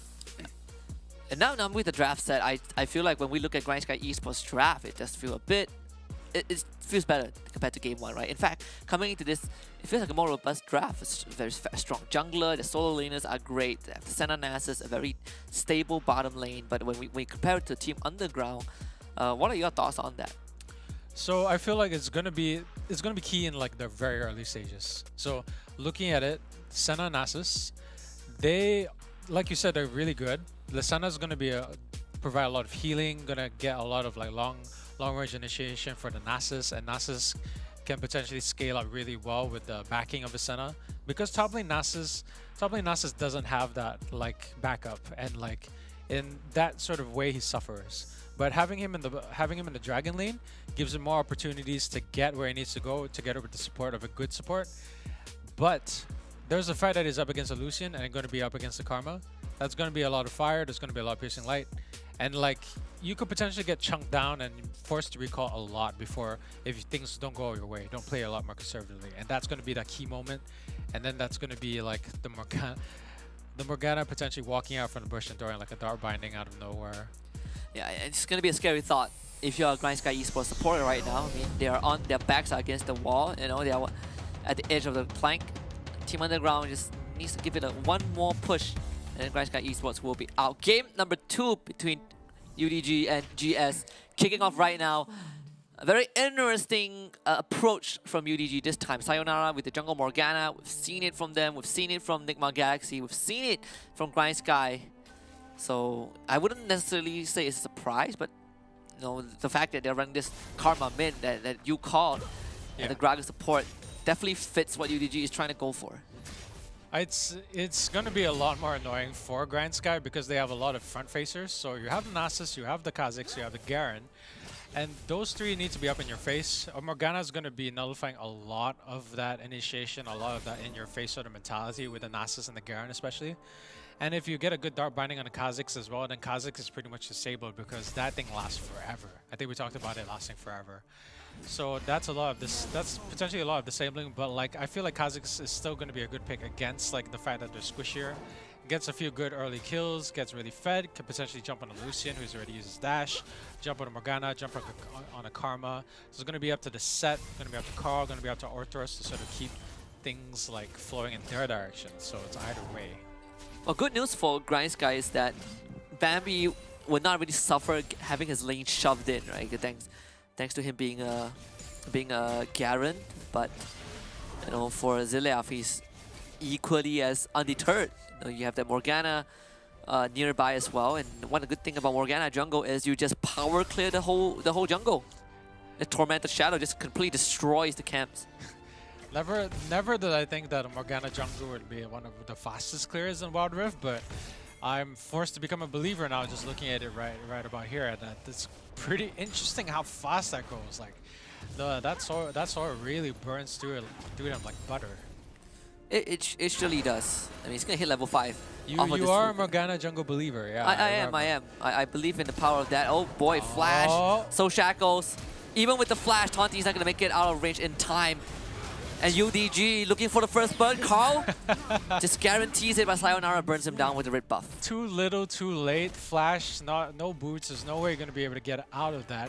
And recalling there potentially where the Morgana is going to be. It's like this is the level of foresight for Underground is a lot different from Grind Sky. Underground already saw the pathing, and they knew where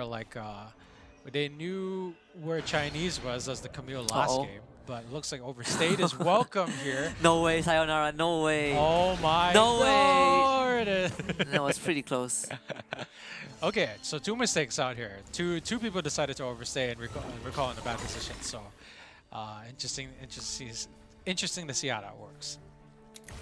And the leap came back off in time. I mean, it's got the replay of what happened, but I mean, Sayonara he can't even knock her back, right? He has the black shoe on him. Yeah, has a black shield, and like recalling in probably the worst possible position during the jungle pathing. But of course, Sayonara deciding to overstay and just giving a free kill to Chinese. So, you know, like I said, the win condition is getting affect Kazakhs because then there's a lot of available backline to go through. So especially since 3 of them are going to be quite squishy as well. But yeah, it doesn't look like anyone's game just yet. Yeah, I mean, UDG pretty uninterested in some early contention, but they are getting the read right again. And Grindska actually made a ping, so they did expect Sayonara to show up. I think he walked under that ward, placing the brush and the tri-brush in the bottom lane. So this time they're going to be able to avoid something unless Ultros has something to say about it. The cast! Oh, forcing a flash out of bowl. Good flash, good flash. Saw the writing on the wall. It wasn't quite as fast as they expected it to be. I expected it to be a dash immediately into an out. That would definitely have been able to get them if they were caught off guard, but like I don't think he was in the right position for the cast to necessarily get like them into the position that they wanted him to be. I mean, for Grind Sky Esports, to take down the members of UDG, that will take... It's going to take a lot of effort, right? We saw how, you know, you emphasize on how Chinese needs to kind of come online. It needs to be the Kazakhs that start snowballing the game. But with that being said, it is not going to be an easy task. So Grind Sky's approach is probably just going to side lane with this Hullbreaker Garen. Chinese is he's not been getting the opportunities he needs. Like you see, they both have the same amount of kills. Morgana even died once here. Sayonara died once. But the goal differential is still within Morgana's favor, which shouldn't be the case because Chinese hasn't necessarily been the most optimal with his pathing. He hasn't been optimal in like staying in the lane at the right spots to get like some of that you know, auxiliary gold.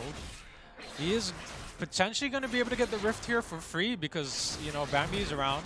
And the rest of the team seems to be making, the rest of Underground seems to be making a move towards Dragon, which is going to be the focus. So that is going to be a free Rift, which opens up to the fact that they may be able to fight it, but no, gets taken by Underground in the end. Yeah, and Grind Sky Esports instantly drops Shelly mid. Want this tier 1.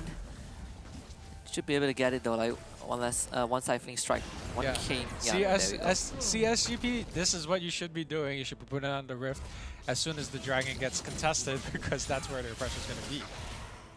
Fair enough. Well, yeah, I don't know why I'm railing on SGP like this. Like, I mean, wow, they won. Come on, man. Cut them some slack. Well, they made me sweat a lot, so I guess this is the least they can do. But that is I bet you they sweat a lot as well. They even expect to win that one. But we are seeing, you know, Bo taking a slightly different role as we are so used to seeing him on Thresh, you know, engage type supports. But right now on this Nasus, it's a classic Fimble Winter start. While all things considered, at least UDG aren't catching Chinese off guard, you know, as they did in Game 1, like they did in Game 1. Yeah. Oh boy, Exhaust. Awesome because Taunty's going to be taking quite a bit of damage. They're going to get away scot-free. Saw this flash. They expended quite a bit to get him. Like they just use exhaust. Nothing beyond that. But it's going to open up a bit more for them to get more pot shots on the tower. And there's 4 people here. Not sure what they're going to try to do. Taunty is dead. I mean, He's already dead. yeah, and the chaos tethered into a cast. Yeah, tries to execute Sayonara, but you know, nice try. Grind Sky probably should have given that up. There was 3 people in vision. The last person was still hiding. But like the fact is, like, they giving up that tower probably a better idea to and try recall, reheal, get some refocus on the outer lanes. Because like if there was a dive, which did happen, they end up losing the tower and gonna be losing 3 kills, and that's UDG's. You know, UDG is pretty much gonna be able to snowball off of this pretty easily. Just very well coordinated. They need to get the bottom tier 1 as well. Morgana definitely just works best when you know, are the one dictating the tempo. When you are the one dictating who goes down. I mean, Grind Sky, they have some deep vision. They do know that this death squad from UDG is walking around the top side of the jungle, but there's nothing that they can do to stop it. Yeah. Grind Sky needed to keep like Morgana and the thought in their heads rent free at all times, because like knowing where she is, the difference between a Morgana jungle and a Morgana laner is Morgana laner, you have eyes on her. She is potentially going to be able to make you sweat, and she can push the lanes really fast. But the jungle Morgana the value is in the fact that unless you're keeping her in your head and you're making sure that you know where she is at all times, she can walk out for a free dark binding at any given time. An attempt onto Ultros. He does have the stone play to get out, and the rest of his team is there. Let's look at the damage, but again, just the magical damage is incredible. Grind Sky Esports desperately trying to hold on to this top tier 1, and it's not gonna be easy, especially when you have a Hullbreaker Garen around. Oh yeah, the Hullbreaker Garen. That's gonna be a huge pain point for Grind Sky. Grind Sky is still leading in terms of gold. They have 3 towers versus the 1 tower on the underground side, but underground's going to be building up to something fierce. They have the better win condition here, and they're in a better state to get to that win condition, because right now Chinese is not necessarily getting the kills that he needs, and he's not providing pressure onto like the squishies on the underground team. Look at this, I mean, yeah, that's disgusting. Optimized. It's optimized. You can put it's disgustingly optimized. Yeah, 2 Tormented Soils if you get enough CDR. And if you trigger your passive enough, you can put 2 Torment Shadows, in fact, to change it from Soil to Shadow. Yeah, you just dark binding her right at the edge of like the zone. Uh-oh, Death Squad. They popped the Shroud right into UDG's ambush. And UDG now looking for a couple of kills. Bambi gets rooted down, the Calling gets unleashed. Both staying alive. The binding connects. Only onto Bambi though. Carl sniper to pull him back with the Face Breaker. And Grind Sky Esports able to disengage. Yeah, that's the value. That's the value of the thing going down now, because underground couldn't necessarily get the picks that they needed to do, so they kind of have to respect the fact that Grind Sky is gonna have a lot. They're gonna have a lot more trouble with Grind Sky's comp, and like the Kazakhs on Chinese and Bambi gonna be getting in between all of them, especially with the backup coming up from Jason, and the acceleration gate shots.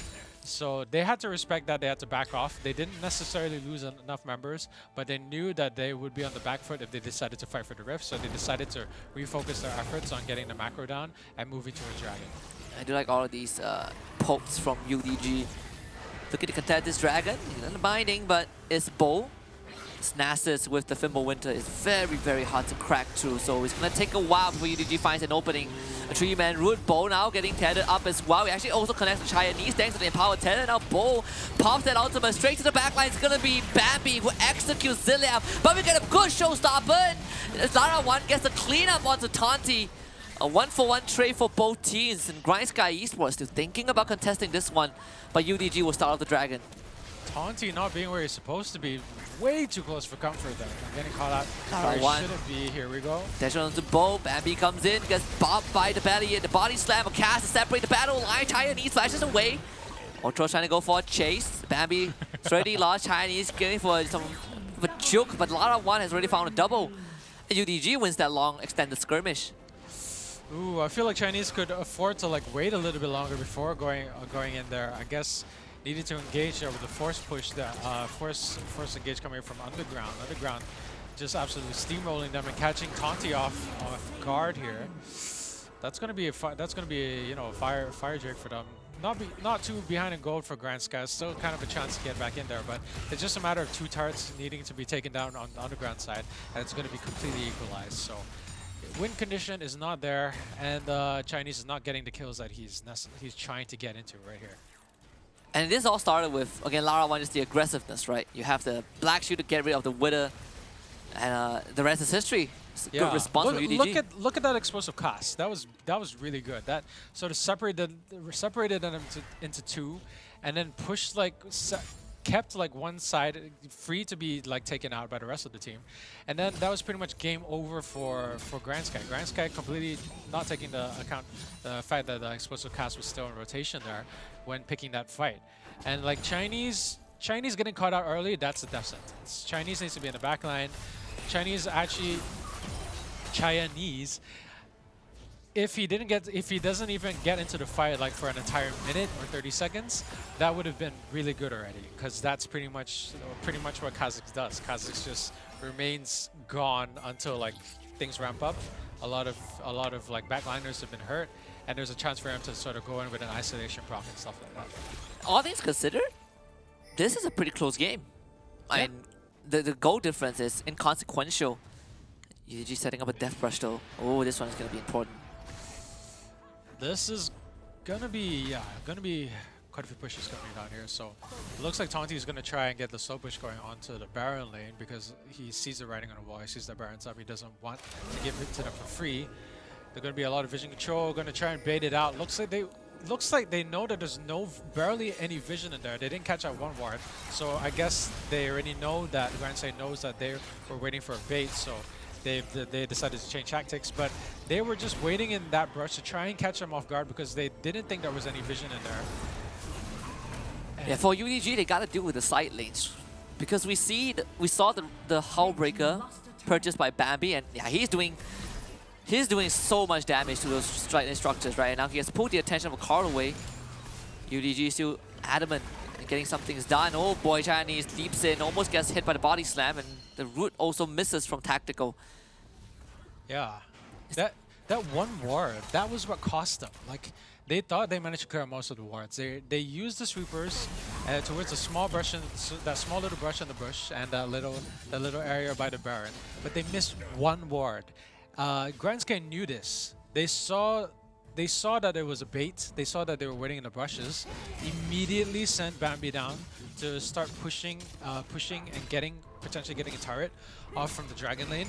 Manages to get the tier 2 turret, and now Underground walks away with nothing, despite waiting for so long and losing a lot of minions, a lot of gold. And now Bambi is probably gonna get a lot more important during these team fights compared to the equivalent in Underground.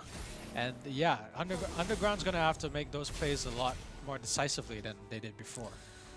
I wonder how does Underground deal with this though. I mean, as the game progresses, it's not gonna be simple. The cast doesn't really knock Bo back, but he had to flash for it. Well, Underground does have those scary moments. As soon as you asked that, they immediately did what potentially could have been really bad for Grand Sky. They threw an explosive cast. If you didn't think fast, they would have been caught out. That would have been a kill. That would have picked off in a free Baron. They didn't manage to get it, but that's just the Underground. That's just the Underground comp. You can't afford to get Dark Binded. You can't afford to get explosive cast, because they're gonna pick you off really easily. And the whole thing is that Grand Sky was supposed to be the ones who were doing that on their side. They need to be the one getting the picks, but it looks like they're the ones who are getting picked off instead. They want the turret. They're going to pull Bambi back. They throw everything at him. Stoneplay keeping him healthy, and that turret is still relatively healthy. UDG can't even make a dent in the structure. Gonna be a lot of minion clearing. I like the priority Grand Sky put here. They know that they needed to clear those minions to stop the engage, stop the push. And it's also going to be a reset. Going to be pushing that lane. Going to be pushing back into Underground side. And now they can clear out the wards and set up for Baron to keep that vision pressure off from the Underground side. This is going to be a rinse and repeat. I feel like we would just boil down to one big fight. The team gets the objective and the game just ends from there. Yeah. I mean, look at Carl. He's deathless. Look at 0-0 and 3. Yeah, if anything, you think that Carl would be the one who needs to be dying the most, because he's set, he should be engaging. But I guess they don't really necessarily need to send their engagers in, because they have long-range initiation. They don't need to put their neck out to get in deep with the set or anything. Yeah. But UDG, they're getting all the dragons, and I think that's most important. Right? As the game progresses, you definitely need these dragons to work with, but there's a pincer attempt from Grind Sky. Look at where Chinese is coming in from the side. The ultimate pop by the Nasser. Chinese leaps in, gets belly popped by the body slam. No, Transcendent Embrace goes wide. Chinese use the gargoyle. They did take down Othros, and now UDG finally finds a semblance of life, but the Tormentus One brings them down to the skies. Oh, Taunty with a big hammer gets himself two. But Bambi now standing on the run, has the Stone Blade, the silence is there, but the dash is there for Lara 1. Oh, he's just a bit better. Godlike for the Lucian. No. What was the biggest back and forth there? It's just like, oh, I've got you, no, I've got you, no, I've got you. Right. It kind of returned on the Stone Plate thinking like, oh, I baited you back, but doesn't manage to get that kill with the silence down on the silence on the Garrett, and then it's Lara comes out on top, and a third dragon for Underground right there. So, like I said, like Chinese could afford to go in late. He decided to go in later this time and managed to get like them pretty low. I still think he went in a bit too early. I feel like he could have waited still a little bit longer. I think that is one of the contributions to them eventually losing that team fight in the end. But that was still an improvement over like the usual get in, because like Bu going in first is like the absolute game changer. I think you should send a Bu first all the time.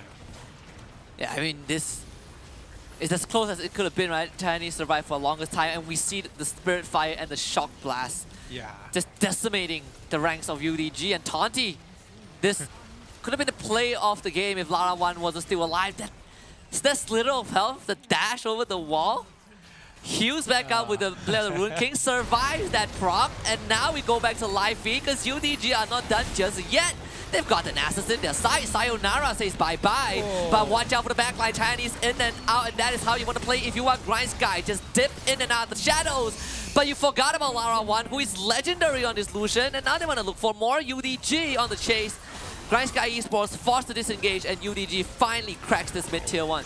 Oh man, this theoretically, Grind Sky should be winning these fights. They managed to get into the backline, they managed to do so much damage, but like there's so much survivability off a Karma Shield, there's so much survivability off a Stone Plate and a GA. There's not much you can do even when you're getting into the backline. That's kind of nullifying the win condition that was set out there for Grind Sky, and now they're the ones who are on the back foot, they're the ones who have to suffer, and it's going to be ridiculously difficult for them to get onto the backline right now because of like the setup. If Lucian gets a GA, I pretty much think this game is over. I think it's done. He's not going to have a GA. You can be assured of that. He does have a Stone Plate. I think he's going to Bloodthirster next, but I mean, take a look at this fight. Bu in the backline. That was supposed to be good.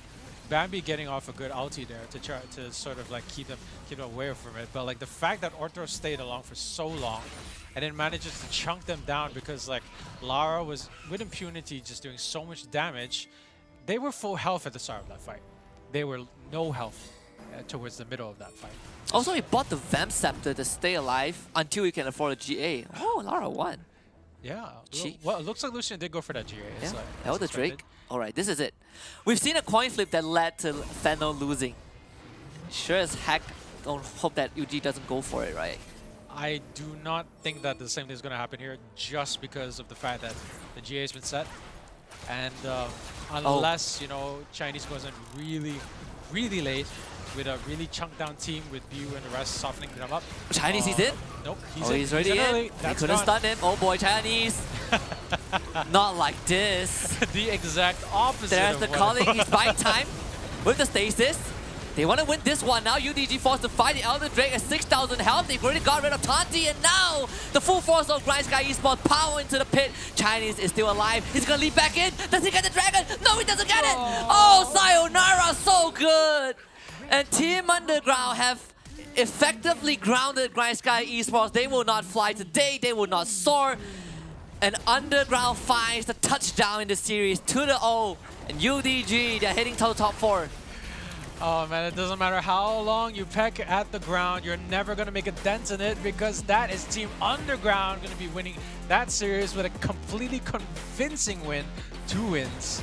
And there was like, you know, a completely wall, a huge wall. I didn't see any way of overcoming it for game 1.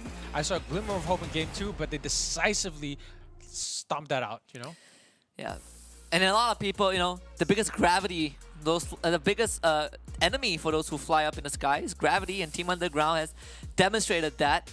The prophecy, at least for this one, still stays true. Team Underground going through, we wave goodbye to Grind Sky Esports, and Team Underground just a huge display, right? And we are talking about the return of some of the best players in the PH region, and now they are here, and they made a decree that Team Underground is one of the teams to watch out for tomorrow.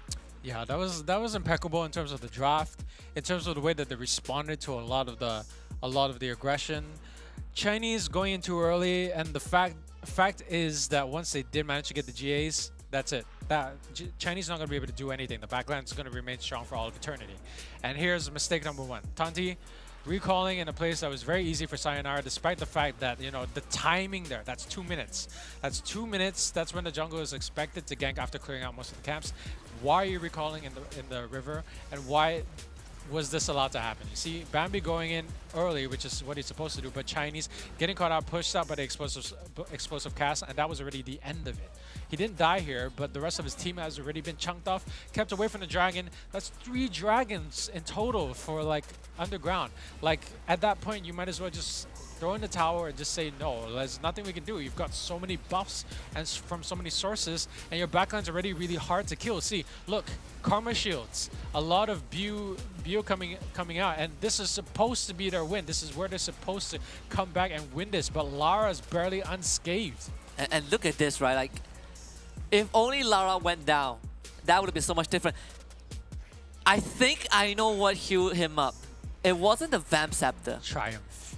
It was that. It was the Ocean Drake. Oh. The Ocean Drake proc. Wait, no. Every 5 seconds. Based off of missing health. Based off missing health. Does it apply when you're in combat? I think it does. Nonetheless, right, I mean, the fact that he survived, that's the biggest thing, right? Credits to Chinese. He survived for the longest time possible. Yeah. But the moment he leapt out, there was just so much room given. But, you know, like, it was a good attempt, right? It was an attempt that the moment he leapt in, it's full commitment. There is no going back. There is no going back. There was no going back. And, like, Taunty did a pretty good job. Like, I saw a lot of chunks. He was doing what he's supposed to do. He was, like, chunking off the really weak ones, the backline. And he did manage to get that double kill, which was really nice. But, you know, the fact that Lara stayed alive kind of ruined his plans. And then, yeah, but, like, there was not much you could do even in that situation. Chinese didn't scale up to where it needed to be. There was a lot of times he jumped in too early. Bambi did some great pushes there with the solo pushes, especially when their attention was divided elsewhere. I mean, but look at this. Hold on. Or just hold. Look at that. I don't want to cut you off, but we can. Just look at this thing. Just look at this Lara 1 guy. Oh man. That's that. You know when a graph like has like two like values in it, right? And like the graph, in order to make it like very like clear, they make the graph like at the max of the highest value and the minimum of the lowest. Yeah, of course. Yeah, so you see right here that they had to expand the damage like bars for every single one, just because Lara hit 41,000 damage. Yeah.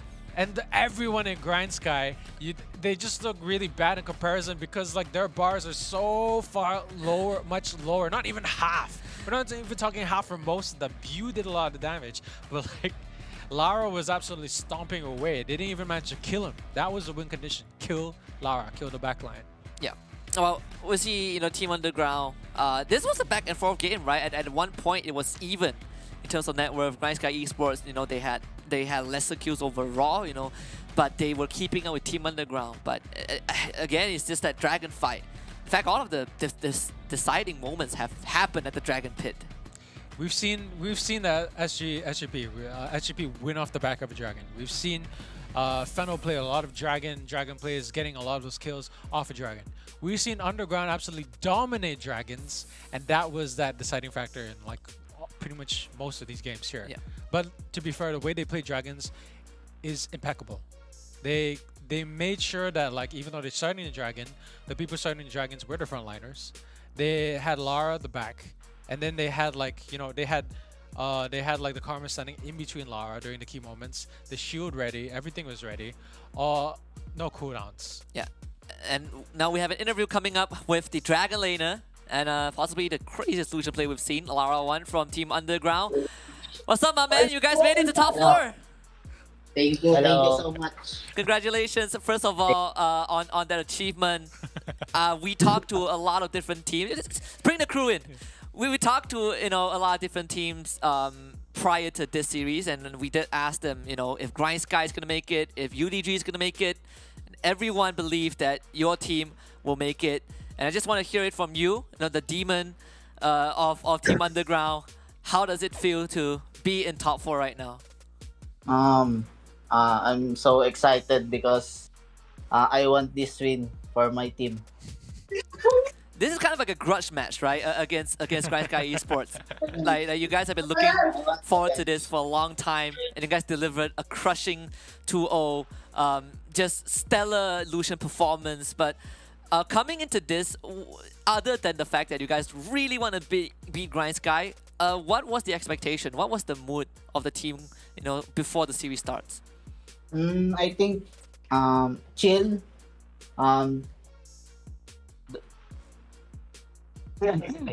Excited because I want revenge them. And you did it. Yeah, So, you did it. Pano, Were you guys sweating at all? You guys look like you're cool as a cucumber. You're just like, oh, it's just another day. It's just another day game. It's just another play. Were you guys sweating at all? Did you guys feel like you could have lost at any point? Nothing. We don't eat and we have no water. Is that the key to you guys winning? You guys didn't have any water. You guys didn't eat, so you guys were super focused to your game. We Is are that- hungry, yes. yeah, I think the key is don't feed them, so they want to end the game as fast as they can, and they get food. Yes. Ah. We have the MVP screen coming up. I feel like I do not need to ask you this, but I'll do it anyways. Who do you think played the best in that series? I already know the answer, but I want to hear it from you. Me. And that was the answer I was looking for. Let's put it up on the broadcast. Of course, it's going to be Lara1. I would fight anyone who say otherwise. Oh, thank you, production. Of course, Zaya in the first game, Lucian in the second. The Zaya game might not have shown most of his flair, but that Lucian game, definitely shown that Lara1 is one of the best we have. That Lucian game was like a beast on cage, okay, Lara? You were absolutely disgusting in that game. You dashed over the wall, you baited the Garen into thinking that he was gonna win, and then you killed him in retaliation, even though he used the stone plate to counter you. And then not to mention you did 1240 damage, which is 100 more than like the last MVP. Yeah. Yeah, which is insane. So you should be really proud of your achievement. You didn't even get Chinese the chance to like assassinate you or get onto you at all. All right. So I want to kind of get to the bottom of this, right? And that's something that Pondo has brought up during the broadcast. All of your IGNs have a 1 behind. Is there a meaning to that? Number 1. Number 1. So are we supposed to pronounce the 1, or we just call you Lara? Lara, it's okay. Lara is okay. Lara. All right. So now we know it. The reason is because Team Underground is secretly number 1. Number 1 in our hearts for sure. You guys have absolutely captured our hearts. Now going into top 4, right? You guys are joining the likes of Nigma Galaxy, RRQ, and SGP. Which team do you think is going to pose the biggest challenge in that playoffs? Nigma. Oh, NGX as well. And RRQ.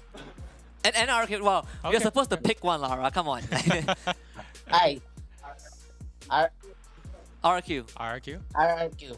Okay. Okay. Is there a reason for that? So strong. I love it, short and simple. Now, Yeah. Yes. I want your best one-liner. All right. Top 4 have starting tomorrow.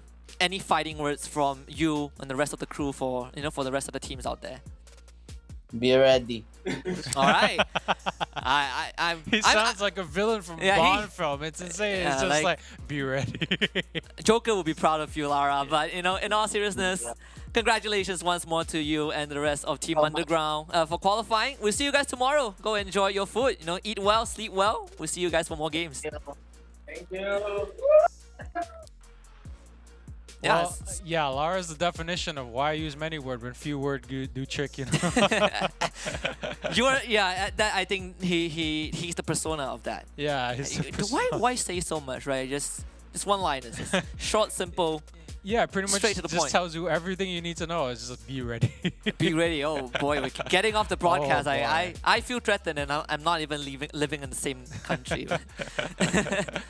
Oh, that was a good series though. Very, very dominant from underground. Like I didn't see many. Like, you know, in a lot of other matches, we kind of see a lot of opportunities, but I feel like underground pretty much made sure that Grand Sky was sort of screaming.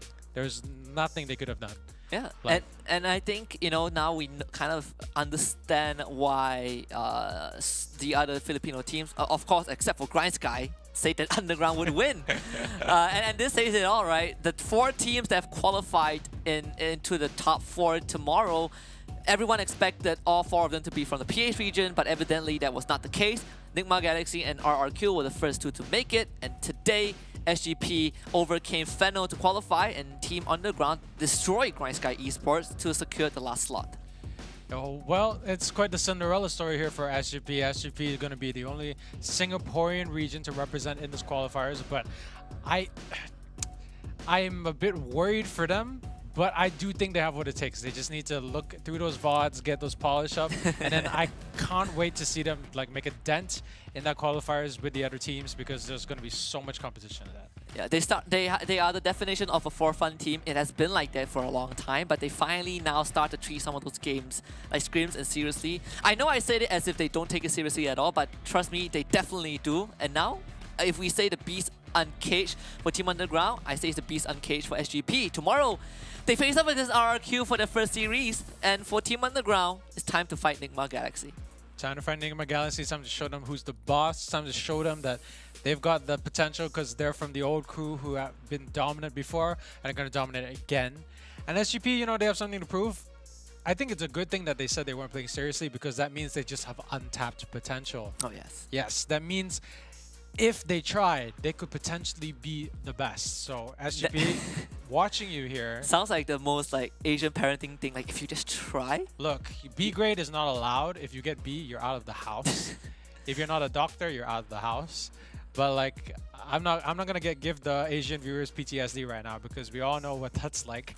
Yeah, And, like if you like A is not enough. Like it has to be A plus. It has to yeah, be A like the sky's the limit, right? Let's take a look at tomorrow's schedule. Again, we start off with Nigma Galaxy against Team Underground, and I like the fact that when we asked UDG who they fear the most, and they're like Nigma Galaxy. Wait, no, RRQ. Well, time to take down Nigma Galaxy to prove a point. time to take down Nigma Galaxy proof point. And then it's gonna be RRQ on the list if they manage to make it past that, you know, hump of Nigma Galaxy. But they look confident. I feel like they'd be able to put up a good fight even if they don't win. But I do not know who's gonna win, because it looks like it's gonna be a close game either way. Yeah, I mean, Nigma Galaxy is a team that just got signed by the organization 2 months ago, and now they are here in the top 4. And remember, top 2 makes it to challenge groups to join the teams from the other regions, so this is a huge opportunity for them, because SGP against RRQ will be, kind of another proving ground for SGP, right? They've made it this far, where they didn't even expect to be here, and now it's time to see how far that they can go. But for us, we wouldn't have come this far without our friends over at Snapdragon Elite Gaming, you know, being with us for this entire journey. And, you know, they understand that when winning matters, this is what is required out of everyone, not just the players, but also the team. And it's all thanks to Snapdragon Elite Gaming. But aside from them, we also have to thank our friends over at Monster Energy for allowing everyone to get topped up and unleash the beast within them. Check them out at www.monsterenergy.com/gaming. And last but not least, if you guys have not joined our Discord channel, do so with the link discord.gg/Snapdragon Pro Series. We would love to hear your thoughts. We would love to engage in a conversation with you guys, and we would love to see, you know, what you guys have in mind regarding WildRift and the teams. But before we close out the show, any last words, any expectations for tomorrow? Because we'll be here. Well, expectations is cleaner SGP plays. All right, okay. Cleaner SGP plays. Underground, show us more of that wall. And, you know, Nigma Galaxy going to be one to look out for. RRQ is going to be a huge hump. It's going to be exciting either way, and I hope there's upsets because I really, really like upsets. I want to see game 6s for everything. Oh, sorry, game 3s for everything. Yeah, I'm like, oh, you got me scared. But that's a tale for tomorrow. We're going to sign off for the day. It's been a wonderful Saturday. My name is Husky. He's Aaron Pondo. On behalf of everyone, we'll bid you guys farewell. See you guys tomorrow. And just like Lara said, be ready.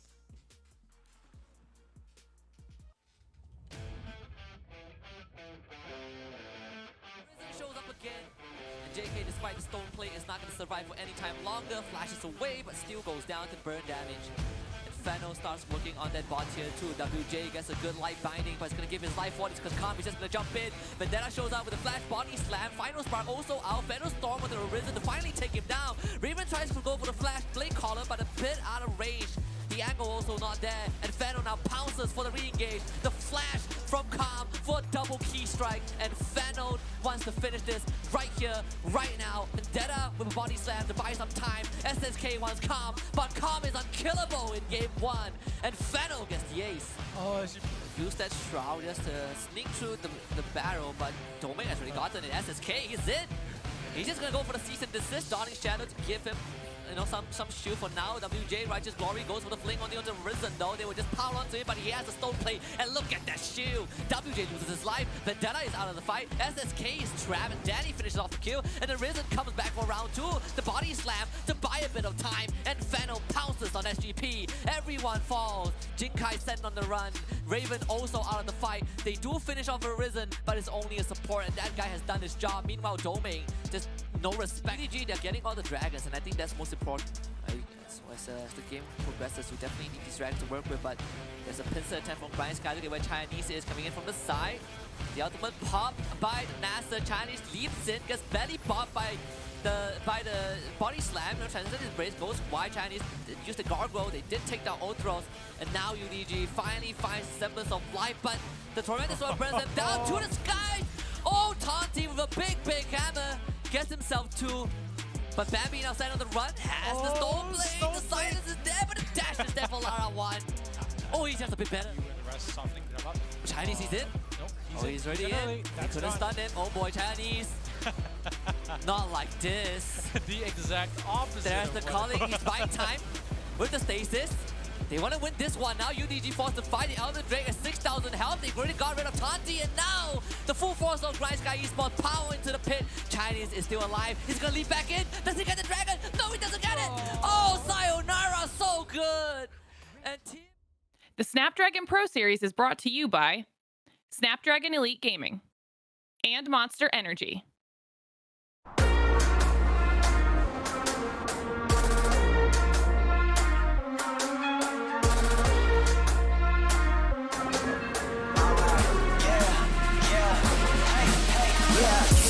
Won't stop going till a player on top know it. Rooftop penthouse suite. If you really want it, gotta own it. Fly through it, we was at the lowest. Blood, sweat, tears, the components. Riding all year, now's the moment. We are not friends, we are opponents. Yeah, I'm coming for mine. Yeah, I'm making a play, the game on the line. Yeah, I've been on the grind. Yeah, I jump in the spot, I made it my time. Yeah, look in the sky. Yeah, the stars align, no shade to shine. Can't stop it already. Emotional work and devotion. We put in this time. Look,